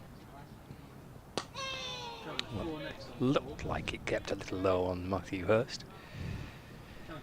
goes slumping forward and uses his bat to keep him upright, and then comes wandering down the pitch for a closer look.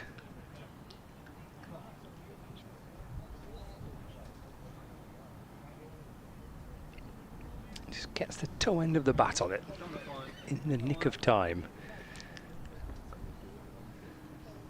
2 on 2.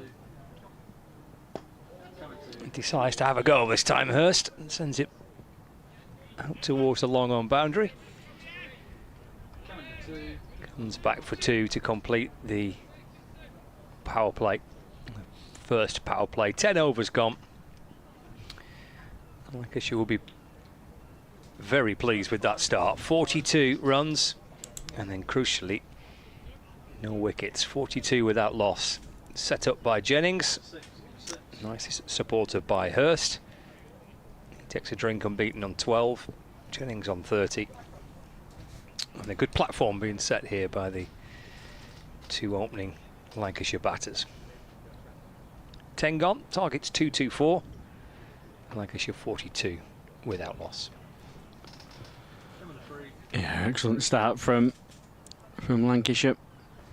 Keating Jennings, 30 or 40 deliveries, Hurst 12 off 20. Not had to force anything yet. Probably the most forceful shot is that last one from Matty Hurst for a couple of runs. Kent just not quite found the lengths consistently enough on this wicket.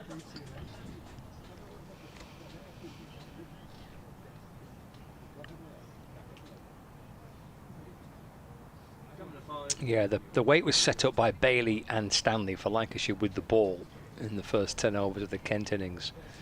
Kind of set the tempo, really.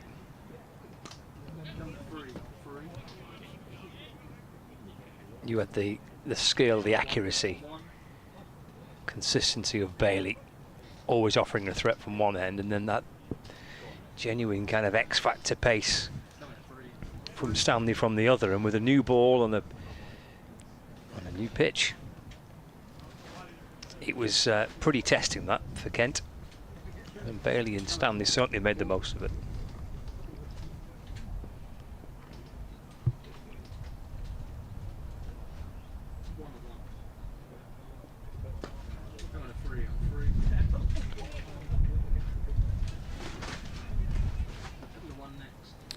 Yeah, you feel like it was always going to favour the team batting second on a new wicket. You know, you can set your stall out however you want when you're chasing. You can have an eye on how it's played, and Kent being the first opposition to play here professionally, you know, it's always hard to figure out what is a good total, but you speak about winning power plays as a team. Lancashire batting 42 for none and Kent were 25 for 2, so Lancashire, you would say, have won both power plays quite comfortably as well. Yeah, they Duckworth Lewis par score at the end of the 10th over with no wickets down was 19. So they are miles ahead of that DLS score as well.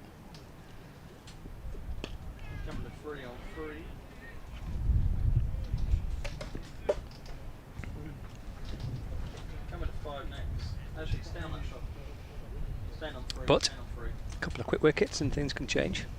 Yeah, it certainly can. That's what Kent have to remember. It's a wicket where you can get some in clusters. It'll be really hard for a new batter to start, so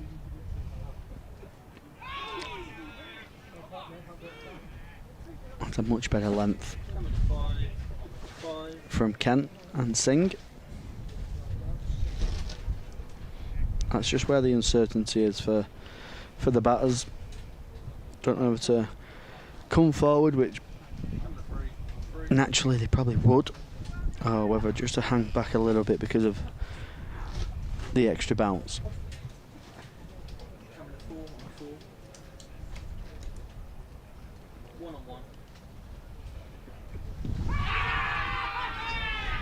It's given. He struck the pad of Keaton Jennings. Full over length. And Gareth Cross, the umpire, had his finger up pretty quickly for that one. There wasn't too much doubt in his mind whether that was going on to hit the stumps. And after speaking about that good start, Lancashire have lost the first wicket. 44 for 1, Jennings has gone for 31. Well, it's given them a good platform. He'll love to have gone on, Keaton Jennings, and he looks in terrific touch on the back of his century on Sunday.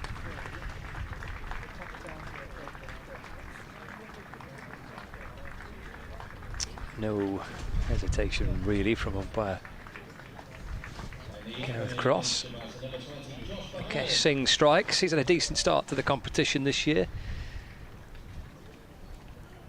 It's his 5th wicket in just the 3rd game. Started nicely in the win against Northamptonshire at the St Lawrence ground in Canterbury. Picked up 3 for 50 in that win for Kent against Northants. Strikes in his first over here at the AO Farrington Cricket Ground to bring Josh Bohannon out to the middle, joining Matthew Hurst. 44 for 1, 11 overs gone. That's the breakthrough that Kent needed. And here's where they can just put a little bit of pressure on now. Jennings, the more comfortable of the 2 openers, so he's now back in the shed. You can just try and have a little bit of a period where they squeeze on Matty Hurst and Josh Bohannon. Maybe try and get another quick wicket. Everson to continue.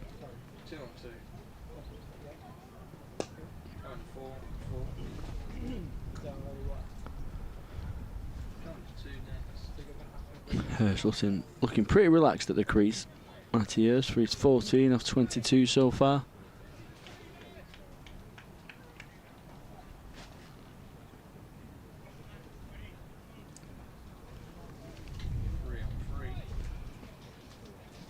Bohannon facing for the first time.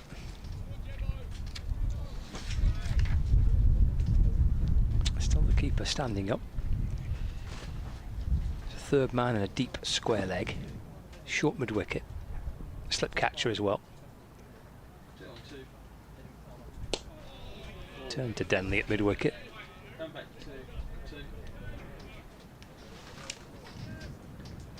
And there's no run. And there's 4 in the circle on the offside. Backward point, cover, extra cover, and then a mid-off. Captain Bell Drummond's at mid-on. The inner half of the bat gets Bohannon off the mark.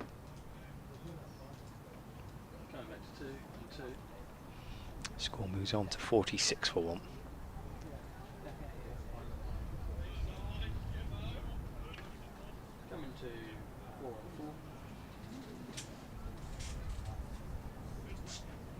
Just a touch more defensively for Hurst. He only had 2 outside the circle for Bohannon, but drop a 3rd back for Hurst. It's down towards fine leg.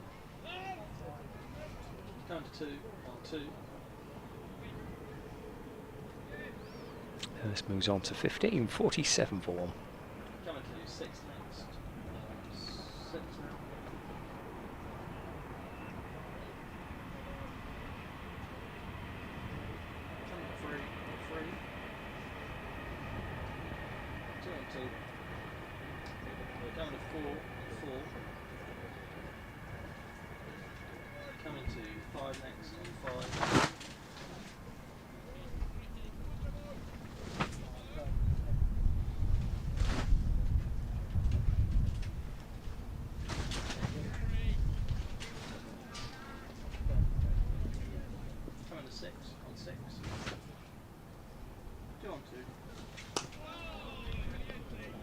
On the front foot in defence, Josh Bohannon. And of a tidy over from Joey Everson, just 3 coming off it. 12 gone, 47 for 1. Yeah, 2 good overs from Kent. Just starting to find the line of length. New batter in as well with Josh Bohannon, so just allowed the Kent bowlers to settle.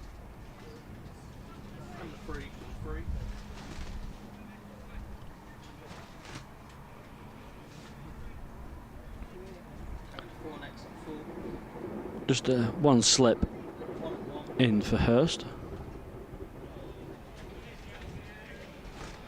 Point cover mid-off, mid-on, and fielders out on the boundary at third man, fine leg, deep square and deep cover point.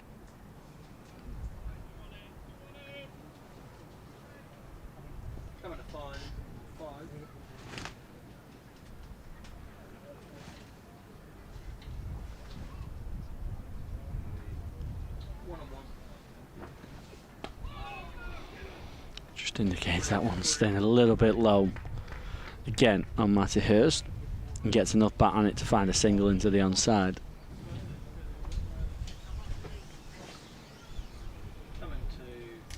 It's the second one, isn't it, that he's just keep a little low on him. It's the toe end of the bat on it.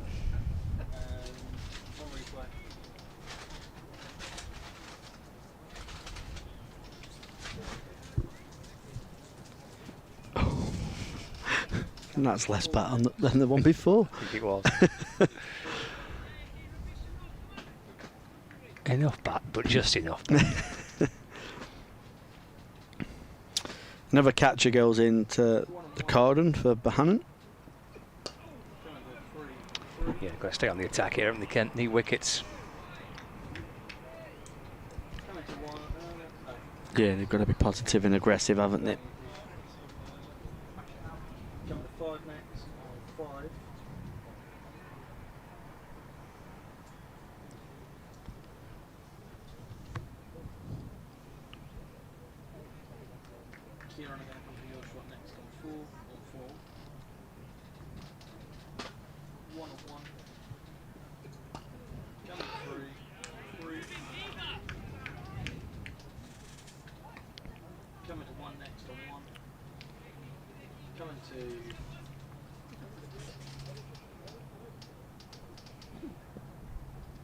Greg on the batter, please.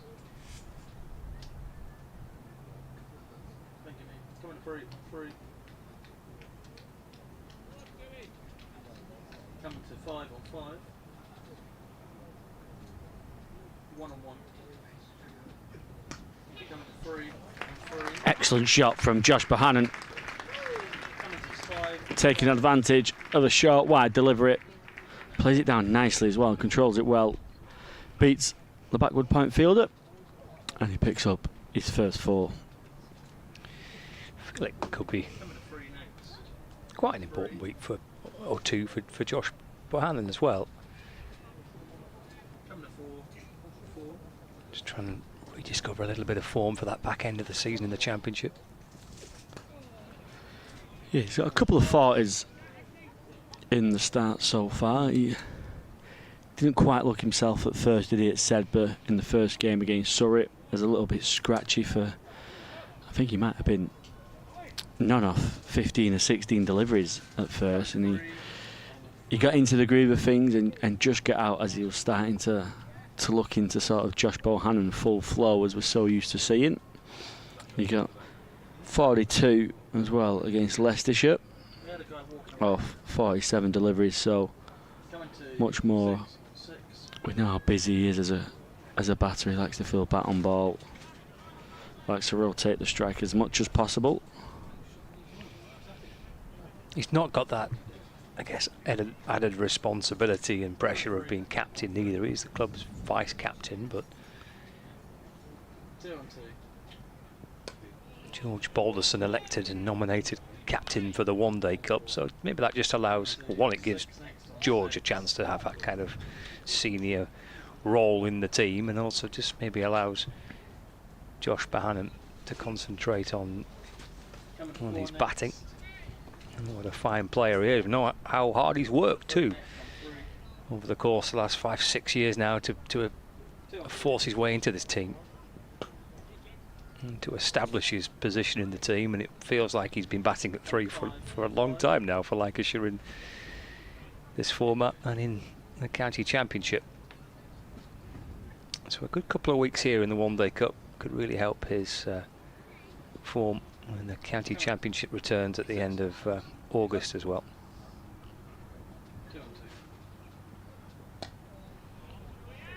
Guess he's too good a player for that not to eventually happen. Yeah, he certainly is, isn't he? The runs that he's racked up over the last 3 to 5 years, you know, a real chunk of runs each season, always near the top of the run scoring charts, especially for Lancashire. And it's a form that is so close, got him England honours. You know, he's always, well, in the last 2 or 3 years, he was in the conversations of does he deserve a test call-up and should he be given a go? Well, under a different era and a different management, that season where he got 1,000 runs probably would have Yeah, because I think enough. that's the year when they stuck with Pope, wasn't it, as well? Single here for Hurst, just gets underneath the fingertips of Joey Everson. 53 for 1 ball left to the 14th over.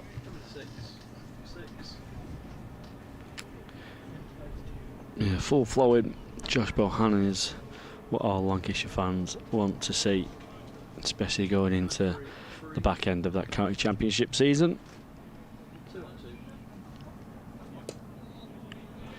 Dot ball to end the over, just that single coming off it. Tidy stuff this from Joey Everson. He started very nicely. 4 overs for just 10. The last couple in particular have been pretty tidy. 53 for 1. Live on Lancs TV at the AO Farrington Cricket Ground. And a lovely sunny day for a picnic.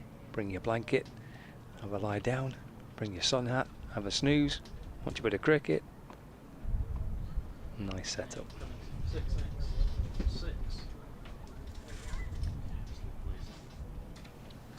Yeah, it's lovely here. First professional game. Sellout crowd just for today, 2,000.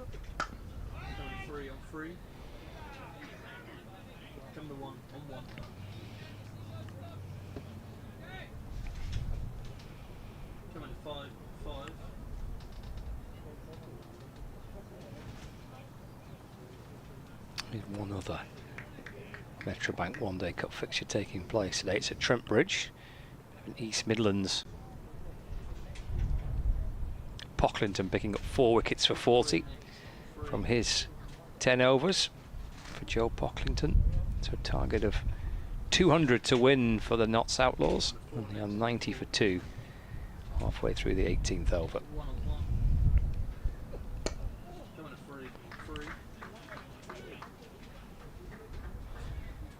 You don't often see an opener batting through, do you, and not making the 3 figures, or even just batting through a one-day game.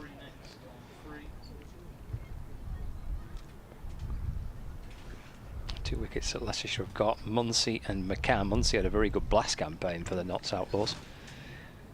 Asib Hamid batting at 4 in this competition for Notts.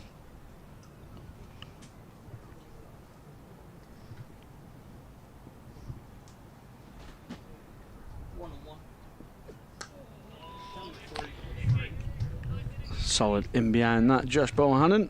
Bit of fancy footwork from Denley. Attempt at fancy footwork, wasn't it? Yeah, it wasn't very to fancy find. at the end. There'd be something like, if I attempted that, that would probably be the outcome I'd have as well. I'd probably boot it somewhere else. Along with a broken ankle for me. Yes, yeah, fraught with all sorts of danger, that, isn't it?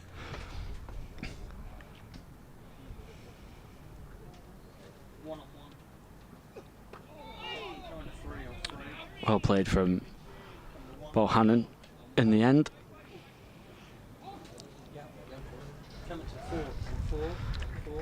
So I must admit, Scott, that bit of cricket is one of my pet hates in cricket.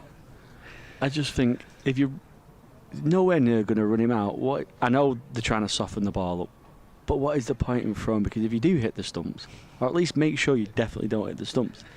If they hit the stump, they've got a single.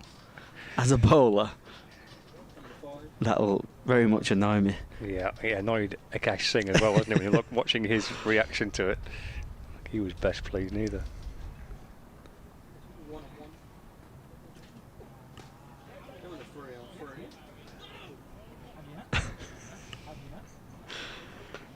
It's gone back to the fielder at backward point, and there's a loud shout of no from behind the stumps.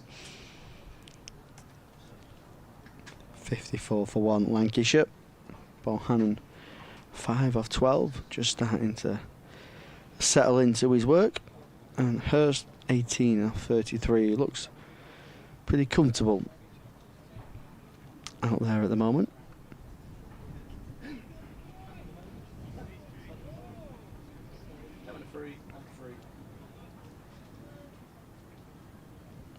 Yes, he's had the odd delivery that might well have just discome from a little bit. A couple of toe ends of the bat from balls that have kept a little bit low, but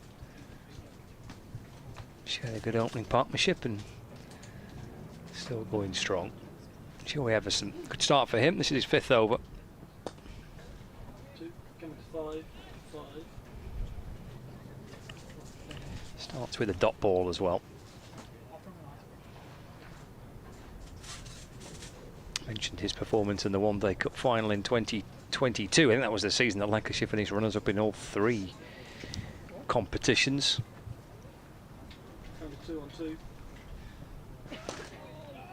Losing finalists in the T20 Blast and runners up in the first division of the county championship. Was that when the Blast was it the no ball one? Was it Hampshire? It was Hampshire. I think it was a no ball for the last ball, and they set the fireworks off early. Went off, yeah. Good job they had some in reserve.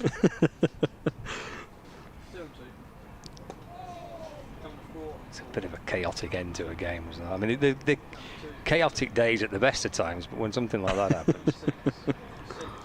Dane Villas, he was fuming after the game. I was out in the middle waiting to chat to him, and he's such a lovely fella, but he was absolutely fuming. Well, it could be quite a spiky interview, and he was lovely, you know, as good as gold as ever, but wasn't happy. The then Lancashire captain. I don't know if I'm making this up or if I heard it the other day on. I might have heard it on TMS when they was doing finals day actually. And that occasion they said it was a free hit, of course, because he overstepped. But Hampshire ended up changing the field and no one noticed. That's right. I think that was the. Right. Yeah. It was. Sounds familiar. There was certainly a bit of a bit going on in that final over, and certainly that final delivery or two.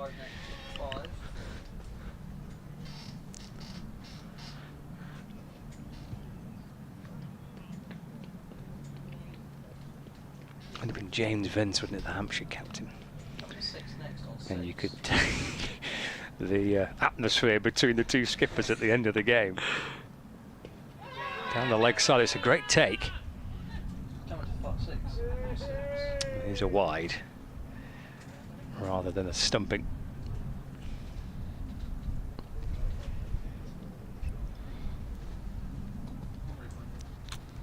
Well, Benjamin actually took the stumps off, which was a brilliant take, and I think he took the leg stump out of the ground, but appealed at the other end for the court. Must have. Nice work. Runs here for Bohannon. Couple through extra cover. End of the over, he's on 8. 58 for 1, 16 overs gone.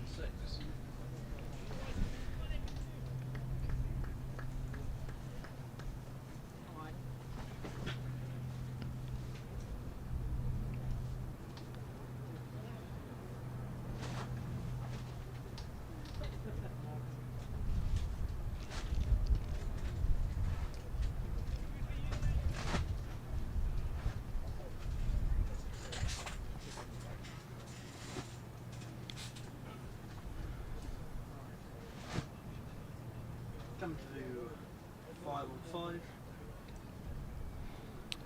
Coming to 4 on 4. Again, Shing still continuing. Just a one slip to Hurst. Drives nicely. It's the final over of the T20 Blast fight. I hope Dane's not watching, because it's going to bring back some horrible memories for the 2022 T20 Blast final. So we went down to the final over. Lancashire chasing 153 to win.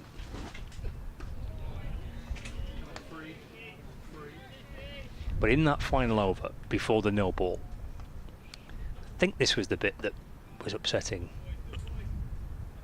Dane. Because Tom Hartley ran a by, but then the keeper broke the stumps at the keeper's end. The umpires declared the ball dead at this point.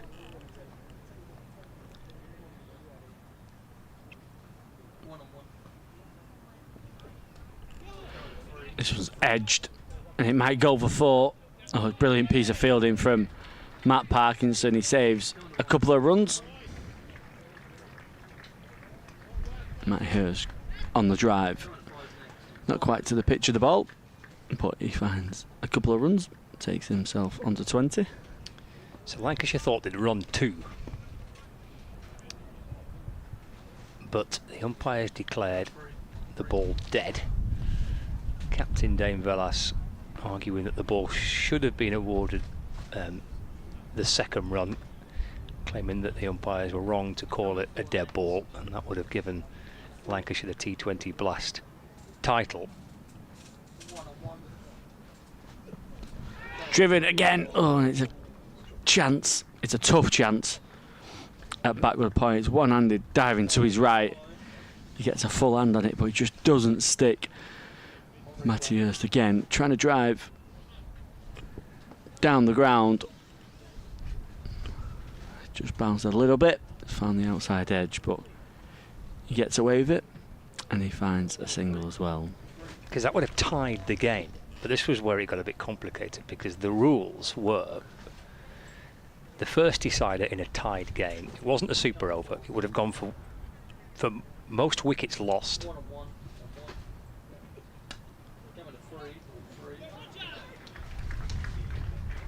Which both Lancashire and Hampshire were 8 down. Then the next decider was the higher power play score. Lancashire had 60 in the power play compared to Hampshire's 48, so Lancashire would have won via that.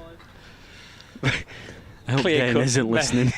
Clear-cut method. So it was all rather messy because of this fact that there was the umpire called a dead ball.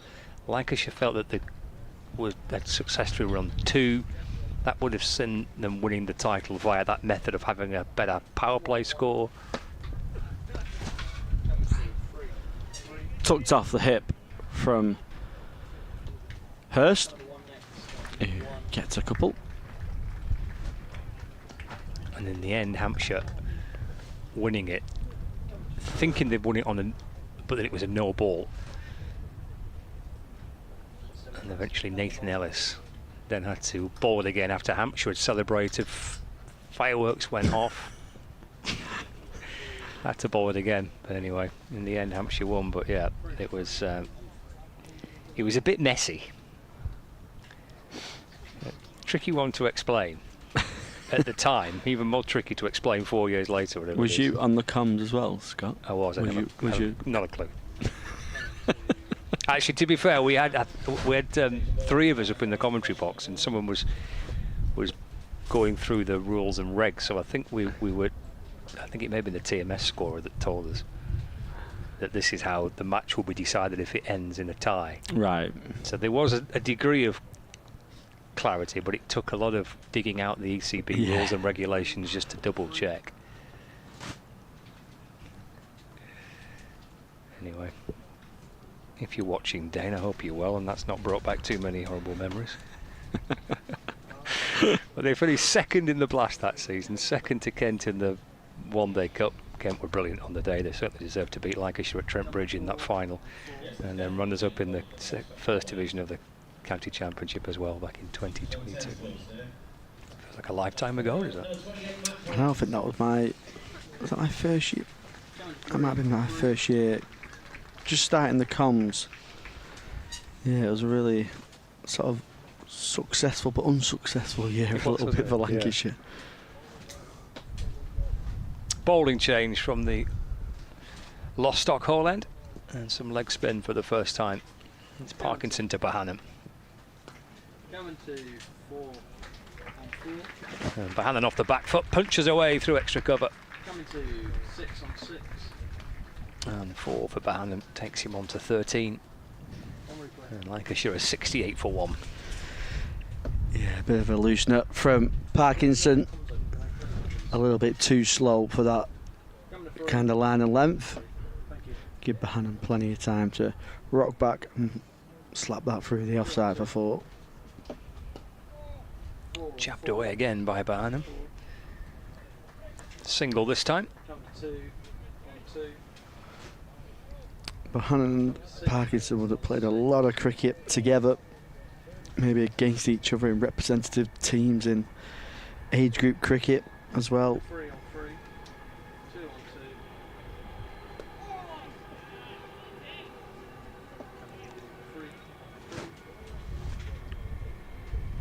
Coming to 5 next on 5.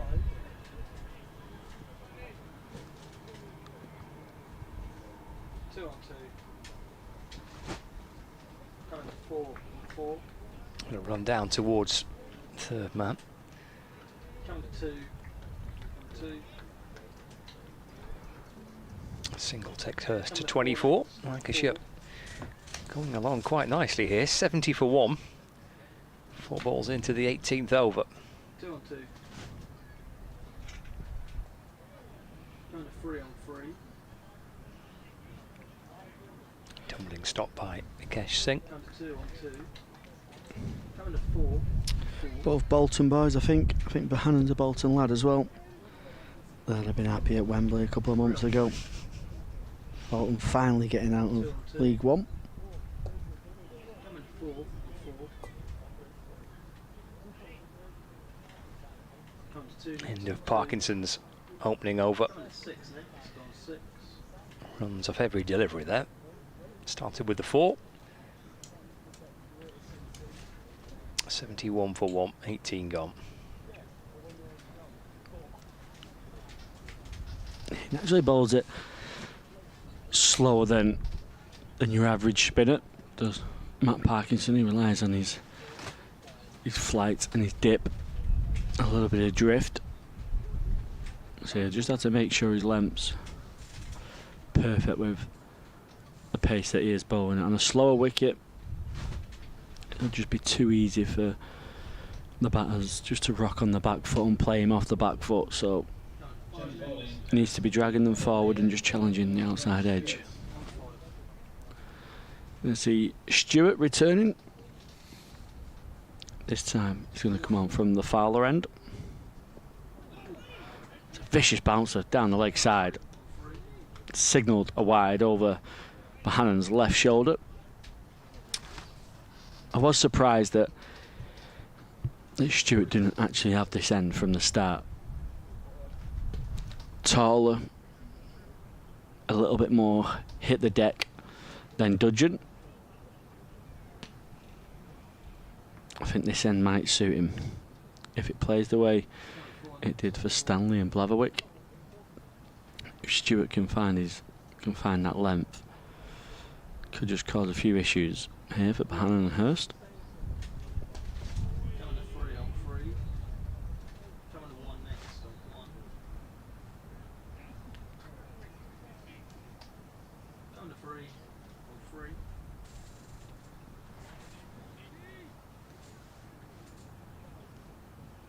Coming to 5 next on 5. Coming to 4 on 4. 1 on 1. Well fielded from Stewart on his follow through.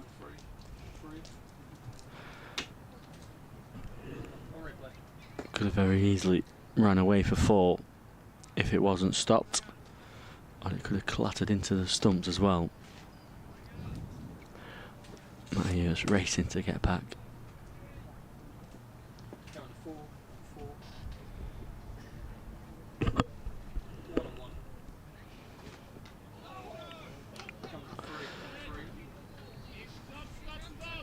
And that's that length.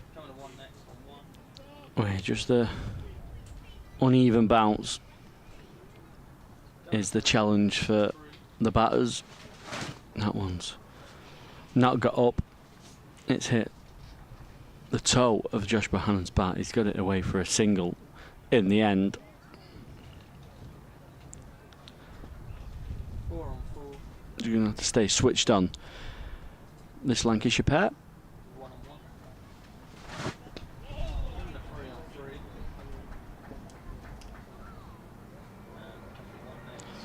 Turned away nicely from Hurst. Looks to be moving well, Matty Hurst. His feet are moving nicely, playing it nice and late. He's not trying to overhit.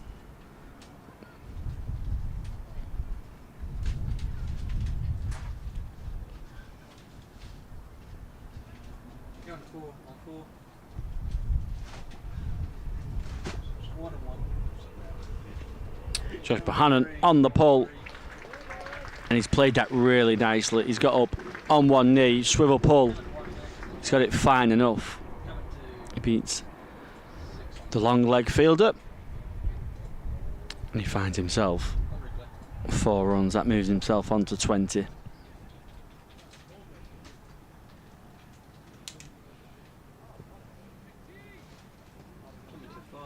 Nicely fielded too. Good long barrier. Textbook that, wasn't it, really? 1 on 1. Going 3 on 3.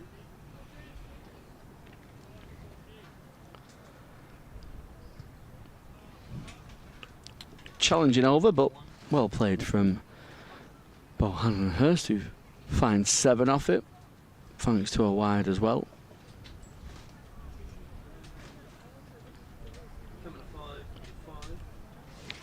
Watching the crowds that we've had here for the opening fixture at the AO Farrington Cricket Ground, which has been excellent. All tickets sold that were made available.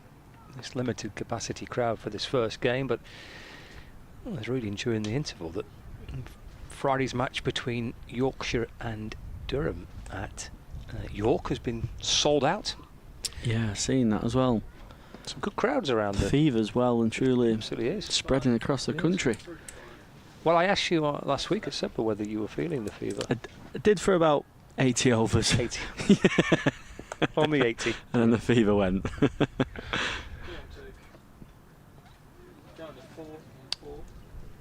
Great to see the some good crowds for games in the Metrobank One Day Cup again this season.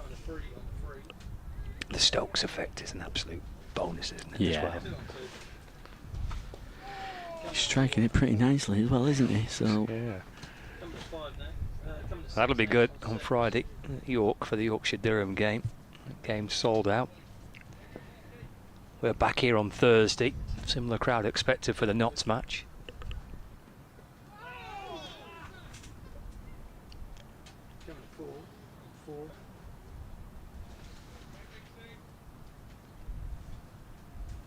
Kent at the St Lawrence ground on Friday against Somerset.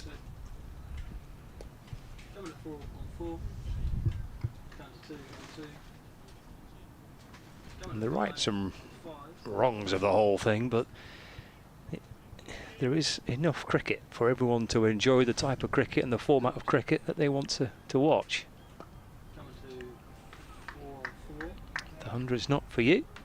And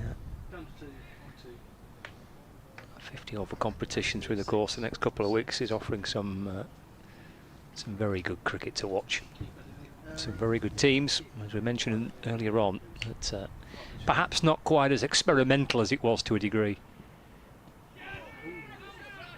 a season or two ago, as Parkinson ends with a lovely ball beating Bohannon. He settles into this spell. It's beautiful delivery to end, isn't it? And that's where his pace and his flight's key. And he's a little bit slower in the air, but he generates that extra spin. Just needs to make sure he's constantly getting the batters on the front foot. Try and get him driving through down the ground, through mid-off and through the covers. Bring the edge into play.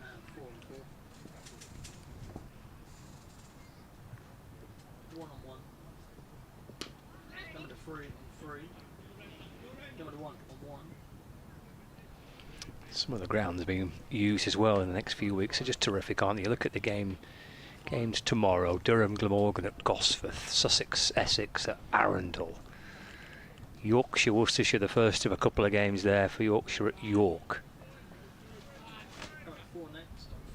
Games we played at Canterbury and at New Road, Worcester.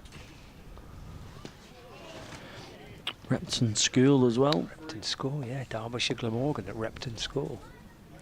There'll be some really good crowds. Yeah. Some really good cricket and some good crowds. And hopefully a lot of youngsters as well, with a lot of youngsters and a lot of families with the summer holidays.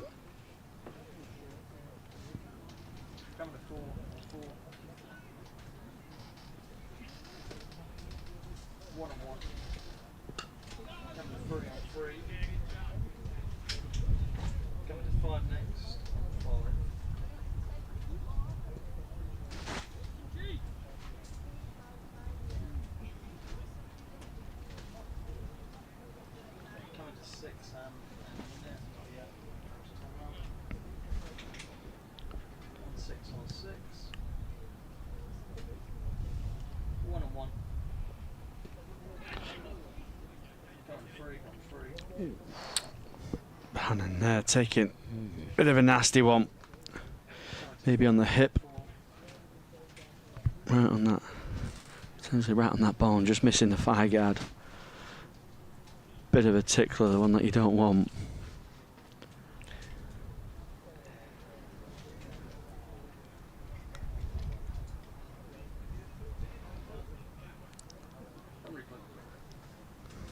It's that length again, isn't it, that Stewart's hit quite a bit in these last 2 overs. Kent just haven't hit enough in these first 20. That's what caused Kent the issues while they was batting. I think this is much better to have Stewart from the Fowler end, where that bounce has been much more evident.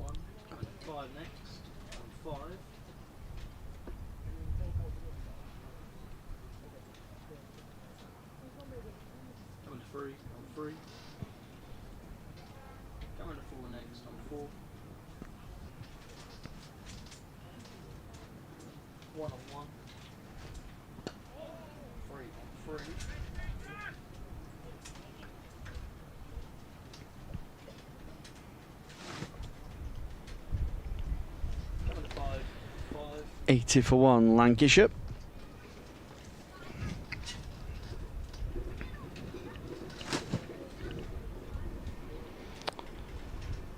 Both batters taking on some refreshments.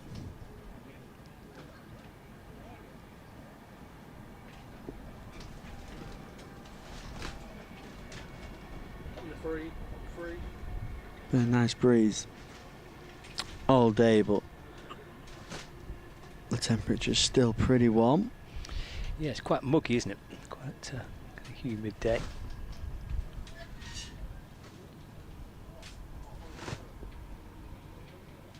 Parkinson signed off with a lovely leg spinner. His previous over, he's got Hurst on strike to start his third of this spell. 3 Bolton lads there, aren't they? Steve O'Shaughnessy, he's a Bolton lad as well. Oh, is he? He is, It's a Bolton takeover at this end.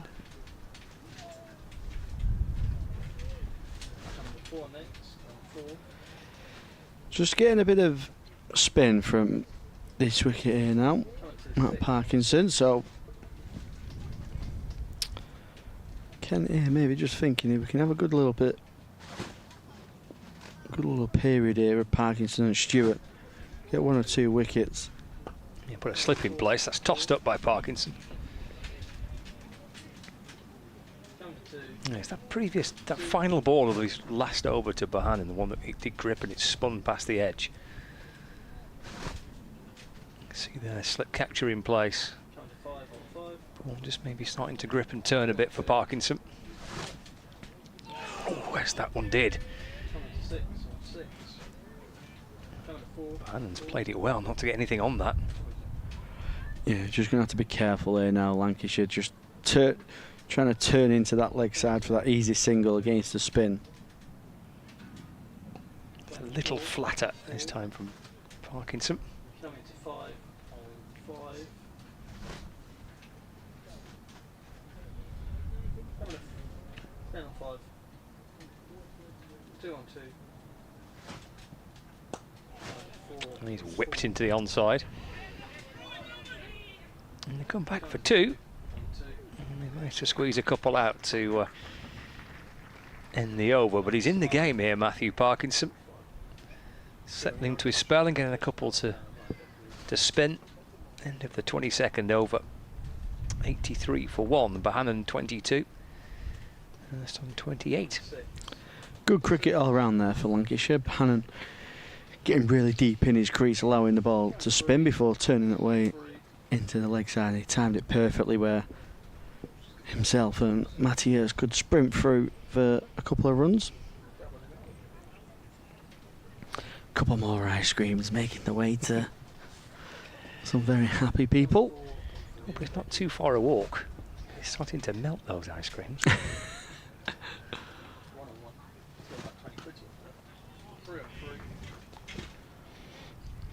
Yeah, it's a bit of a walk away viewing the complete opposite side of the ground, isn't it?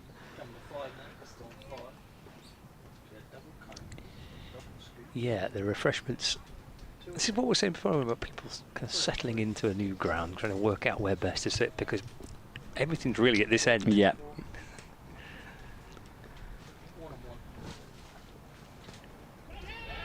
There's an appeal down the leg side. There's quite a decent appeal actually from wicket-keeper Benjamin, who throws the ball out in disgust actually in the end. He definitely fancied that, didn't he, Benjamin? Yeah. He was convinced. I didn't say would you like that. It's an attempted pull shot from Matty Hurst. Looks like there might have been some deviation. It wasn't signalled a wide, so Gareth Cross, the umpire, maybe suggesting it's hit the fire pad. There's a little bit going on between Matty Hurst and his counterpart Chris Benjamin behind the stumps.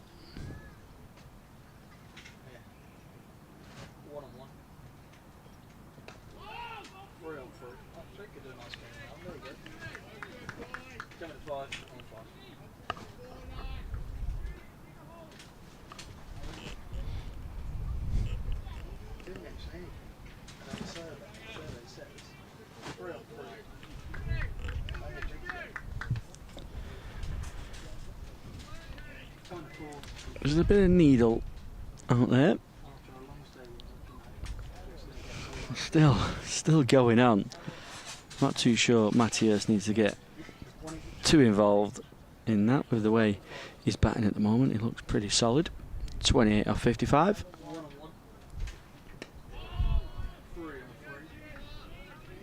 Kent just starting to lift the noise a little bit in that inner ring.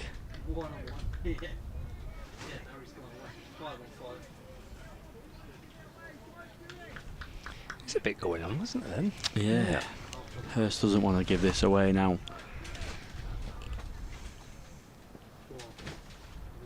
It's been a good over so far from Stewart. 4 dot balls. The appeal as well.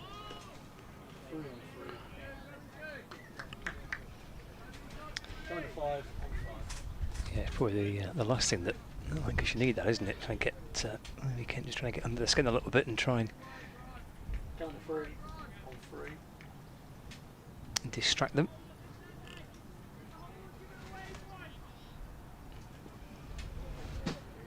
Four on 4 on 4.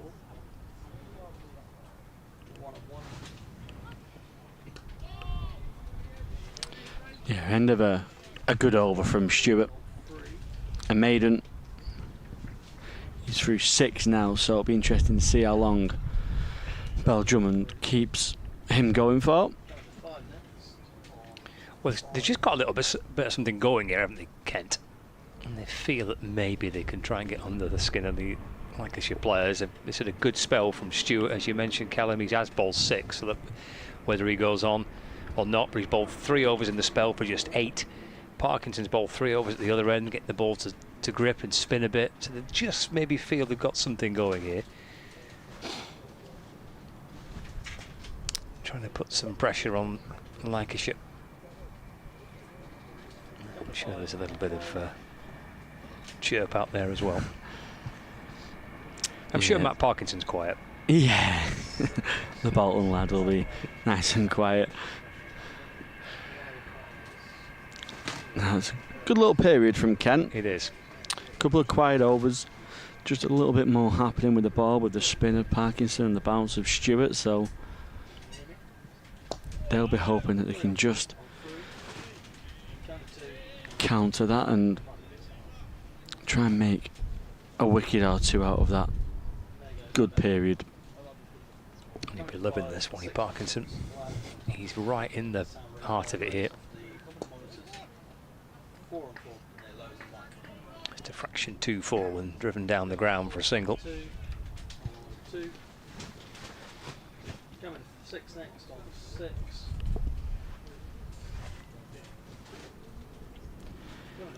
Yeah, Hurst would have been coming through the ranks, wouldn't he, at Lancashire when Parkinson had the red rose on.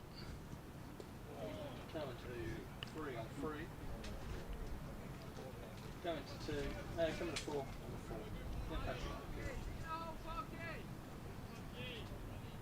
6 on 6.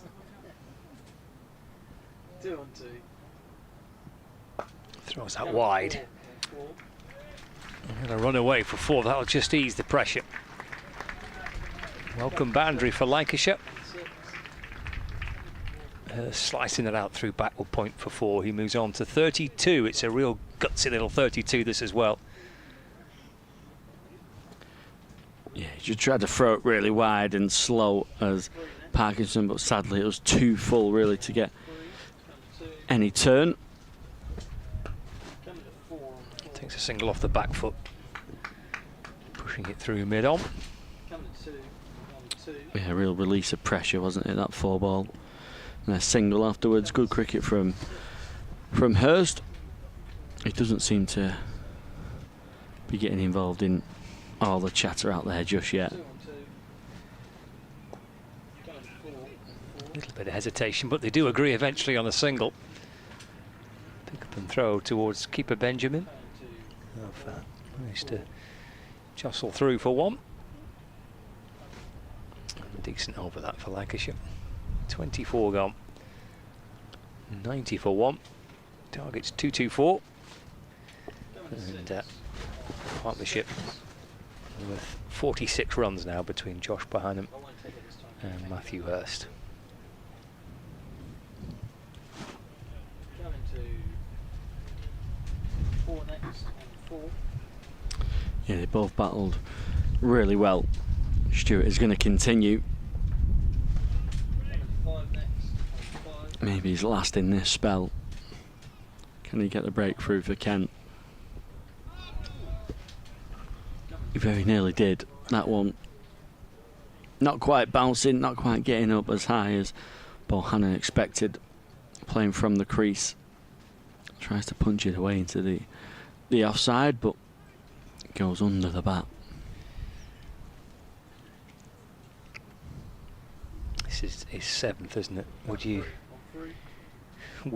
save him for 3 later, or would you go 1 more and hold him back for 2? It feels almost a little bit like this is kind of now or never.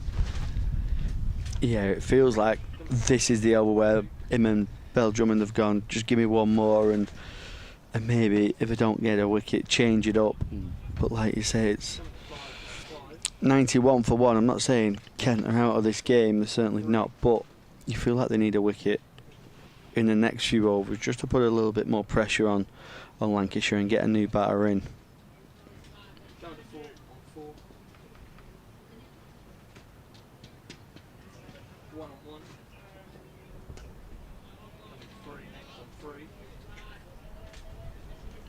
It's made it to this point such an interesting game of 50 over cricket because of the pitch. Actually, it's a real good battle, this, isn't it? Between, I mean, you see so many kind of flat pitches and 380s and the rest of it, but this actually has been a really intriguing and hard-fought game. Great battle between bat and ball. I don't know how you feel, Scott, how much cricket you watch and stuff, but I've got a bit bored of them. Like you watch the IPL at the start of the season, 280 playing 250 in the 2020. It's like, may as well just put bowling machines out there and just see who can hit the most. So it's always nice to see a wicket where batters have to really battle for the runs. So often, a coach said to me that, you know, ugly runs are the best runs you'll ever score because you've really earned them. And sometimes they're the kind of best wins, the ones that don't look too pretty, but you've battled and you've got over the line. They're the wins they're the runs that you remember. So I do often like seeing a wicket where it's 50-50. There's plenty in it for both.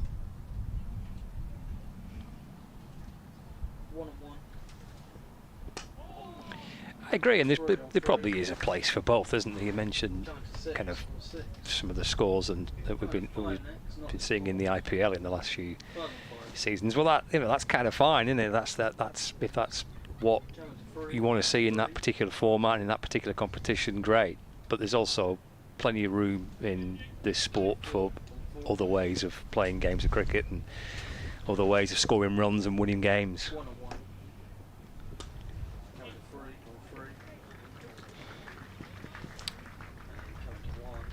Driven nicely by Bohanna. He picks up a couple of runs. Probably what makes this format especially appealing, because you can, at the end of the 25th there, so it'll be a drinks break, 93 for 1. Seen here at AO Farrington. Target of 224, but it just allows you to have a different pace to it, doesn't it? Allows you to have a different way of scoring. I mentioned the match on Sunday, that Lancashire 380, Leicestershire 20 for 4, games done, but yet you can still have enough time. Yet, yes, it takes a couple of players to have an exceptional performance, but you can still have that in a game of 50 over cricket, and I completely agree. There's a place and a time, that's fine, for sixes galore and 200 runs plus in a T20 match, but it can become a little dull. Yeah. But this format generates an opportunity for those that like a different type of cricket as well.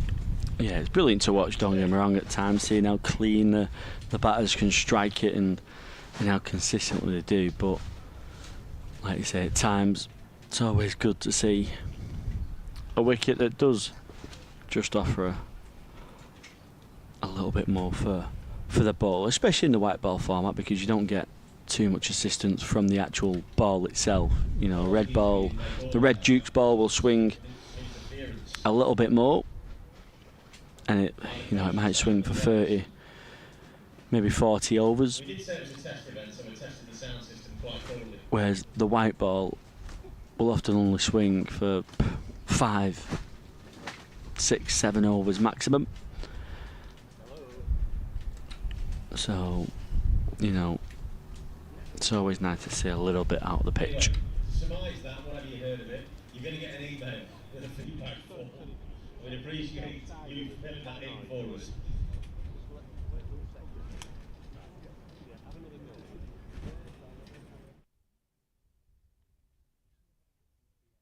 Conclusion of today's match, or whenever you choose to leave, we'd ask you to just be patient.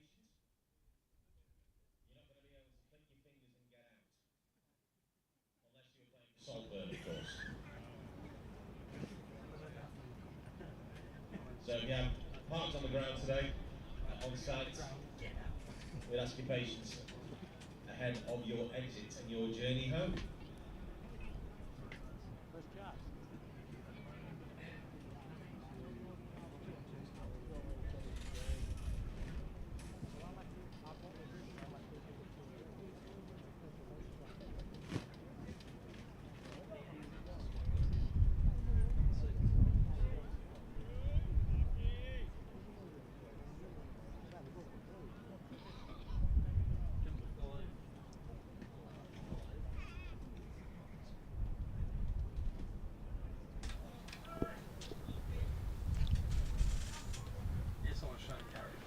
Right, drinks break. So start of the 26th over. Parkinson into his 5th. A gentle single down the ground by Matthew Hurst takes him to 34 not out, 94 for 1.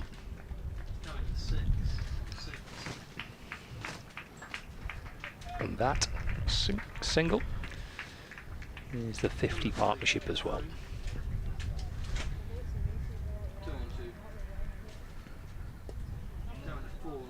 50 off 85 deliveries between Bohannon and Hurst. Coming to 5 on 5. 2 on 2. Coming to 4 on 4. Coming to 2 on 2. Force 2 out here of Bohannon and Hurst. Coming to 5 on 5.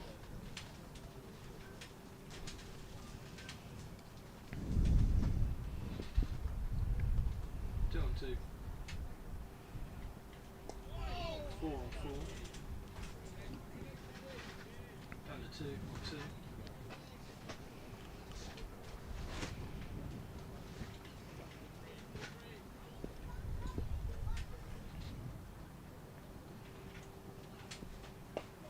4 on 4 on 4. Down to 2 on 2 on 2. Coming to 5 on 5.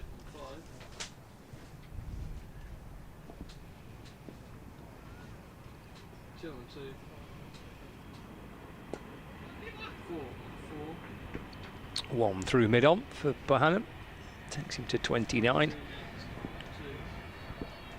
4 coming off the over, 97 for 1. A pretty calm, composed partnership here between Bohannon and Hurst. Has put on 53 runs. Yeah, just ticking over nicely out there, not forcing it just yet. Only required a rate of 5.29.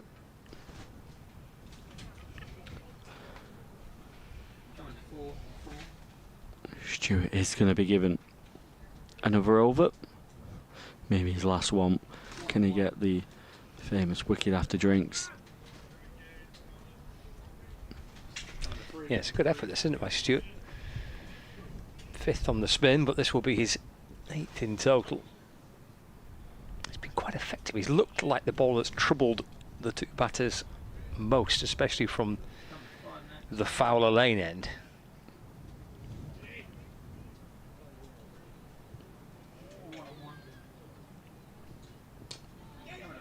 It's a quick single, and both batters are through comfortably. Yeah, he certainly looks the most threatening, doesn't he? I think he's got the most out of this pitch.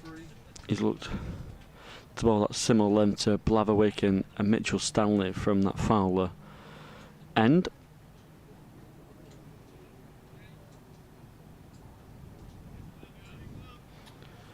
You just see Stewart bowling it across seam, so that'll just add to the uncertainty of the bounce as well. Sometimes it might just hit the seam and he might just get some extra bounce, or sometimes it might just hit the lever and skid on that a little bit more. So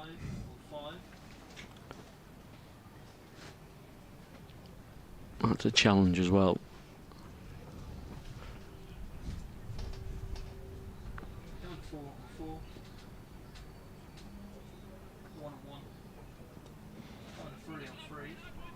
This one played nicely from Bohannon. Again, it's excellent fielding from Matt Parkinson. They pick up a couple of runs, and it takes Lancashire over 100, 101 for one now. Lancashire, Bohannon 32 and Hurst 35.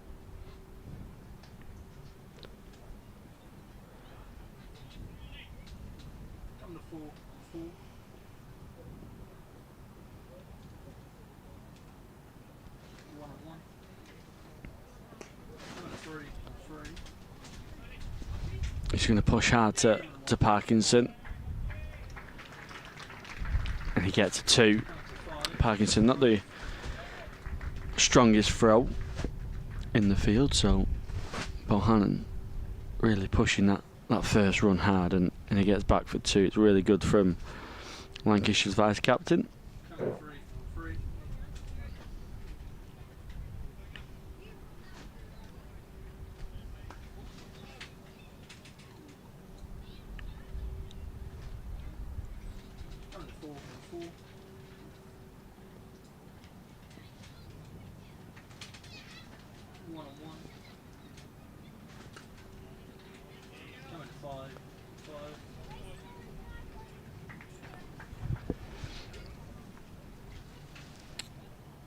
So 8 overs done now for Stewart. Maybe that'll be the end for him. Maybe a spell from Keith Dudgeon, maybe from that end, just to try and get Kent a wicket. Is that where Bell Drummond will look? Yeah, Dudgeon 5 overs, 1 maiden for 23. Joe Everson 5 overs for just 13. Akash Singh 4 overs, 1 for 15, and now Matthew Parkinson about to start his 6th. He's bowled 5 overs for 22.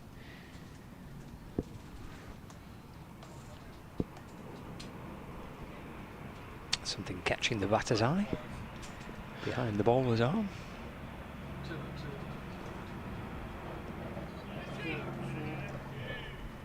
Yeah, there is a lady still behind the side screen, but I don't think she's aware that she's, well, thankfully she's not. She's still behind the side screen, so the batters can't quite yet see it.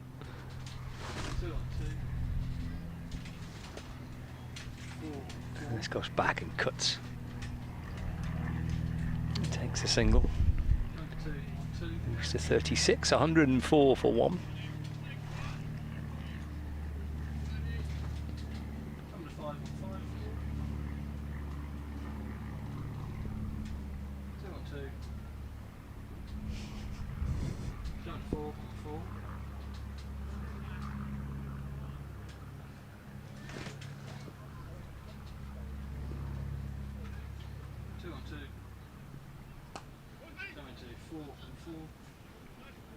Ran the first quickly. They want to come back for 2. Well, that's excellent running between Bohannon and Hurst. Just a little punch through mid-off, and they rapidly made their mind up that they could come back for 2 there. Takes Bohannon on to 36. 3, 2 on 2. Coming a 4 on 4. A few of the fielders just getting caught out with the pace of the outfield. Probably so used to fielding at somewhere like Canterbury or Old Trafford, where of course the outfield isn't new and it's very much well bedded in. Just a few fielders on the back foot waiting for the ball to come to them instead of attacking it. So Bohannon and Hurst took advantage a couple of times of that now.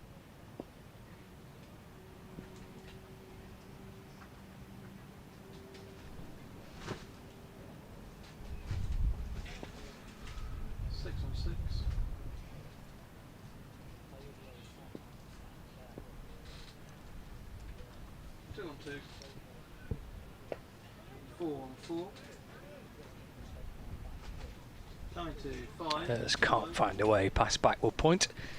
Dot ball to win the over. 107 for 4-8. Target 2-2-4.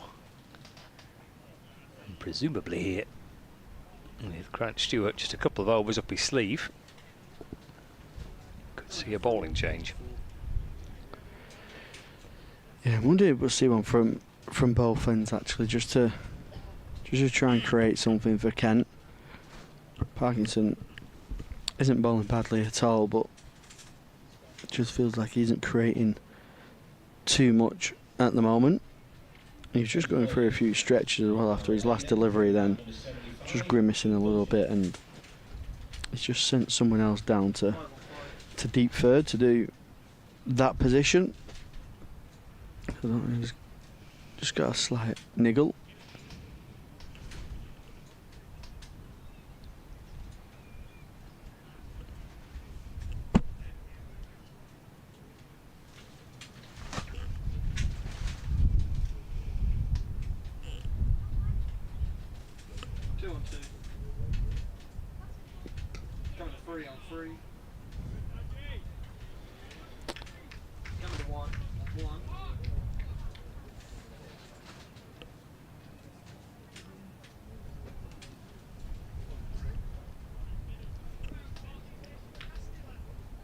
Keith Dudgeon returning.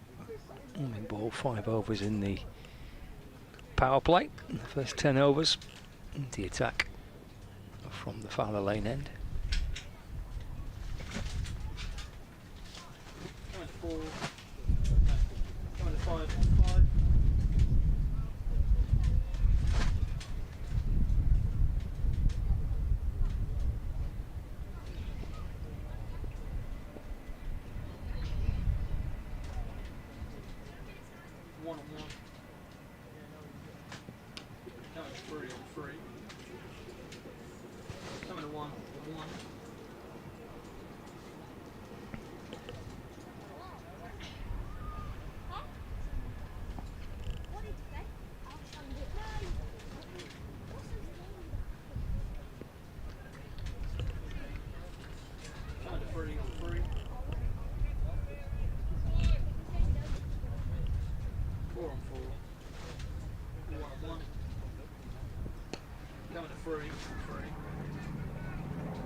A ball from Dudgeon straight into the block hole.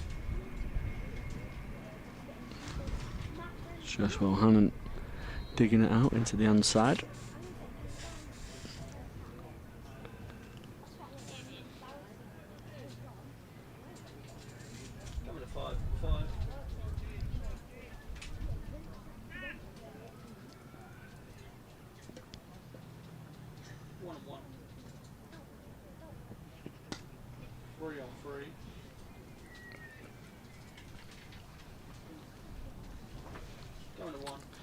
Three singles from these 5 deliveries so far.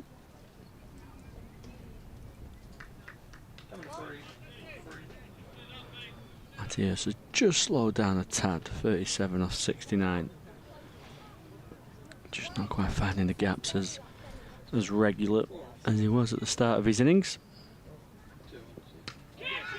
That's played really nicely. Might pick up a boundary.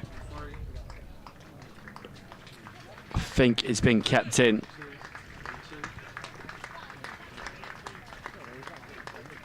It's a beautiful cut for 2 from Matthias.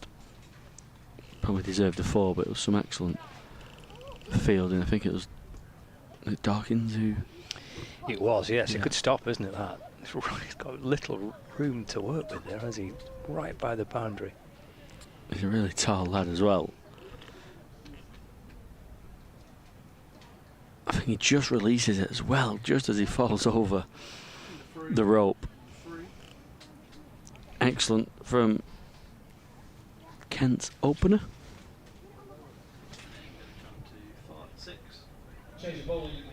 So you called it, Callum. Double change. Parkinson's 6-over spell coming to an end. Joey Everson, who bowled beautifully earlier on, 5 overs for just 13. Can need a little spark here from somewhere. Lancashire going at just under 4 and over. That's absolutely fine for them. With wickets in hand and healthy position here, Lancashire. Yeah, I feel like if Kent are going to get back into the game, it's got to be these next 5 overs to give themselves a chance of producing a positive result. One that almost sneaks through. This time it's Bannon that gets bat on it in just the nick of time.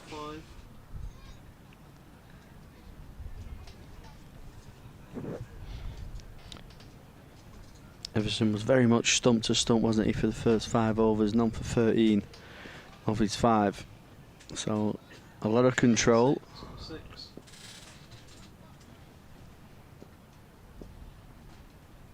Got 2 set back on the leg side. The keeper stood up as well. Bannon takes 1 through mid on. Moves to 40. It's a battling 40 for Josh Bahan and likewise for Matthew Hurst, but it's just what's required for Lancashire. I mean, Daniel Bell-Drummond batter for Kent earlier on today. Not too dissimilar.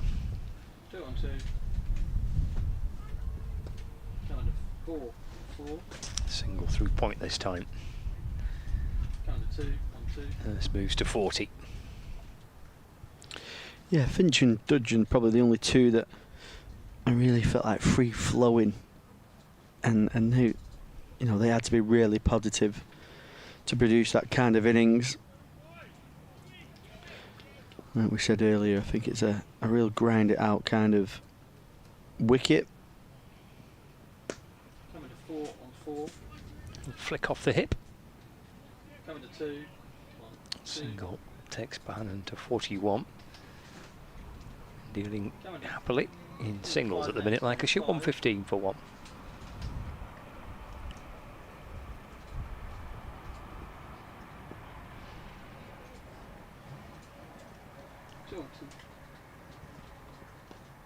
Oh, he's played that well. Playing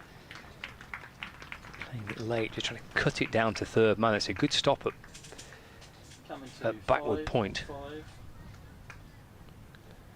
Potentially 4 there for Hurst, down towards the boundary. Excellent from Sam Northeast. Final ball of the over. And that clears Parkinson down towards the third man boundary. 4 for Josh Bohannon. Frustrating Kent, I'm sure. Bohannon moves to 45. And Lancashire 120 for the loss of just 1 wicket, 30 overs in, and very well placed here, Lancashire. Yeah, 4 singles off 5 deliveries, and then conceding that boundary off the last ball. It takes it to an 8-run over just like that. So an excellent over for Lancashire. And again, it just causes more frustrations for Kent. 8-run over and still only 1 down, Lancashire. So they're going to have to go searching a little bit very soon for some wickets, which might make runs just easier to come by for Bohannon and Hurst, with Kent being a little bit more attacking with the lines and the lengths. Coming to 4 next. 4.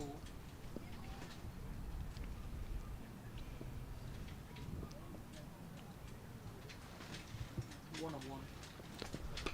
Coming to 3 on 3. Coming to 1 on 1. Punch through the offside for a single from Hurst.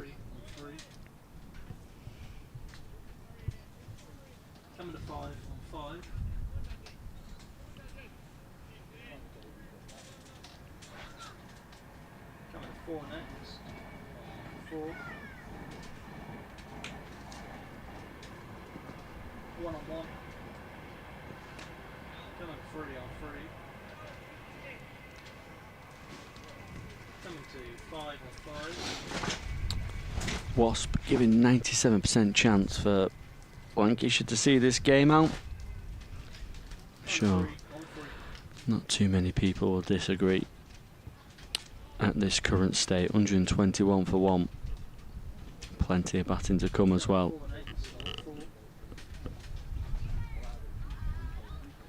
1 on 1. Coming to 3 on 3. Pull through straight-ish mid-wicket. They're going to come back for 2. Not getting all of that, Bohannon. Getting the toe end. Going to 5 next on 5 first. Takes him on to 47. 1 hit. Now to reach the half century.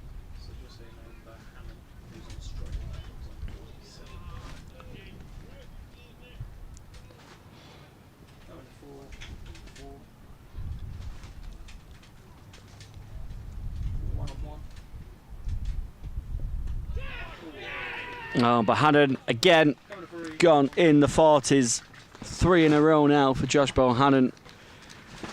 Keith Dudgeon finding that extra bit of bounce. I don't know if it's found the glove or the shoulder of the bat, but it's gone through to Benjamin, who takes the catch. And Josh Bohannon, similar to the game against Surrey and the game against Leicestershire, he's gone in the 40s, 47 off 67, and that's the wicket that Kent really did need. 123 for 2, and Josh Bohannon looking a very frustrated character. He is indeed, yeah. You can tell just how disappointed he is as he heads back up towards the pavilion. There's an awful lot of work put into that 47 from Josh Bohannon. It's been that type of day for batters. It's a good reception from the Lancashire supporters, but it might not be too much comfort for him. Yeah, just that extra bounce doing him, wasn't it? He's just tried to run it down off the face of the bat. A low catch from Benjamin.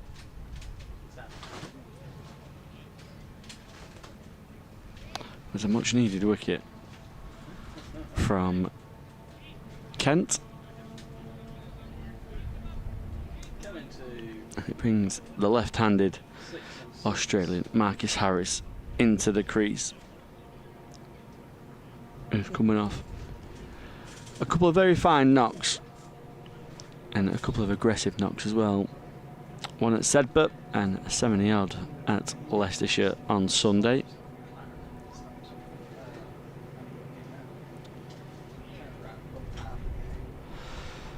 It's just some hold up with the umpires. I don't know. Sure why. Just radioing back to someone in the pavilion. It's deeply frustrating for Josh Bohannon, isn't it? He's worked really hard there. Gutsy knock for 47. He's trying to get himself into some good runs here and try and kick on in the second half of the season. So you can understand his frustrations at doing so much hard work and putting the effort in to get to that 47. It's not been easy going. He's probably more frustrated with how comfortable he was looking as well. Like, for a wicket that was doing a fair bit, Josh Bohannon looked one of the most comfortable batting on this surface. First ball from Harris, allowing through to the wicketkeeper. Of course, getting out in the 40s again will certainly frustrate Lancashire's number 3, but it's also good signs that Bohannon is just starting to find his consistency and his runs again for Lancashire.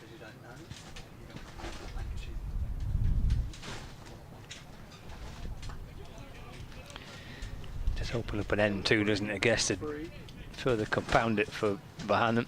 He can work so hard to get in. looked at them. It just pitched up. So like I think he's more pissed off. Let's open up one end. Mate, he swung the bat down, hit the rope, hit the. I don't know if that's I say, but a good player for hard to have for Lancashire coming in at this point. Marcus Harris. Yeah, you open an end up and then you see the Australian Marcus Harris walking in. Coming to 5 on 5. I think it was that. It was just more 6 on 6. 2 on 2. 4 on 4. Good job we've got a new change. 2 on 2.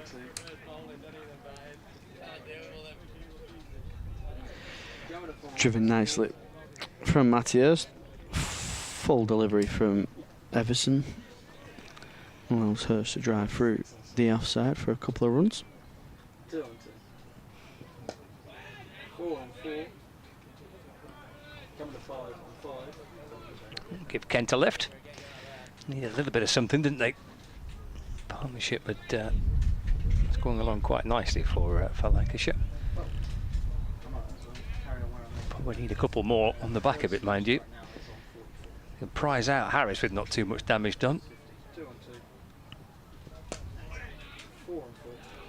It's a good stop. 2 on 2. At mid wicket. Coming to 5 on 5. Some northeast doing the work there for Kent. On 6. 2 on 2. Coming to 4 on 4.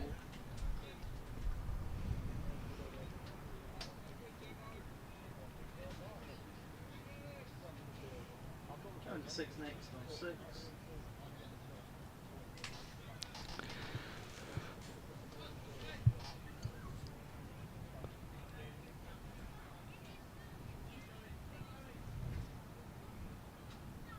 Coming to 3 on 3.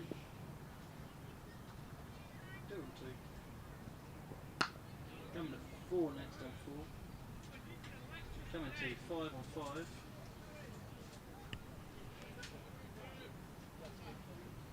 Kieran, can you get a touch done? Just moving Grant Stewart a little square up on the leg side bound. There's also a 25 for 2. Run rates dipped a little. The required run rate just nudging a little higher forward, but with wickets in hand that won't be too concerning just yet for Lancashire. 125 for 2. Target is 224 and with 32 overs in.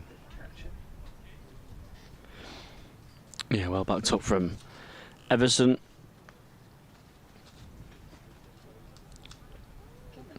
After opening end up, it's always good to bowl in partnerships and build that pressure.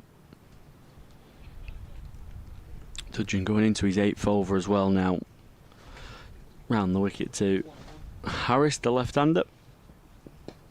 He pushes nicely for his first run. Gets a single.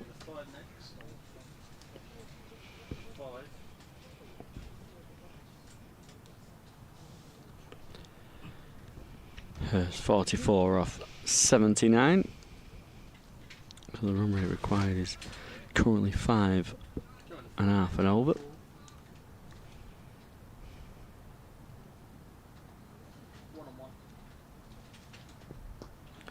Short of a length. Again, we said there hasn't been too much that the bowlers have got out of that real short delivery. It's more the back of a length delivery that's just been rising from the surface itself that's caused the problems. Coming to 4 on 4. 1 on 1. Coming to 3 on 3.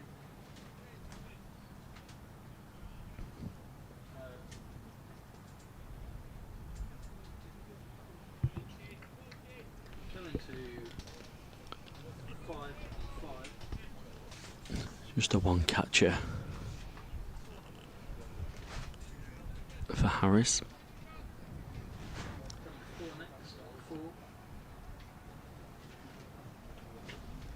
Five in the ring, trying to keep the Australian on strike. He finds one of very few gaps and gets a single.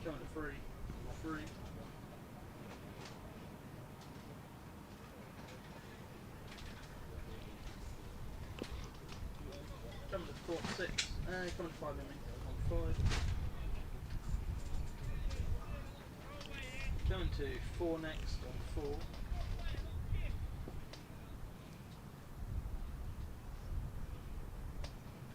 One on one. Coming to 3 on 3. Here's taking a quick single. He just gets in. Matt Parkinson finding himself at mid-on. Well run from Lancashire's wicketkeeper.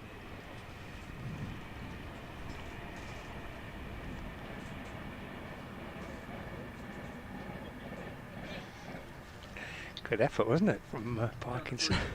Takes a bit of a tumble.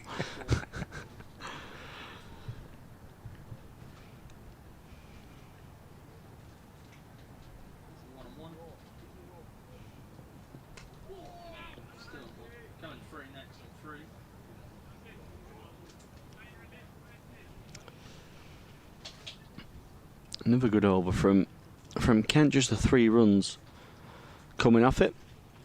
So we've kept it pretty tight since the wicket of Bohannon. Yeah, it's been a good spell, hasn't it? Dudgeon and Everson.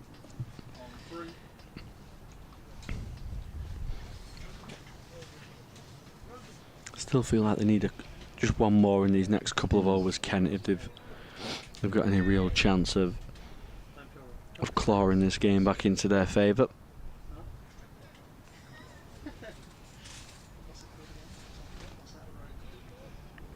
This will be Joey Everson's 8th.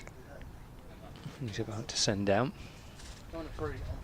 Scrapping away for his 46. It really has been that type of match, but 46 and Bohannon's 47 are probably worth more. Likewise, Bell Drummond's 56. Conversation between captain and bowler. Matthew Hurst having to just wait a little while, but we're all set to go now. 129 for 2. 4 on 4. Eased away through the offside for 1. Coming to 2. Taking Hurst to 47 not out. Coming to 4 next. 4.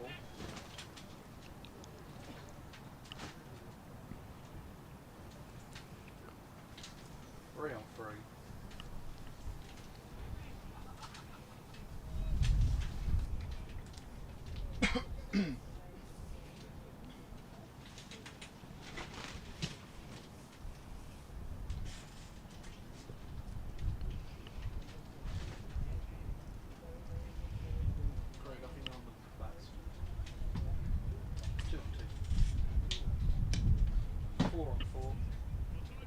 Harris adding to his runs there.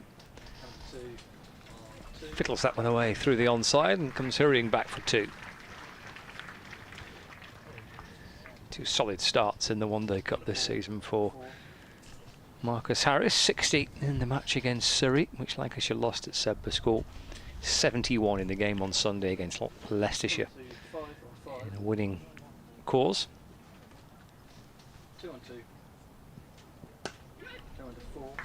Slapped down the ground by Harris.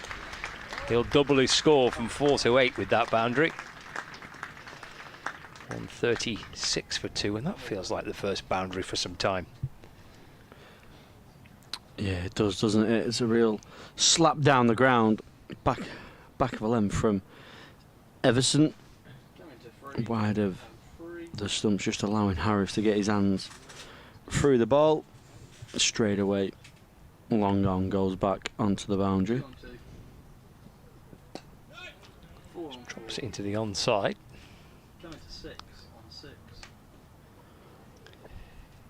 Yeah, that is just the second boundary in 10 overs.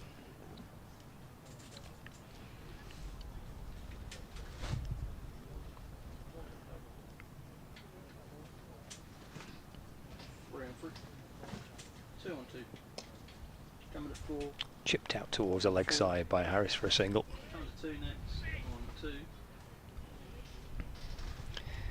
Runs already against Kent this season. In the county championship, Marcus Harris got 90 and unbeaten 91 in the match between these two sides in Blackpool. It's a game that Kent ran out strong winners in that 4-day match, which lasted 3.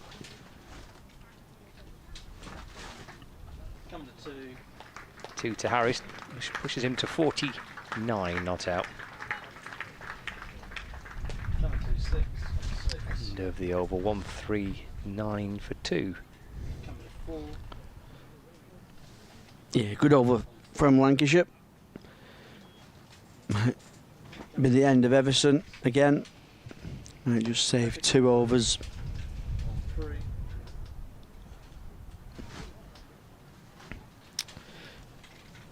Maybe a chance for Matt Parkinson to come back into the attack, maybe just to change the pace up a little bit.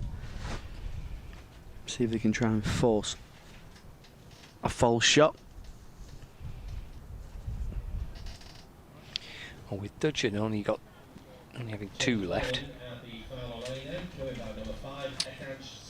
And Stewart's 2 as well, isn't he? Stewart's got 2 left. Akash Singh, who's coming back into the attack, he's got 6 remaining. Parkinson's got 4. So if they're only using these 5 bowlers, they, I guess, potentially could have some left arm spin from Denley, but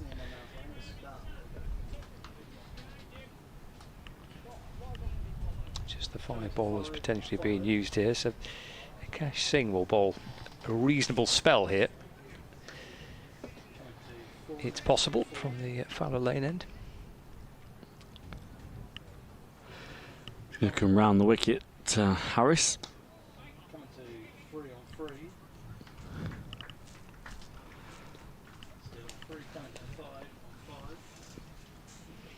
Brings Matthias on to strike. 49 for Lancashire's wicketkeeper batter.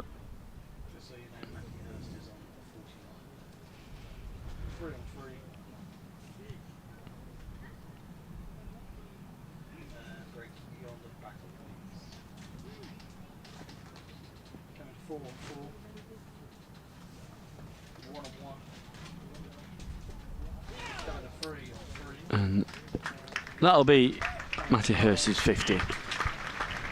Run down to third man. He gets a single, he raises his bat. The first Lancashire player to raise the bat here at Ale Farrington Cricket Ground. Acknowledging the 2,000 here watching the game. It's been a gritty knock, but a very gutsy one so far from the opener. 50 coming off 84 deliveries.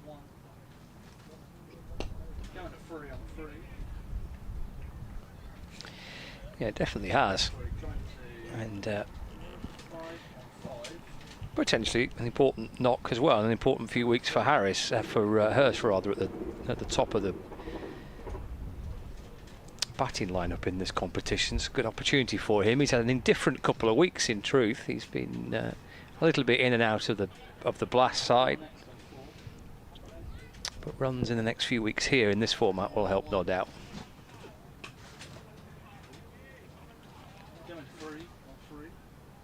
Again, with one eye also on that second half of the county championship season when that returns in August. Lancashire will still harbour ambitions of trying to see if they can end the season well, and who knows where that might take them. Need some batters in form for that, and maybe the One Day Cup can come at a good time for them.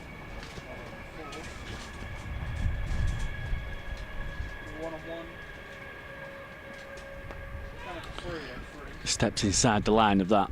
Hurst just trying to create an angle to work it into the leg side. He gets enough of it. He just doesn't quite beat the fielder. Gets a single down to fine leg.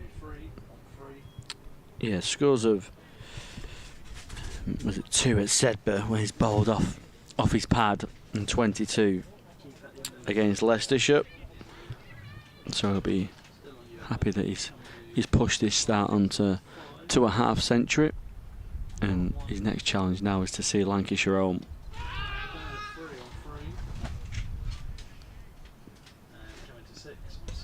81 runs remaining from 90 deliveries. So just getting up to a runner ball. Lancashire just fallen behind the worm. Kent just accelerated in them last 10 to 15 overs, thanks to Keith Dudgeon. Played a handy little knock at the end.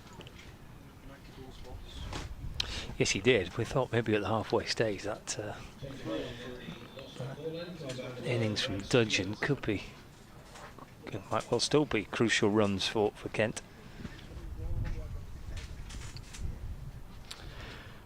This feels a bit like Bell Drummond putting all his eggs into the basket here to try and break this partnership. Stewart back into the attack with only 2 overs left. Yeah, I agree. Yeah, 80 to win off 90 balls with 8 wickets in hand is a position that Lancashire will be very disappointed with if they don't win. And here's Hurst trying to show a little bit of intent perhaps against the Kent strike bowler. Down the pitch he comes and hammers it back from where it came from. He moves to 55, 147 for 2. Yeah, excellent from Hurst down the track, trying to take any extra bounce out, and a real positive shot. Really commits, and he finds himself first ball, gets a boundary, and pressure straight back on Stewart, who's been brought into the attack to try and break this partnership. Keeper stood up and he's off the back foot. In defence.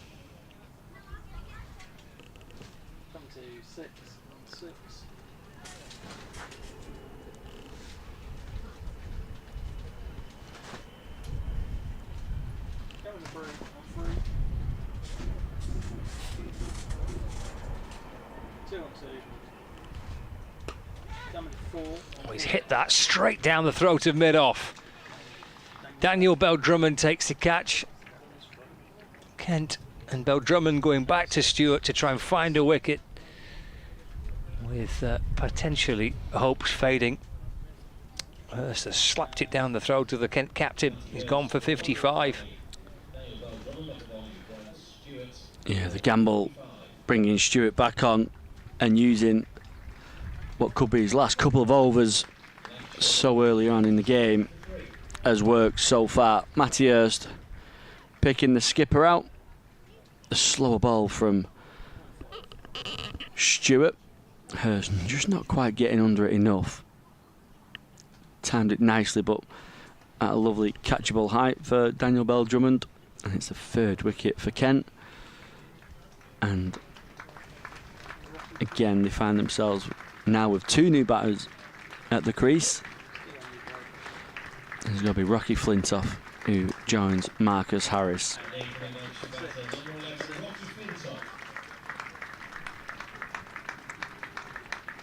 That's a good hand for Hurst as he heads back towards the dressing room.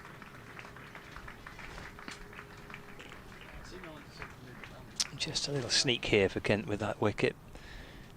And need a couple more, mind you. And pretty quickly to keep up any sense of jeopardy. Flintoff, who played his part batting with Joe Moores on Sunday to help push Lancashire to a terrific score, 380, which in the end was enough, but they got within 20, did Leicestershire on Sunday.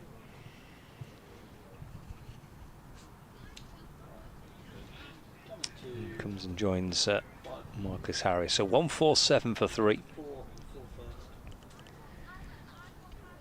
Maybe a gamble that's paid off for Daniel Bell Drummond. Bringing Stewart back in.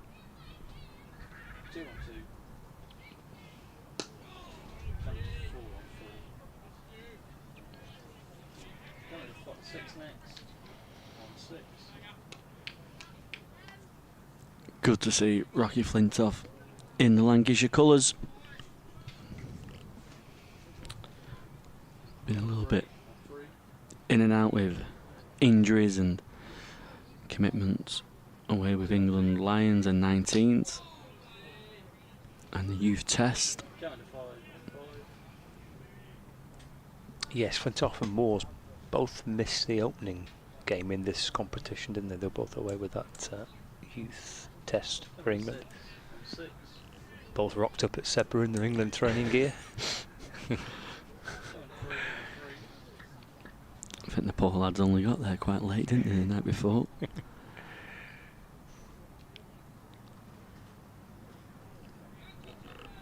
Changing the field, point dropping out towards the boundary. Single on for Flintoff. Turns it into the onside. Good stuff by Stewart.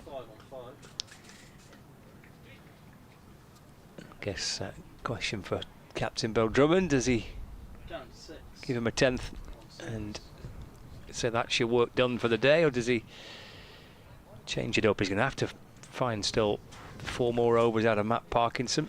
I think that's the way I'm going if I'm captain now. Rocky Flintoff's in. Just test the patience of him. Put a few above the eye line. Oh, Parkinson is coming on, but he's coming on at this end now. So Parkinson on, back on at the Fowler end. I think this is a good move from Daniel Bell Drummond.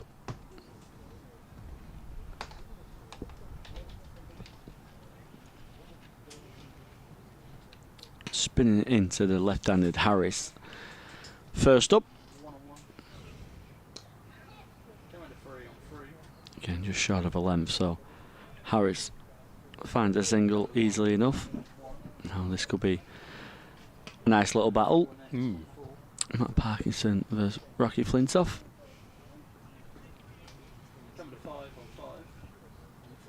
There's going to be a slip catcher going in.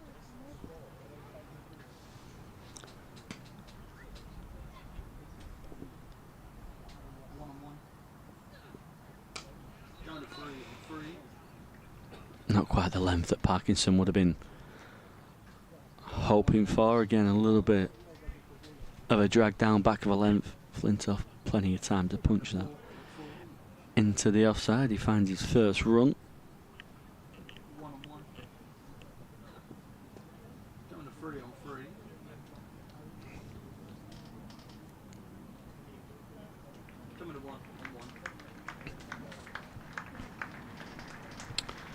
$150 up for Lancashire with that single of Marcus Harris. 74 still needed. 81 balls remaining.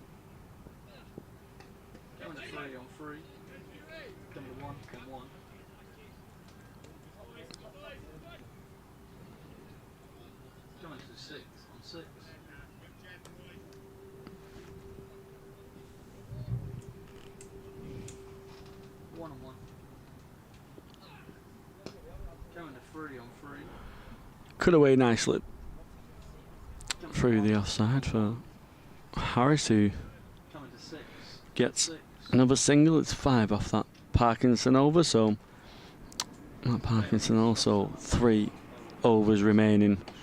So there's the overs still to come You got 2 from Dudgeon, 1 from Stewart, 2 from Everson, 5 still from Singh, and 3 from Parkinson. So he's going to have to do a little bit of chopping and changing.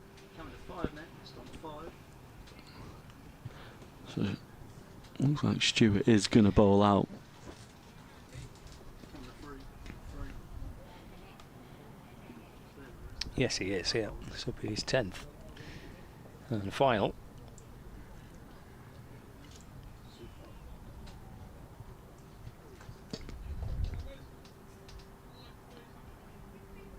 Coming to 5 on 5. It's going to be a little bit of Cash Singh and Matt Parkinson in tandem for a while.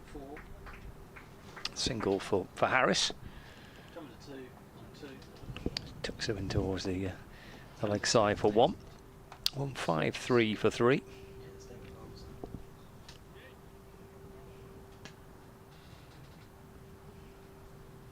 then going to come to 3 or 3 now on 3 please.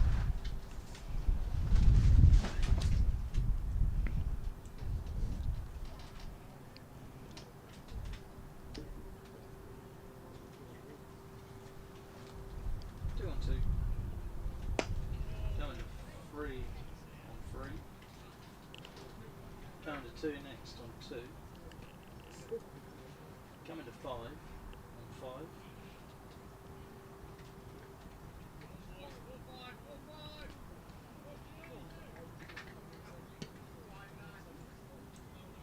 Coming to 10 on 5, stand on 5. 2 on 2.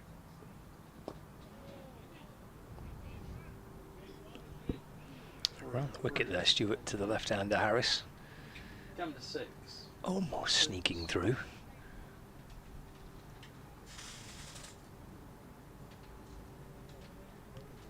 It's a toe end of the bat on that as he tried to push it away into the offside. 3 on 3. 2 on 2. Coming to 4 on 4. This could be a tight single. Throw towards the keeper's end wasn't great. Coming to 4 on 4. Better throw, and Flintoff could well have been struggling. Dawkins with a stop and then the one-handed throw towards the keeper, but wasn't well directed.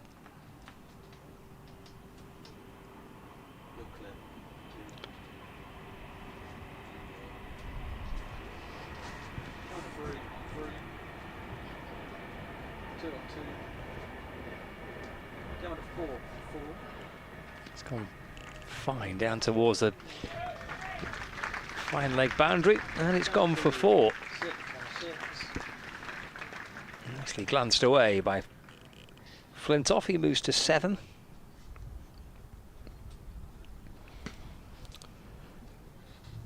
Yeah, well played from Flintoff, just getting inside the line and turning it away. Stewart's final leg is quite square, so you can't really stray too straight down the leg side. 2 on 2. On the bounce back to Stewart. Top ball to end his 10th over. Coming to 5 on 5. Stewart's work for the day with the ball done. 10 overs, 1 maiden, 1 for 41. Answered the call from his captain to come and try and see if he could prize out a wicket. He did that, dismissing Matty Hurst. No more Stewart can do with the ball here for Kent. Lancashire requiring 65 to win. 7 wickets in hand and 72 balls to do it. Yeah, tidy spell from Stewart. Probably deserved 1 or 2 more wickets. 1 for 41 throughout that 10, and a number of chances created. Just didn't quite fall in his favour today, but like you say, he's got that wicket, the big wicket of Matty Hurst. Can Kent now get the big wicket of Marcus Harris?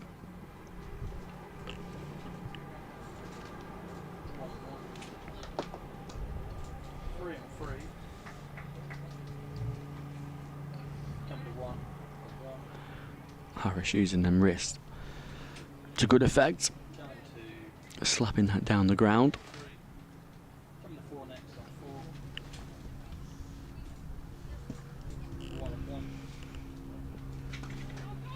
Slower in the air to Flintoff, who waits and then punches down the ground for a single.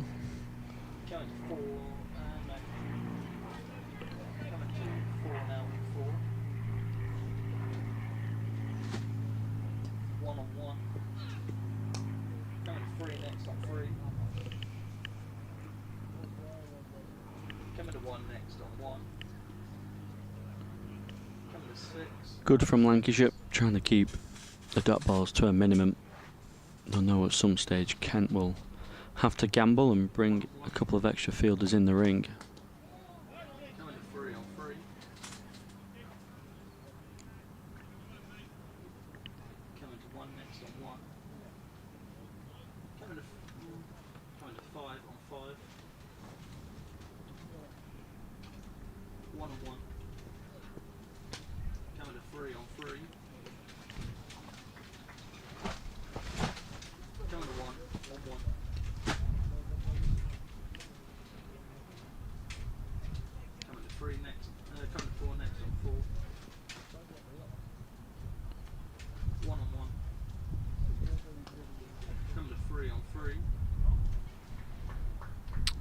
Five off for Lancashire.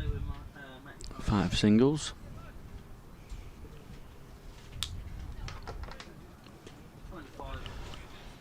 So we are going to see that's 6 bowler, I think. Or is this? Oh, is it Everson? I think it's Joey Everson, yeah, isn't it? Joey Everson back on. So Kent probably still sticking with the 5, similar to Lancashire.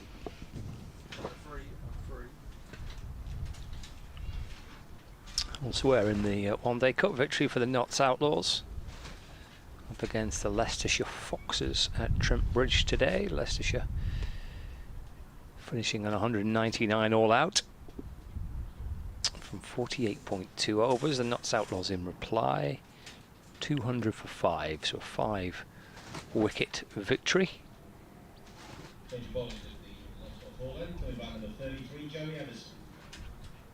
Ben Martindale top scoring with 50 for Notts. They'll be coming here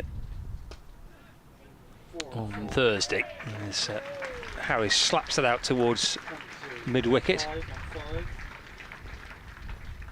Boundary takes Harris to 23. Lancashire 168 for 3. Yeah, a bit of a free bit for Harris. Back of the lamp, no real pace on. Allows him to get his hands through the ball.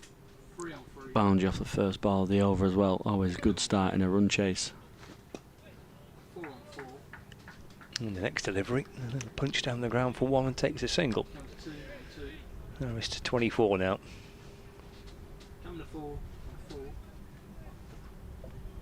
169 for 3. So early stages of the one-day cup.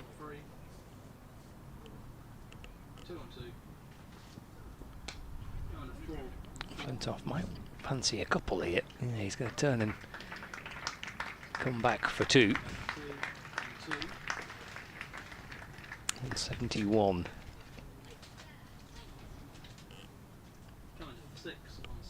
For 3. And that win today for Notts means they've played 3 and won 3, so they've had a good start to the competition in Group A. They're top of the table.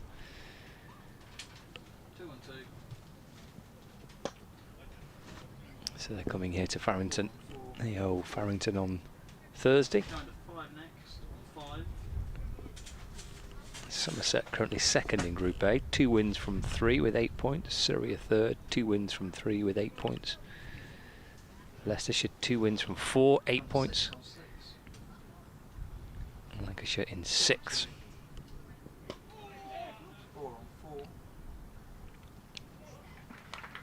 Kent 2 wins from 2 in 8th place, also on 4 points as well, but pretty early on in the competition. But you say that in this format at this time of the season, then before you know it, you're almost finished your group campaign, because it's the whole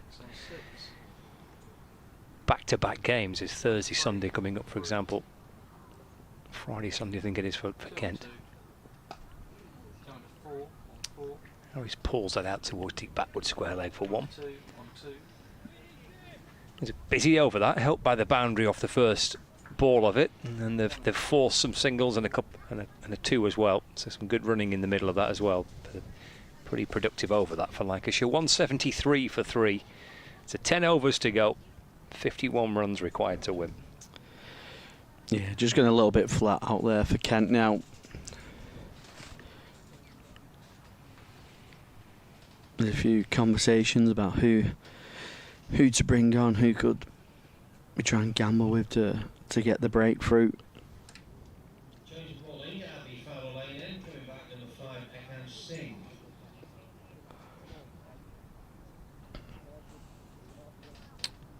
And this change probably does make sense. He's still got, well, he's got a bowl.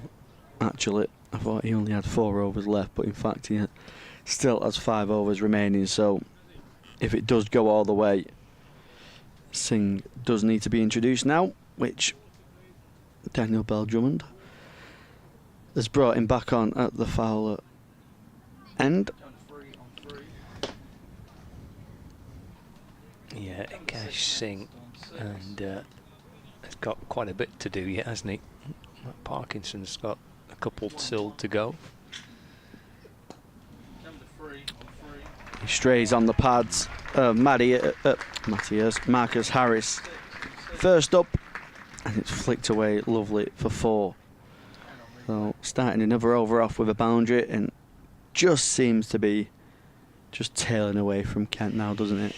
It does, and that's a lovely ball to get, isn't it, for Harris, just to clip away to backward square leg for 4. As you mentioned, Callum's second over on the spin. They've got a boundary off the first ball of it.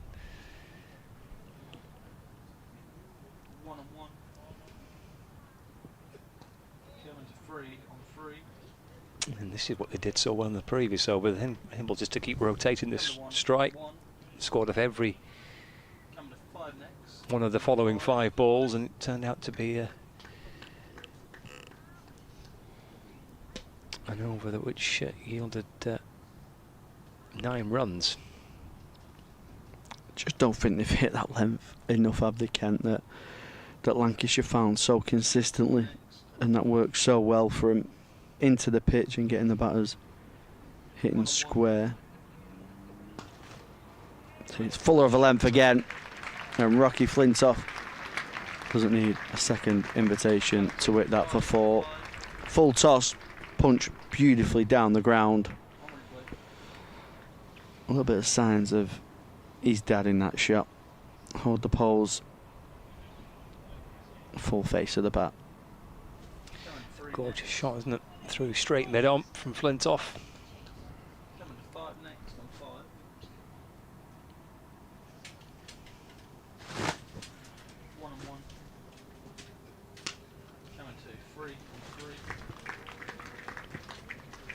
Stop. Brilliant piece of fielding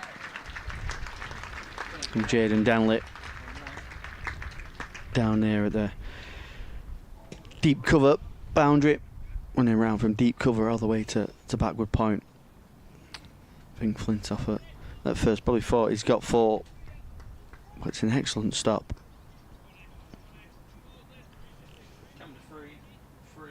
Runs just coming more freely now for Lancashire as Kent just go searching.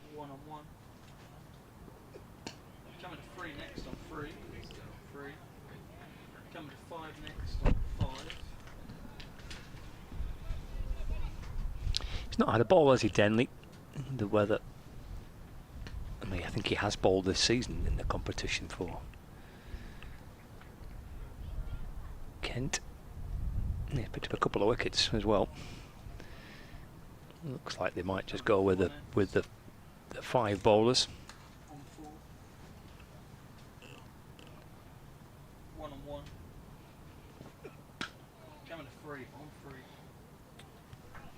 on drive to end the over for a single.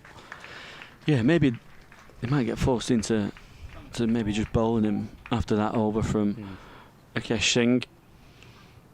Maybe they might just have to look to Denley and say, you know, see if you can buy us a wicket. As the 5 o'clock whistle has well and truly blown, if you are requiring a little bit of liquid refreshments at this point in proceedings, both bars, the mobile bar and the bar in the pavilion, are available to all ticket holders. If you do want to go and get yourself a drink. Coming to 6 on 6. Bowling at the Fowler Lane end, number 42, Jaden Denley. Oh, we'll see him now. Coming into the attack. It's not the Fowler Lane end, it's the Lostock Hall end, but we're all getting used to it. It was a good plug for the bar, mind you. That was, but you had to have a ticket. I was a bit confused by that. Yeah. So that's speaking to everyone in the ground, then, isn't it? Well, I thought so. Yeah. Someone sneaked in over the trees. Or something. Jumped over the fence.6 Yeah. of 6. Right, left arm spin. 200 each, isn't it? 2 on 2. Thick outside edge from Flintoff on the drive. Coming to 5 on 5. Big tip.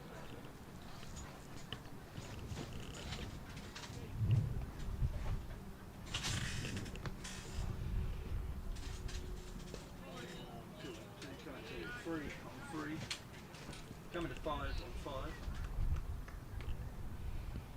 Coming to 6 on 6. 2 on 2. Coming to 4.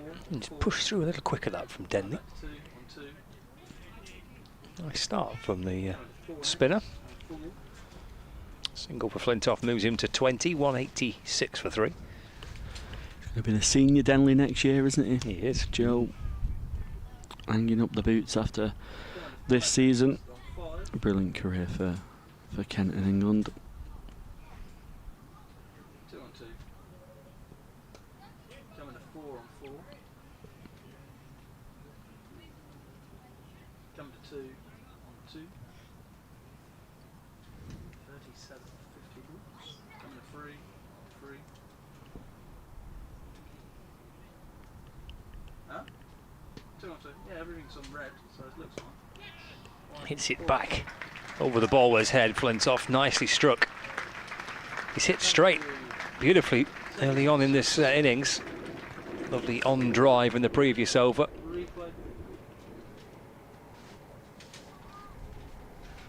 He'll skip towards the bowler.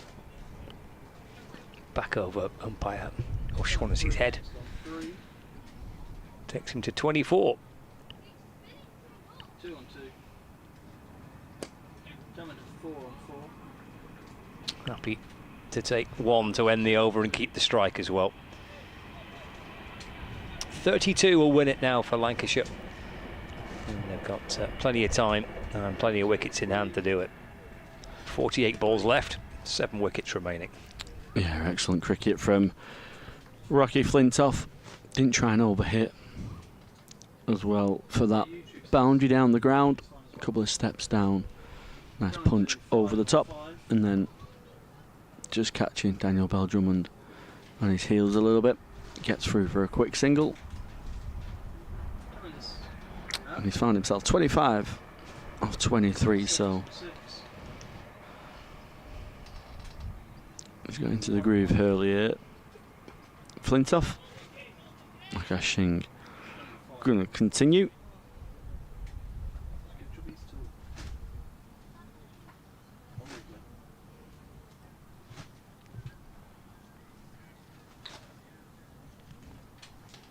Coming 3 on 3. Coming to 5 on 5. Coming to 4 on 4. 1 on 1 on 1. Coming to 3 on 3. Driven into the offside for a single. 31 remaining now from 46 deliveries.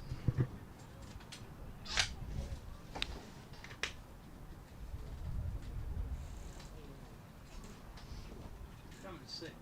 6.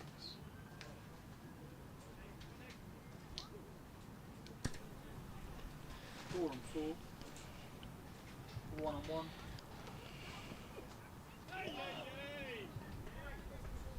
Coming to 4 on 4. Coming to 3 next on 3. Singh just beating Harris on the outside edge as he tries to run that down off the face of the bat.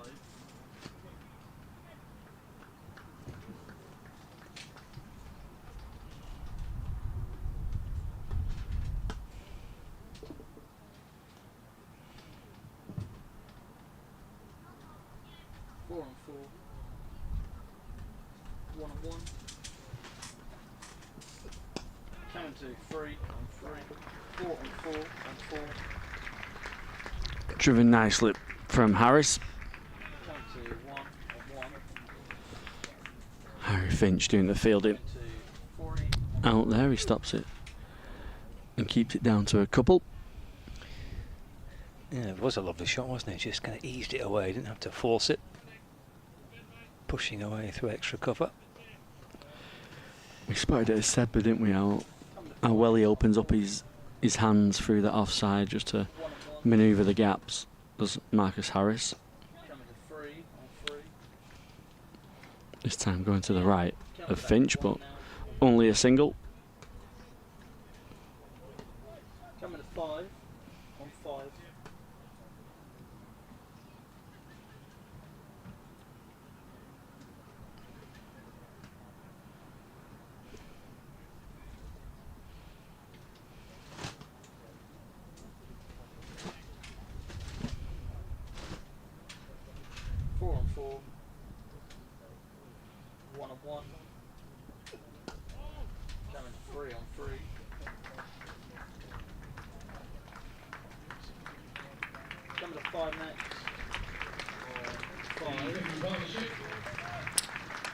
A 50 partnership for Flintoff and Harris.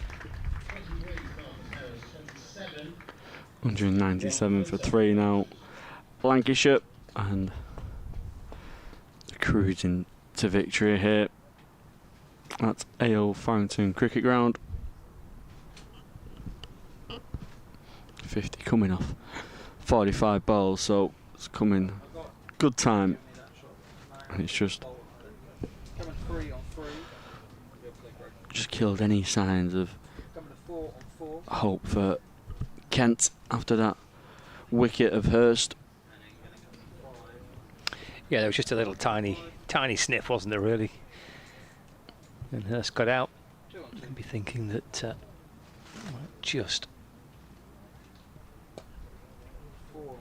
open up an opportunity, but Harris as cool as you like. You'd expect that from him. And likewise from young Rocky Flintoff. Good partnership here. Lancashire within reach of that victory target.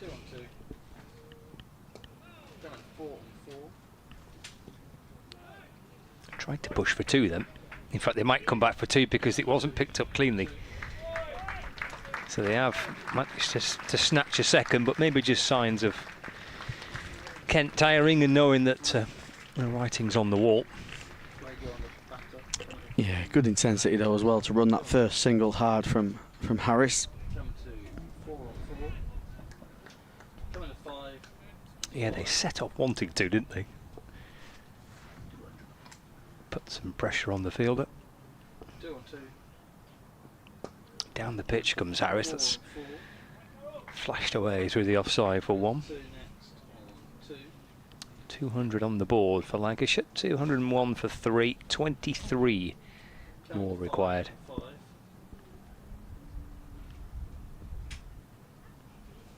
on 2. Coming to 4 on 4. 2 on 2. Flintoff sent back by Harris as that's forced away off the back foot. Fielded by Ben Dawkins. Coming to 3 on 3. 2 on 2. 4 on 4. Down to 2 next on 2. End of the over. A couple of dot balls to finish it. 4 coming off it in the end. Coming to 3 next. Front off on 28. Harris on 37. 201 for 3. Lancashire target of 2-4 to win. Yeah, 23 remaining. 36 balls, so no worries at all for the pair of Harris and Flintoff. Dudgeon's going to return from the fouler end. He's going to go round the wicket to the left-handed Harris. He plays that one fine. Only gets a single. Coming to 3 next on 3. 22 off 85.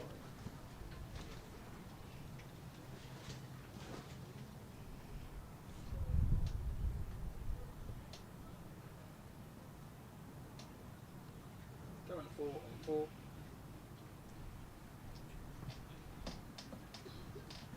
Coming to 5 on 5. 1 on 1. Bounce up from Dudgeon, but yeah, the square leg does signal it a wide for overhead height. Well, chatting at the halfway stage, we see a replay of that bouncer. Coming to 5 next on 5. You may have mentioned during the break, I'd be surprised if it's an outcome which is really nip and tuck and right the way down to the wire, or Lancashire knock it off with 6 or 7 wickets remaining.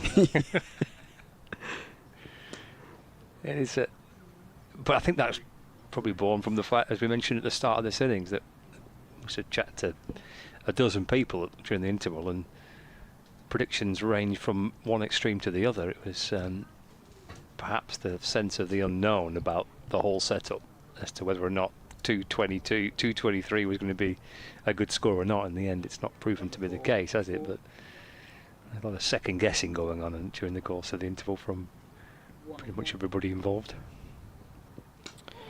Yeah, the trickiest thing today was always going to be if he was batting first, wasn't it? First time on a brand new wicket here at the AO Farrington Cricket Ground, so especially being the opposition, if Lancashire was batting on it first, they've trained here a couple of times, the lads who have played second 11 cricket would have had a rough idea as well, potentially what a decent score would have been. So for an opposition coming to a new ground and being stuck into bat, you know, it's always going to be tricky to decide what a good total was, but of course there was some assistance with the extra bounce and the unevenness of that bounce when Lancashire hit their lengths. But you've also got to give credit to the Lancashire seamers with how relentless they was.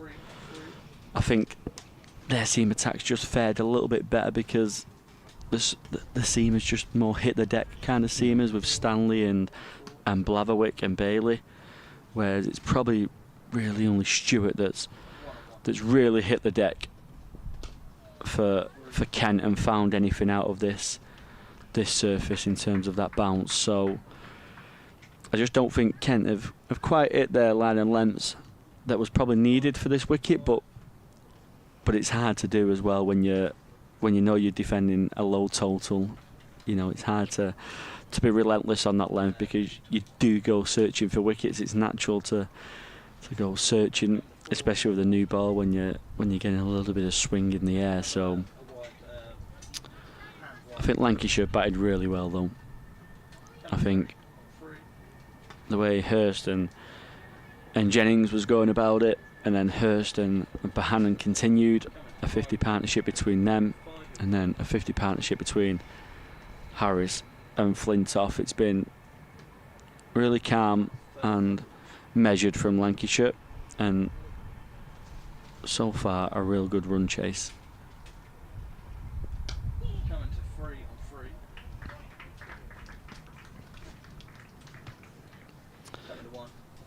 Good over, just 3 coming off it. 2 singles and a wide. Yeah, good stuff by Keith Dudgeon. Just in the end didn't have enough runs to work with, but for the points that Callum's made, tricky test, tricky challenge for Kent at 11 o'clock this morning. For them batting on the unknown. Lancashire making the most of it with an excellent display of bowling through that, certainly that first 10 overs especially, the way the level was set by Stanley and Bailey, and the rest pretty much followed. 2 on 2. Flintoff on the walk here, just in the end dropping it away into the offside, takes it into the teens to win, 19 required. Coming to 5 on 5. 2 on 2. 4 on 4. Lovely touch play from Harris. Reverse paddle. Takes him to run a ball 40 here. That's what he's really good at, Harris, isn't he? I've just looked over at your screen. He's only at 3 boundaries, but he's 40 off 37. Down the pitch he comes, hits it back over the bowler's head, over long on, and up towards the grass banking. And a 6 brings Harris a 50.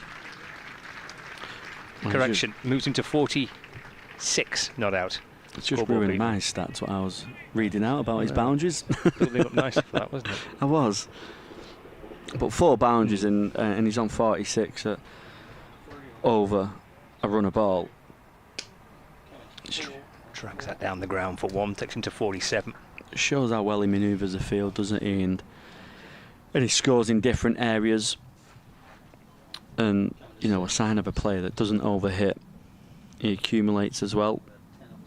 A real classy operator is Marcus Harris. 2 on 2. Down the leg side by Denley. So wide called by umpire Steve O'Shaughnessy.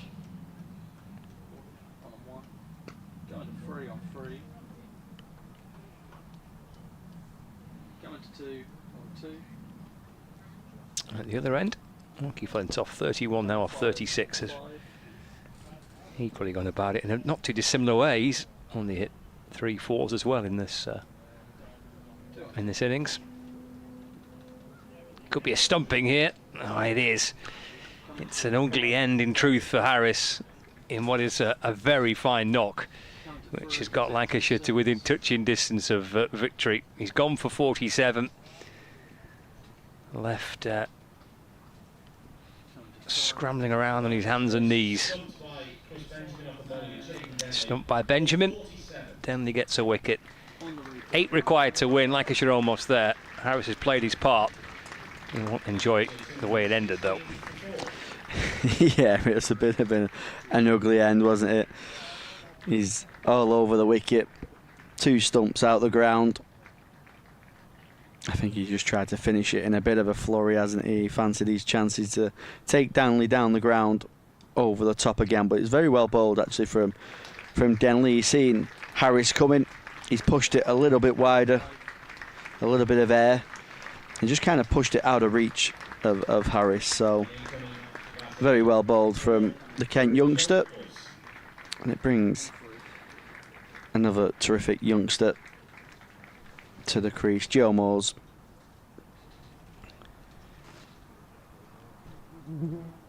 Yes, he does. These two are together towards the back end of the Lancashire innings on Sunday at Leicestershire. And a chance to finish it off here for Lancashire. And a venue which has been built with the future in mind, and 2 players here that are very much in Lancashire's future. Looking for 8 more runs to get the job done. Excellent from Harris, though. It was a bit of an ugly way to end it, but terrific work from Harris. And all 4 batters there, Jennings, Hurst, Bohannon and Harris, have all played their part in this impressive run chase in what has been at times pretty tricky conditions.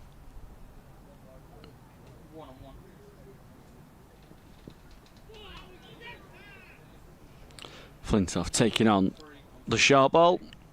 Signalled one for the over from Keith Dudgeon. Yeah, it stands him in good stead as well, seeing, you know, your top 5 all 30 or above. Shows they are seeing it well, they are in good nick. Only takes 1 or 2 of them to bat a little bit longer and make the triple figures, and Lancashire's order looks pretty strong all the way throughout. I think, you know, you've got Blatherwick at 9 and Tom Bailey at 10. Mitchell Stanley at 11, so it's a real strong order with, you know, maybe, don't know where Paul Coughlan's recovery is in terms of injury and stuff, but someone like him as an all-rounder to come in. You've got Harry Singh, George Bell, so you've got plenty of depth for Lancashire throughout this batting lineup. That's helped along nicely from Flintoff. It's stopped for a couple of runs. It's good work on the boundary there, but there was a young lad just on the other side of the rope, just waiting. Wow, was he dying for it? He was absolutely perched, positioned, ready to to mop up the fielding over the boundary rope. Ruined his big moment, that.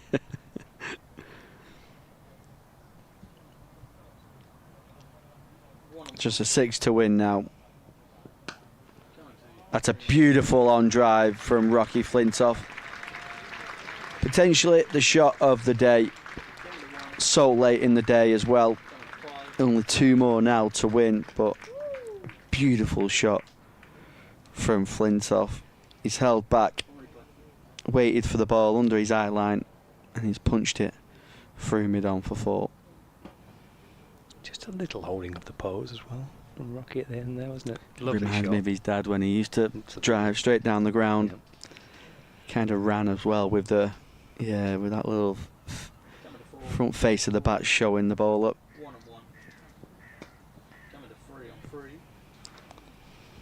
Well, it's good signs for Lancashire. Mentioned plenty about their top 4. They're all experienced players. Even Hurst in that category has played a lot in the last 2 or 3 years, but this is, as I said before, a venue with the future in mind and what's to come over the next 10 plus years and more for cricket being played here. And there's a bit of Lancashire's future out in the middle together as they were on Sunday.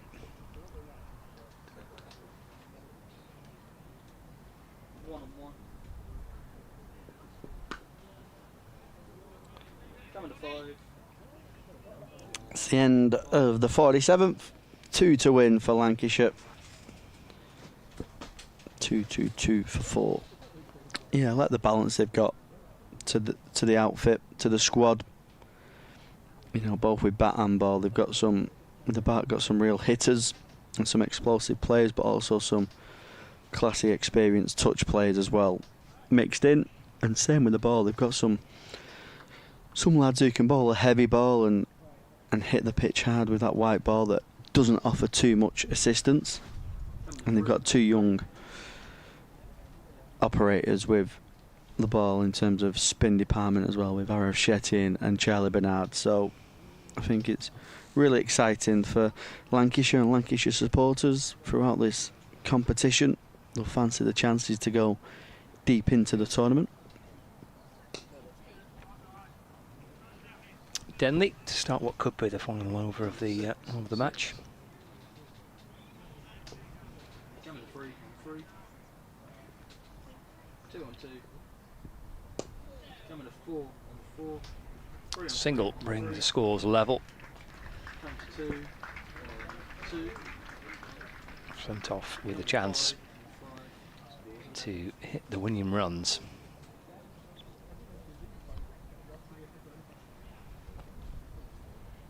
Coming to 3 on 3.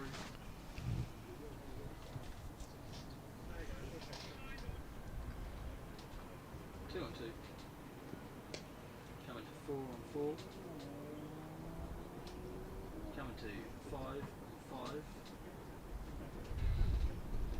Coming to 6 on 6. 2 on 2.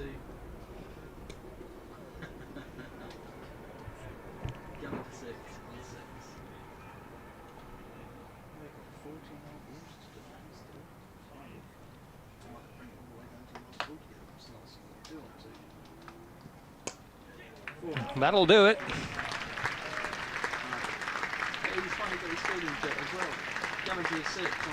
Down the ground for 4 by Rocky Flintoff, who hits the winning runs and a lovely brace with young Joe Moores.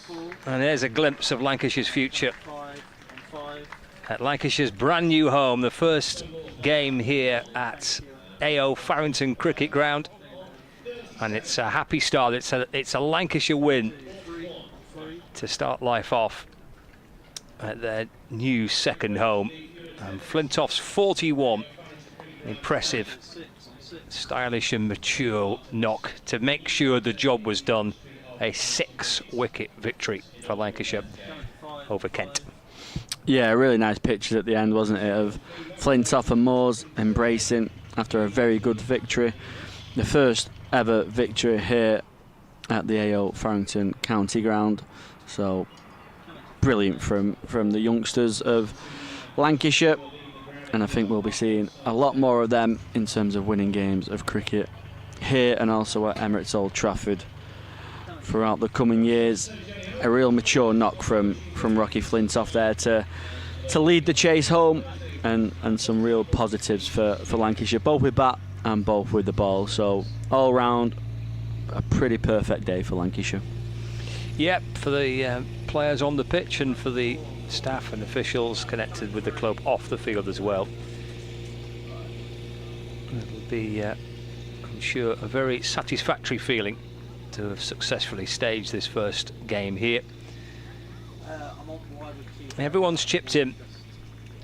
Jennings and Hurst with that opening partnership, and then Bannon, Harris and Flintoff who followed to get Lancashire safely to that target.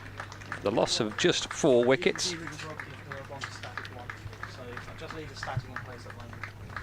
And a 6-wicket win for Lancashire.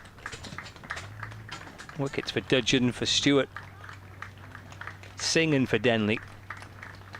But in the end, despite a lot of uncertainty at the halfway stage as to whether 2-2-3 was going to be enough, in the end Lancashire win by 6 wickets with 13 balls remaining. A nod to Daniel Bell-Drummond certainly, who fought hard for his 56. Lancashire's bowlers pretty much all contributed. Stanley and Bailey at the top in the power play, backed up by Blatherwick and Balderson as well.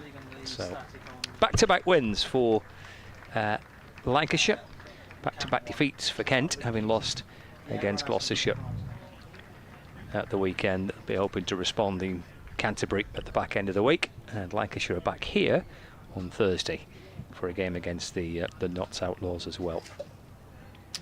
So congratulations to Lancashire's men's side, and indeed to everybody connected with the club who have got this brand new ground up and running, the AO Farrington Cricket Ground, a successful opening occasion, and we'll do it all again on Thursday, 11 o'clock start, the game against the Notts Outlaws. Callum, thank you as ever. Thanks, Scott. Excellent day, like you say, for Lancashire Cricket Club. Fingers crossed. Try and make it 2 from 2 here on Thursday. 6-wicket win from the whole team. We've enjoyed the coverage on Lancs TV from the AO Farrington Cricket Ground. We'll catch you next time.